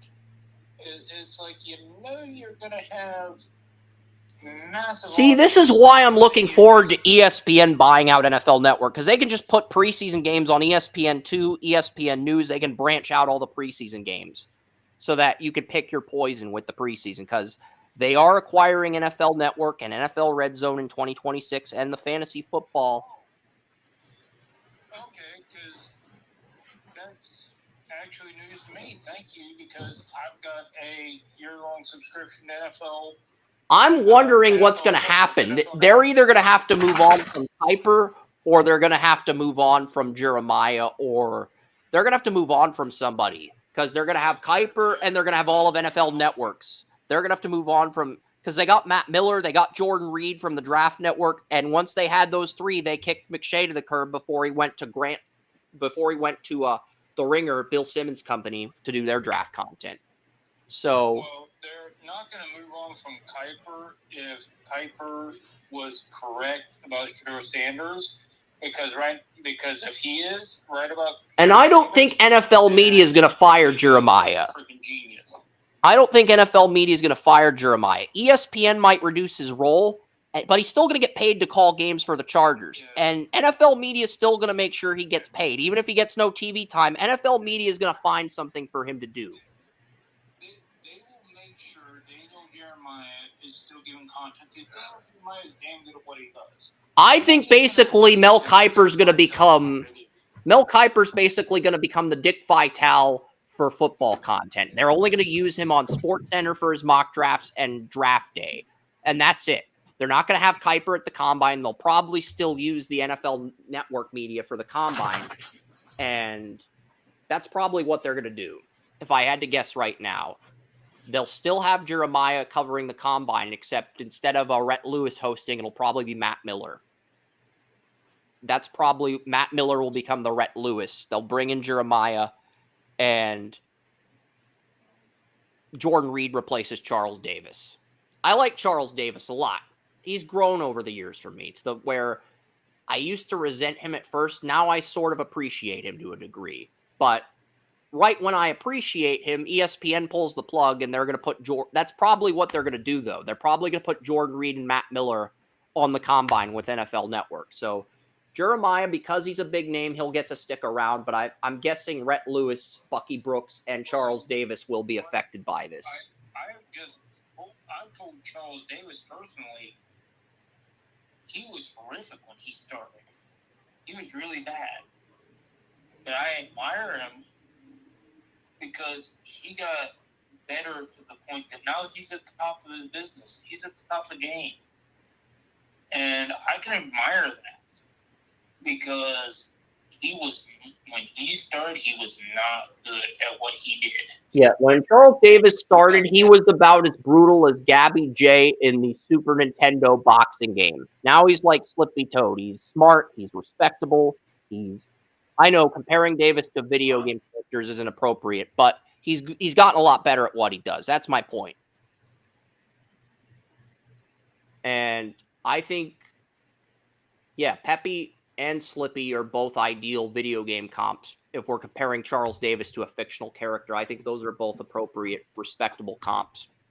Because they both started rough around the edges, but they both got a lot better as they grew. Let's get to my Patriots. Drake May's your QB. You got Henderson, and Henderson's jumped Gibson as the backup. Stevenson's still the bell cow, but I do think Henderson, if Stevenson gets injured once, Henderson's taking his job. He's not giving it back. And I like those guys. I loved Stevenson last year, and I love Henderson coming out of the draft more than. You liked Henderson more than Judkins. I was the other way around, but Henderson's outplayed him in the preseason so far. Yeah, since Judkins hasn't played because Judkins was cleared of wrongdoing, so he may play in week 3. So we might get Henderson Judkins. We might have a better. Interesting. But right now, Henderson is clear victor in the Ohio State draft competition here that we got going. Right now, Diggs is the flanker, the number 1 receiver. Mac Hollins, I was not high on the Mac Hollins signing initially, but he went from being a slot receiver in Buffalo to he's been so effective with New England, he's the number 2 guy behind Diggs. Demario Douglas is still the slot receiver. Keyshawn Boot, who was the number 1 guy last year, is now the number 4 guy. Kendrick Bourne's the backup to Douglas, and basically Kyle Williams, your third-round pick, and Bourne are competing for the number 5 and 6 roles. Both Jalen Polk and Javon Baker have dropped all the way to third string since being second and fourth-round picks a year ago. But the dark horse to make this Patriots roster is Efton Chisholm III. He was my favorite wide receiver coming out of Eastern Washington since Cooper Kupp went undrafted. The Patriots picked him up, and he has shown flashes of Julian Edelman in his limited time with the team. If he makes the Patriots' final roster, Efton Chisholm's floor is Vince Papale. Vince Papale from the Invincible movie, played by Mark Wahlberg. His ceiling's Edelman. So, Chris, I got a question to ask you because I want your opinion on this. I've been following training camp this year for several teams, and I've seen a few people that have come out this year and last year in the draft that kind of fit the Julian Edelman role. Have you not? yeah, I mean, they have some really good players. I mean, Kyle Williams was one of the guys that I felt like could run every route on the route tree. I was higher on Baker than Polk, but both receivers have had bad attitudes under Vrabel, from what I've heard. That's why they're both on third string. And Efton Chisholm's had a great camp. It's just the guys who are more experienced have outperformed him. So the Patriots have 9 good receivers right now, but the challenge is narrowing that 9 down to 6 or 7. Will Campbell's the left tackle. Cole Strange is no longer the left guard. Jared Wilson, the Georgia center you loved, he took the first string left guard job from Cole Strange as a rookie. So that's the big development on the Patriots offensive line. So not only did they get a rookie left tackle, they got a rookie left guard in this year's draft, Joey. So the Patriots got 2 rookie day 1 starters on the offensive line. That is huge for Drake May. I cannot emphasize how huge that is for Drake May, because Drake May's offensive line was horrible last year. So to come away with 2 day 1 starters on the offensive line, that is huge for the Patriots. Oh, I agree 100%. Because here's the bottom line that we got to look at is that it is imperative for the Patriots to build young. They can't be going with veterans because they've got young all over the board. So if they build young, it's not like these other teams who have veterans all over the place, sprinkled around. No. Patriots are all young. It is imperative. And I like Bradbury as a stopgap. He's a 2027 pay. He's good. He's okay for a year or two. Morgan Moses on a prove-it deal. You're probably going to have to get a right tackle in 2026 in the 2nd or 3rd round. Well, Bradbury is still relatively young. He came into the NFL. He was a 2019 first-round pick. He was drafted ahead of Eric McCoy, even though I had McCoy graded higher. But those were my top 2 centers that year. But he was really young. That's true. So you can't really say that he's an old guy. He's a veteran, but he's a stopgap veteran. I'm not saying he's an old guy. He just might be a stopgap. Yeah. He might end up playing well enough to keep that job, but he might be a stopgap too, Joey. That's what I'm getting at. Yeah, so you're right in that respect. He signed a 2-year contract, and honestly, he might just be there until they feel comfortable with playing Wilson at center. That's kind of what I think is going on. Because Wilson played center at Georgia, but they moved him to left guard. Bradbury might just be there at center until they are ready to put Wilson in that position. Possible. That's a very real possibility.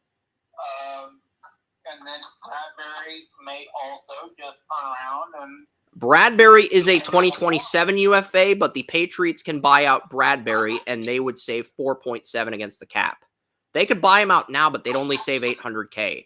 And throwing Wilson, a rookie, into the fire is not smart at center. It's not smart at center to do that to your young quarterback. So that's the thing. If Bradbury gets injured and Wilson gets a job at center, he's probably going to take it. He's not going to give it back, and the Patriots can create more cap space. It's a win-win. It's a win-win opportunity, regardless of how you spin it.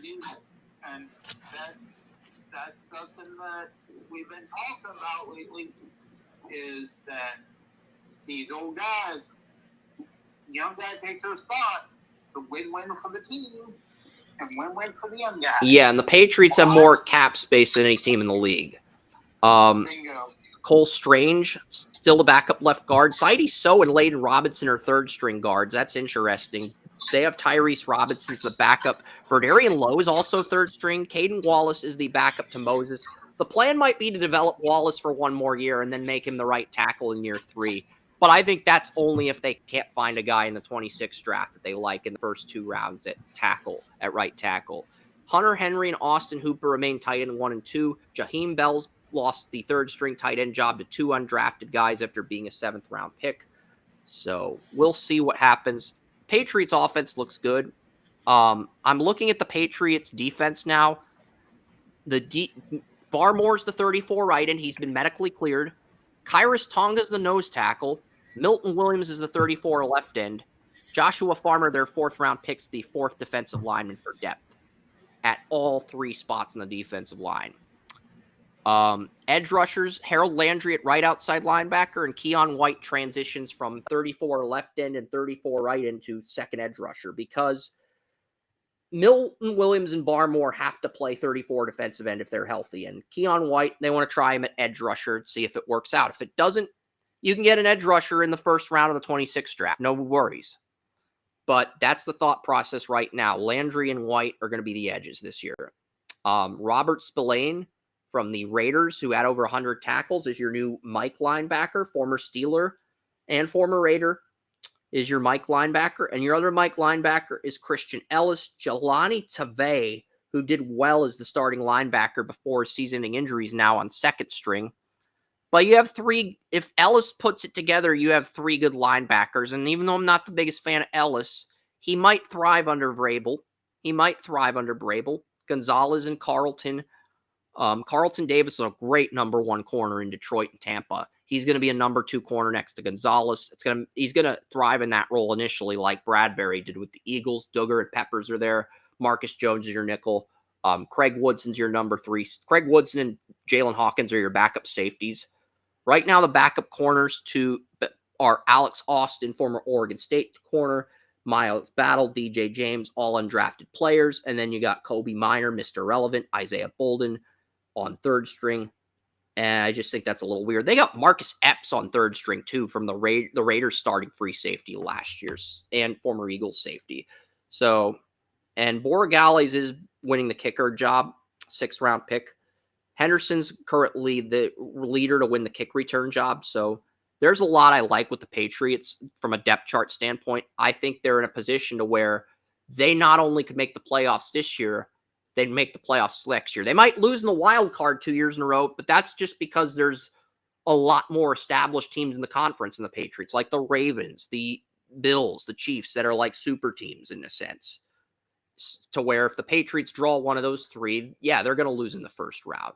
They might beat the Texans. They might lose the Texans. I think they would beat the Texans next year, but they would lose to them this season. But right now, I've got the Patriots beating the Raiders. They could beat Miami in Miami. I've got the Dolphins winning that game.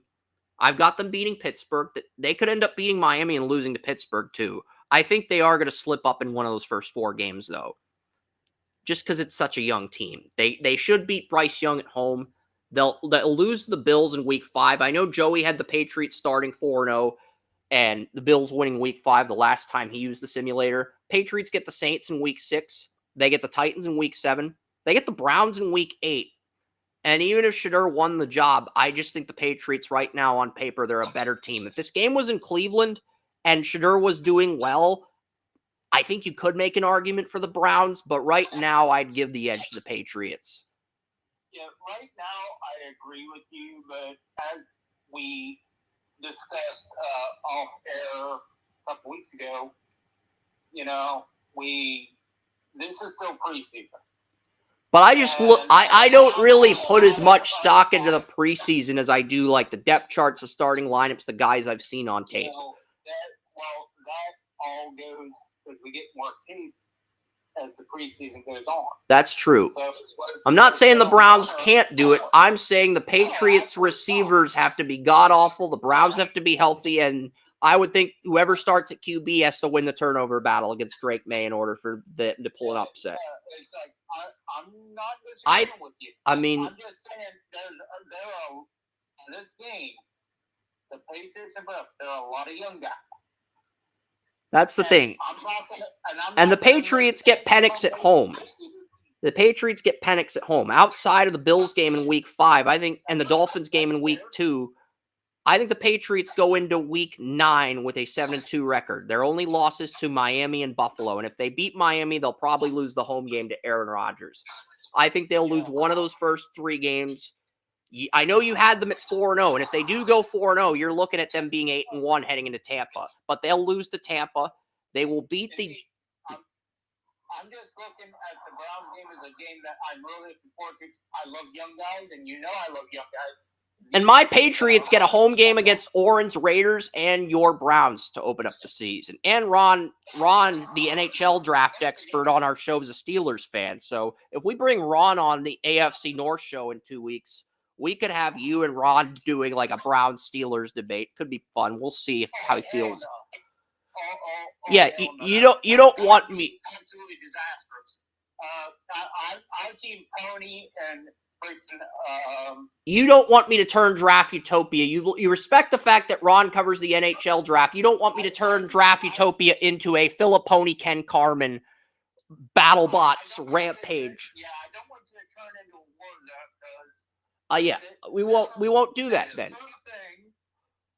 There are certain things I can do with a Raven guy, but a Steelers guy, I walk through Walmart and see a Steelers jersey, and I'm like, I want to kick their ass. Okay, you know, there are certain rivalries that just turn pretentious just out of pure mention. Okay? Yeah, it's like, you respect the fact that we found a hockey insider that's passionate Orange. You just hate the fact that he's a Steeler fan because it's like a red flag. It sets off an alarm for you mentally. Even if the person's a good guy inside, it sets off like a mental, it sets off a fuse. I respect what he does, I respect everything about him, but I just don't. When the fandom gets involved, it tends to hurt the fan when it comes to. That's true. That is true. All right. Patriots, they lose to Tampa. They drop to 7-3. They beat the Jets on Thursday Night Football in New England. They get the Bengals in Cincinnati. Burrow's not losing to New England again. He lost to Jacoby Brissett last year. It'd be cool to watch Drake May beat Burrow in Cincy, but I don't think it's going to happen. The following week, the Patriots get the Giants on Monday Night Football. They get the Bills at home off a bye week. I mean, we'll get to the Bills next. I'm going to say my thoughts for them next. There are 3 games I could see the Bills losing, but I have the Bills. I've been saying since May that I think the Bills, because their strength of schedule, they have a legitimate shot in going 17-0. Vegas agrees with me. They have the Bills favored in every game. We'll get to the Bills shortly, but I think the Patriots are a big upset possibility. I'm looking at 3 upset possibilities for the Bills. The Ravens in week 1, the Texans, the Patriots, and you can throw the Chiefs in there if you want to. But the game's in Buffalo. I don't think the Bills are going to lose. The Bills have had Mahomes' number in the regular season. That's the thing. The other 3 is upset because you would expect a competitive game. I You mean, would expect the Bills to roughshod over the Patriots, and I don't think that's going to happen. I think the Bills are better than you're making them out to be, but we'll see. I think the Patriots, after they play the Bills at home, they lose the Ravens. So they lose to Buffalo and Baltimore, but they end the year on a 2-game winning streak. They beat the Jets in New York, and they beat the Dolphins at home. And they are... I find that interesting that I would find the Patriots better than you think I should, and you would think I find the Bills not as good as you think I should. I think that's an interesting dynamic. It is an interesting dynamic. I'm making sure. Okay, we're still live on TalkShoe. I see the live streaming. It's just saying I got to reload. But I'm afraid if I reload. Yeah, it says live streaming. I'm not going to reload. I probably should just to make sure everything's working. I'm going to be pissed if we screw the Bills out, but it's not like last week where we did all this hard work and then we got screwed out of a division. We got 0 since May. Yeah, and Bills Mafia, you have every right to be pissed off at me if you lose the Ravens in week 1. Yeah, it's all Chris's fault. Yeah. Bears lose in week 1, it's all Chris's fault. Yeah. But I'm making sure I take no responsibility. I've officially seen AFC in. I live in Pittsburgh. I've been to Baltimore. I went to Cincinnati for the first time this summer, and I've been to Cleveland. So I've officially seen every single stadium in person. Oh, okay. So we're still live on TalkShoe. It just says unable to start the recording without first stopping the streaming, and it's still counting the minutes we're live. It's just, I don't know. But whatever, let's just get to the Bills. We're on the last team. I'm not going to worry about something very minor. William, you're still here. You are being a trooper, buddy. We appreciate it. Almost fell asleep, man. No, you have our permission to take a nap on this show if you want to. If you get out of line, Joey will wake you up with rants. But you've been good. You've been a good soldier today. You've been a loyal teammate. You've been an amazing friend. So you know that I can go on rants You and too, Chris. every single person on this planet with a rant. So it will wake you up. I can guarantee it. yeah. All right. Bills depth chart. Josh Allen. I think the Bills backup competition is more fascinating than Chiefs competition. The Chiefs backup competition is Gardner Minshew, Bailey Zappi, and Chris Oladokun, the South Dakota State QB the Steelers drafted in round 7 cut that the Chiefs picked up and stashed in the practice squad. The Bills backup QB competition is Trubisky, Mike White, and Shane Buechele, the former Chief, are competing for the third string job. I don't know why. There's something about Mike White on the Bills that fascinates me as a third stringer. I know he's not going to do anything. He's probably not even going to make the final roster. James Cook is the starter. Ray Davis is the backup. Ty Johnson was third string last year, but the Bills have brought in Darrington Evans from App State and Frank Gore Jr. to push Ty Johnson for that third string job. So that backfield, there's a lot of depth there. Josh Palmer's in on a 1-year deal. Keon Coleman and Khalil Shakir are back. The Bills also brought in Elijah Moore from the Browns. He is competing with Curtis Samuel for the number 4 job at the moment. Most interesting development is Tyrell Shavers is listed as the final second string wide receiver, but from what I've seen on Hard Knocks, I would argue KJ Hamler has outperformed him. And the Bills also have Caden Prather, 7th round pick out of Maryland, and Laviska Shenault, the junior, and Deion Kane, the former Clemson receiver, all jockeying for that 6th and final receiver spot. I think Palmer, Coleman, Shakir, Moore, and Samuel are on the final roster, but if they pick a 6th receiver, is it going to be Shavers, their only second-team guy? Is it going to be Hamler? Is it going to be Prather, their 7th round pick? Is it going to be Shenault? Or is it going to be Deion Kane out of Clemson? That I do not have an answer for, Joey. And that's probably one of the very few problems the Bills have. They have 4, maybe 5 suitable candidates for a number 6 job at receiver. I do like Shenault.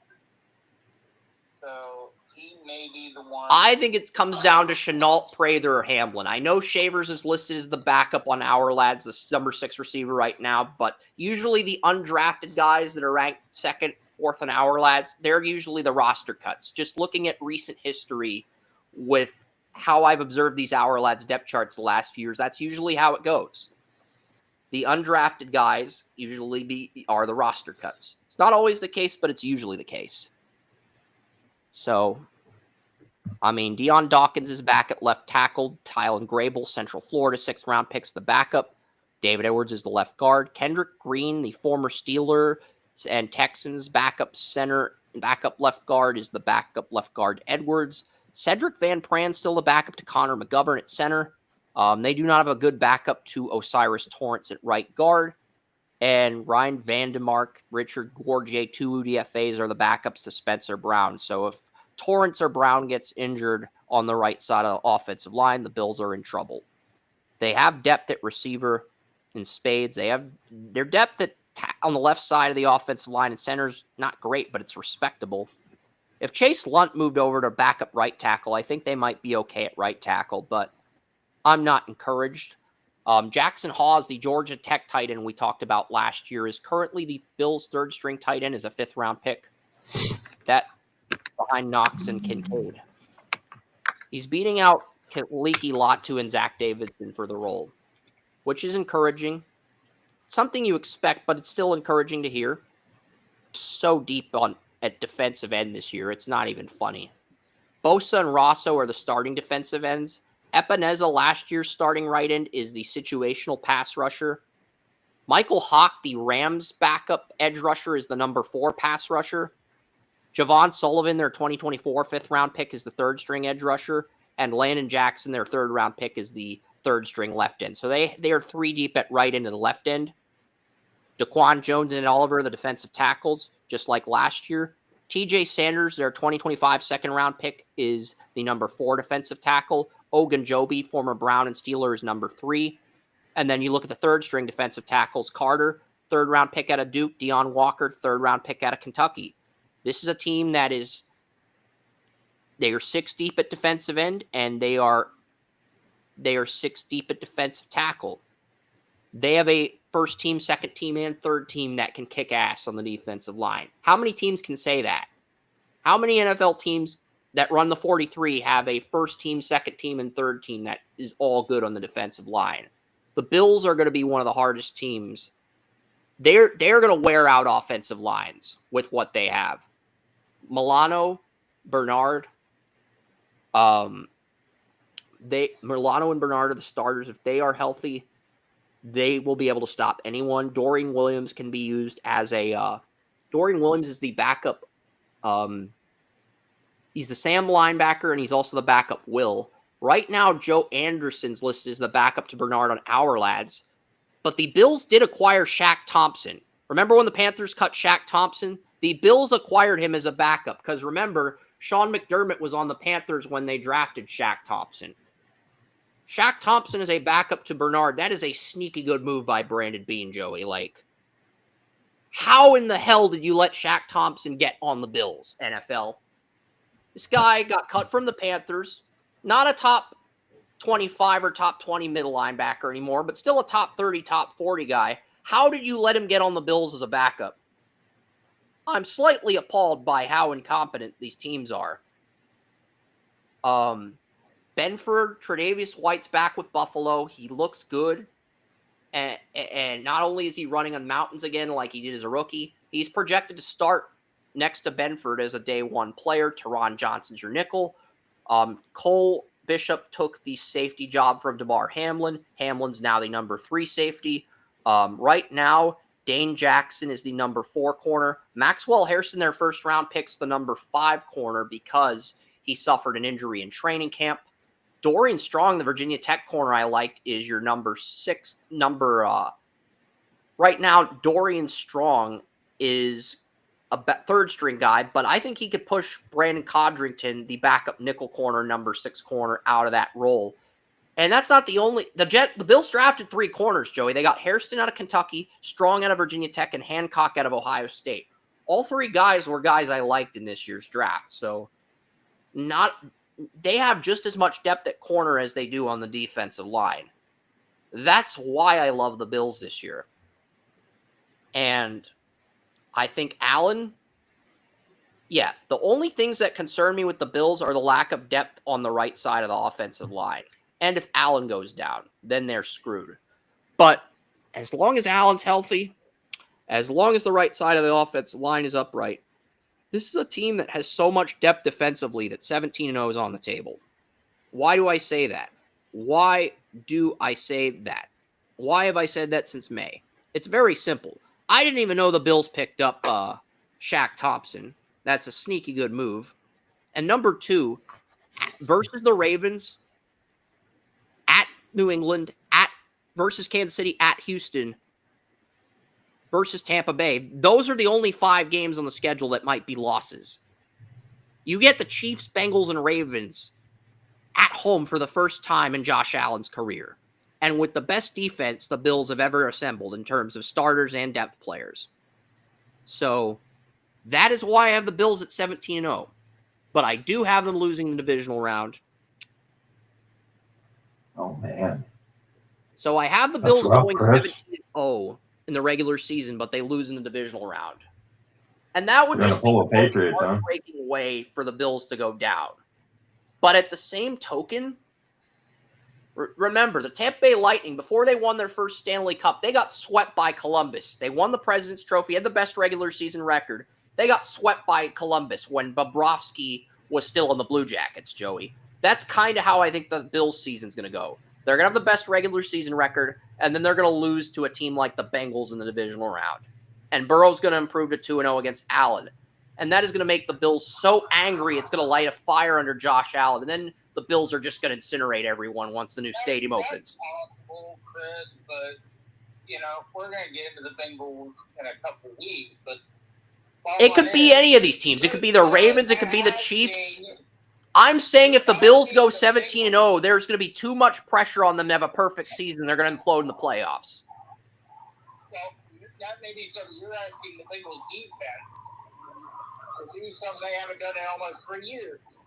I have a lot more confidence in Al Golden than you. Considering what he did with Marcus Freeman at Notre Dame, I have a lot more confidence in him than you do. They have made so many personnel messes in the last 2 years. I want to see it. And I think that's fair. It is fair. But I think our mindsets are wired differently, and that's why the show is great. I'm looking not just at the depth chart, I'm looking at guys I've seen on film, guys I'm used to performing at a high level, and I make an assessment just based on that alone. More times than wrong, I'm correct, but there are occasions where I'm wrong. There are occasions where I make a miscalculation. Okay? There are. Nobody's perfect. Everybody makes miscalculations. I'm not going to say mistakes. I think choices is a better choice of word. I think miscalculations is a better choice of word as well. But here's the thing. Right now, we've previewed 2 divisions. I've got the Chiefs at 14-3. They are my 3 seed, and I've got the Bills at 17-0. They are my 1 seed. So my 2 seeds, either the AFC South champion or the AFC North champion. You will not know until 2 weeks from now. And the only divisions I previewed so far in the NFC are the NFC West and the NFC East. So I've revealed all of my wild cards and my division winners. I did do a prelude to the NFC South with the strength schedule, but I'll go into that further detail next week. I also have a surprise Big 12 champion next week. My Big 12 champion is not the favorite to win the Big 12. I mean, I've had a few surprises in college football. I had Georgia Tech making the ACC championship, beating Clemson at home before losing to Clemson in the conference title. William has Clemson over SMU. Are you going to go with Clemson over Miami just to disagree with us for the hell of it, Joey? Because I feel like you're going to pick someone besides Miami because Carson Beck's on Miami now. He's replacing Cam Ward. I feel like that's enough of a reason for you to not pick Miami.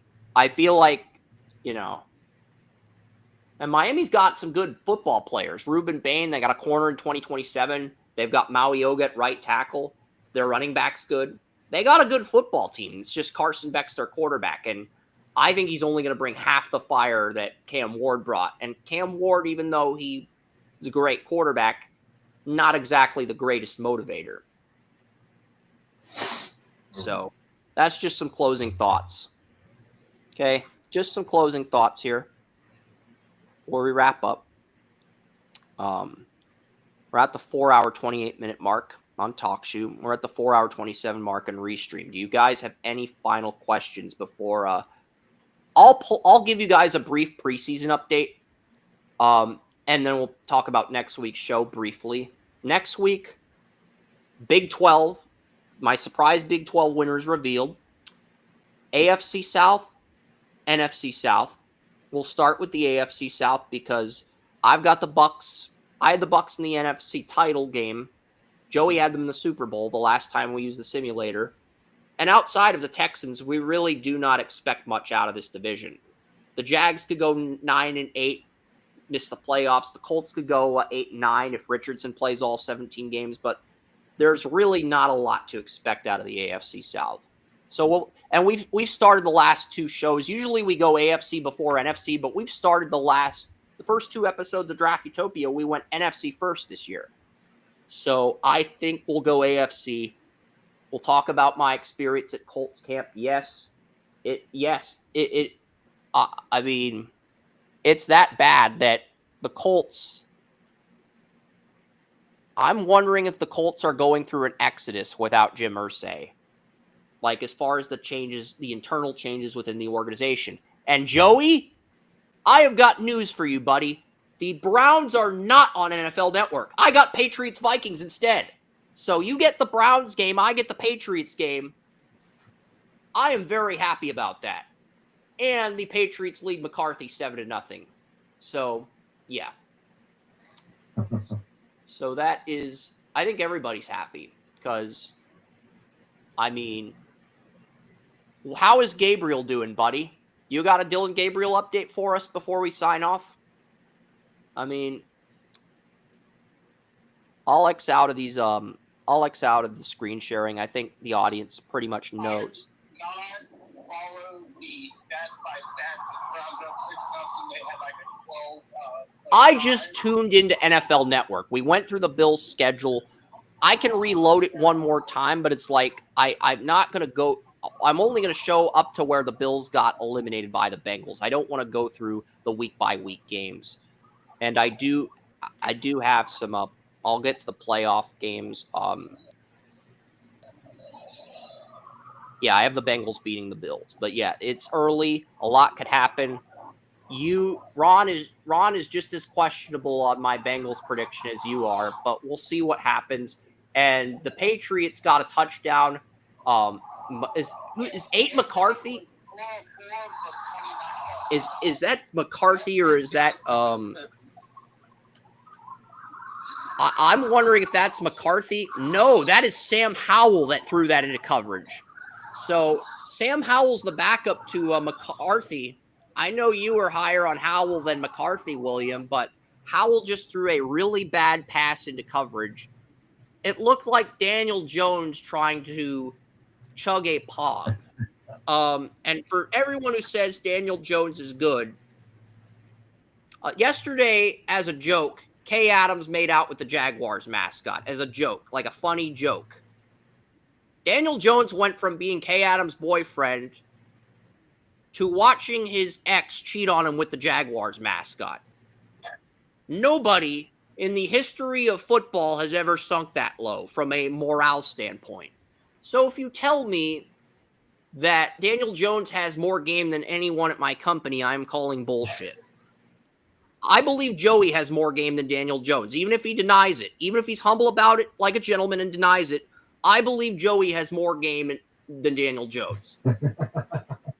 Not just in terms of social conversations, but in terms of leadership, assertiveness, work ethic. I believe you have more games than Daniel Jones, but that really isn't saying much. I'm glad you said everything except social stuff, because social stuff I suck at. Everything else, I blow Daniel Jones out of the water. Socially, the only reason you would get a lady like Kay Adams is because he's a chump. And he had the $40 million contract. It's the hypergamy rule too. I mean, they were dating briefly when he was making $40 million a year. Then she probably realized he sucked. And the whole Jaguars thing, there's no relationship between the Jaguars mascot and Kay Adams. That was just a joke for fun on her Amazon channel. I'm going to be clear, kids. I got no social niceties, okay? But I do think it's hilarious that a quarterback lost his girlfriend to a mascot. Like, I think there is something sadly hilarious about that. I think there's something sadly hilarious about Daniel Jones getting to me like Kay Adams in the first place. That's true, too. That can also be true. And this is not a knock on Kay Adams. This is a knock on Daniel Jones. If you are dating some... It may be a compliment to Daniel Jones, because if he can talk somebody like Kay Adams, maybe he could talk to other people. So They were together for like 2 weeks, 4 months. I wouldn't consider that a relationship. That's more of a non-committal fling. That's more of a non-committal fling. Maybe he's got that smooth talking ability. Maybe he is a smooth talker. But Jaguars mascot one-upped you. When you get one-upped by the Jaguars mascot, and maybe it's not a not personal attack against Daniel Jones. Maybe Daniel Jones is just the Jaguars' bitch. I mean, he's played horribly against the Jaguars. He beat Trevor Lawrence, but he played horribly against the Jaguars in the game you attended. And you're expecting more of the same if he starts for the Colts against the Jaguars this year at Everbank Stadium. So maybe that's the case here. I don't know. But I don't think you can come back from that, William. If you go from dating a news reporter to watching her make out with a mascot, I think that is imperative on how weak your game is. But that's just my opinion. Joey's making the argument that maybe Jones is a smooth talker and he has more game than we realize, and that's fair too. Okay. Oh, well, he's a better quarterback than Anthony Richardson. Anthony Richardson's completion percentage improved from 48 to 64 in camp this year. We're not going to at least look at that and say, let's give Richardson one more shot. Well, they have to, but it's... They have to, yeah, you're right. I do believe Richardson's going to play well enough to get a fourth year. And they might give him a fifth-year tender, but if they do, they're not going to keep him for the fifth year. They'll trade him. And Dobbs has done a really good job. Dobbs has sort of gone into FU Kevin O'Connell mode for giving up on me as a starting quarterback. He's angry. He's pissed. And Dobbs throws another accurate dart on 2nd and goal. And my Patriots are one step closer to taking Heath Berman, the guy who talks shit with me in Bannell's Fantasy Football League. He's a Vikings fan. And he used to call me a chump. So, but I beat him in the playoffs. And I kept him from making the playoffs. So I went to war with Heath twice and I won both times. So I'm not even pissed that Bannell kicked me out and replaced me with John Butts because John Butts is a good dude. We had him on the podcast before he decided to move on from me. And number 2, if I had to pick one of Bannell's friends to take over my team, that's probably the person I'd pick. And 3, Heath can't get his revenge on me. If I'm out of the league, I won 2 wars against him in fantasy football, and then I choose to leave the league because I'm standing up for William. Heath cannot get his revenge on me if I leave the league. Yes, he's happy I'm out of the league, but he can't get his revenge on me, So it's the perfect exit. It's the perfect way to exit. Yeah, what a guy. And he's a Vikings fan, and my Patriots, I think God's saying, Chris, shut the fuck up and just be happy you're in scoring position because I'm getting a little cocky and, it's 4th and goal. Patriots have delay of game, and I will... We not talk about corporate shit live on air. I'm talking about a rivalry in fantasy football. I'm not talking about corporate stuff. You're blurring the lines too quickly, Chris. Don't blur the lines like that. I'm getting a little cocky, but I don't feel like I'm blurring the lines. I'm trying to humble myself, and I'm not doing good. And Joey's trying to humble me, but it's about as effective as the Microsoft paperclip.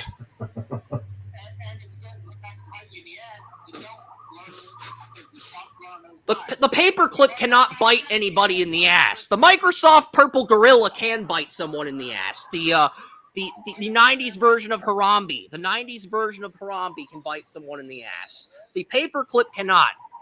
The paperclip is harmless. I appreciate you looking out for me. But what makes this paperclip so harmful? What makes the paperclip so harmful, Joey? I'm pivoting away from religion. I want to know what makes the paperclip so deadly. I genuinely want to know. As a wingman, as a coach, as an instructor. You can have, say, let's look at a government bill. Okay? You have a bill go down there. Straight down the line. You put a paperclip on there. What can you do with that paperclip? You can pick up a few papers, shove another bill into that paperclip, make that part of the bill. Are they going to pay attention to that really minor thing you just threw in there? Absolutely not. So they're going to sign that, even though you just made this part of the bill, even though they don't agree with it. because they didn't know who shoved that in there. So the majority are going to say, this is a great thing. We love this. They're going to vote for it. And guess what? They're going to sign it into law. But then they're going to say, who the hell authorized this? Well, you did. Since when? Since it was jammed into this bill. That's where the paperclip comes in. That's true. I didn't think that. Yeah, if you throw it in under the paperclip, guess what? Nobody's going to think twice. They're just going to sign it. See, this is why you're the single greatest asset here, because you're looking at all the angles. You're looking at all the angles, observing all the outcomes. But I think part of it's just years of experience as well as years of entertaining. I think it's a combination of both at this point. Maybe it is. Maybe it's just because I'm an old fuck. And old fucks know a little bit more than everybody else.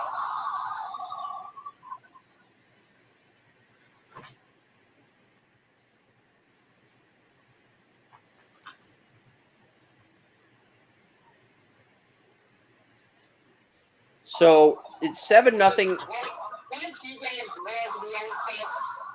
McCarthy didn't even dress for this game.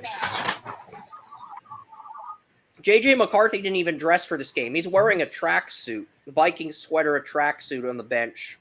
So, and they're probably doing that because he got injured in the preseason last year. That's probably why they're being overprotective of him.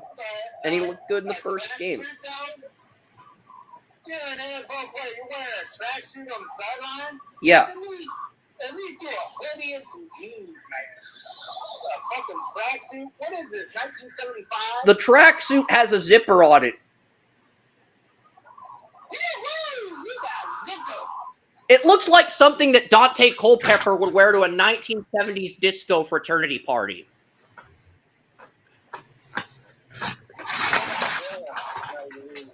People would be more up with the pines. Hell, that's something I would wear, you know, walking down the street, be cool. Not a sideline of a fucking NFL game. Come on, people. Let me put it this way. If Fran Tarkenton was wearing this tracksuit, you would think he's Craig T. Nelson from Coach. That's what the tracksuit looks like.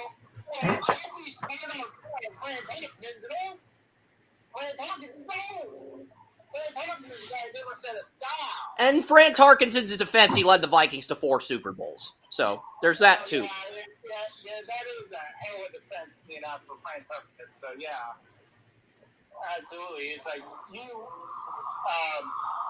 you need somebody 4 Super Bowls. I don't care what you wear. I don't care if you wear a freaking cardigan and some wrist slacks. If he wants to wear purple overalls with the Vikings logo on it, yeah, it's a ridiculous look, but he's the one guy in the organization that's earned the right to do that. Yeah, at that point, I don't care. It's like, you led us to 4 Super Bowls? I don't care if you walk in with a diaper on. It's like, you're good. You're freaking good, dude. There's nobody else that's going to say that or do that. We will cautiously warn you. You turned the dial up from my corny overalls joke up to like a 10, but it was warranted. It was warranted. I gotta bail, guys. We gotta end this. We gotta end this. Williams lost interest, and we pretty much covered all our topics, and we previewed everything for next week. So let's just end the show. Let's just end the show. I don't want William to bail, so let's just end the show on a high note. We've got 5 hours of content on TalkShoe, 5 hours on Restream. If you don't like it, tough shit. Maybe next week will be longer because Kansas State, Iowa State will be on. That's true. Kansas State, Iowa State. So in addition to the Big 12 preview, Kansas State plays Iowa State in Dublin, Germany next Saturday in week 0. So maybe we'll live stream that game if you think this show is too short. Maybe. Non-committed on that decision, though, William. Non-committed on that. All right. So maybe. All right. Talk to you guys later. Anyway, thanks everyone out there. Thanks for staying on the show for as long as you guys did. Yeah. So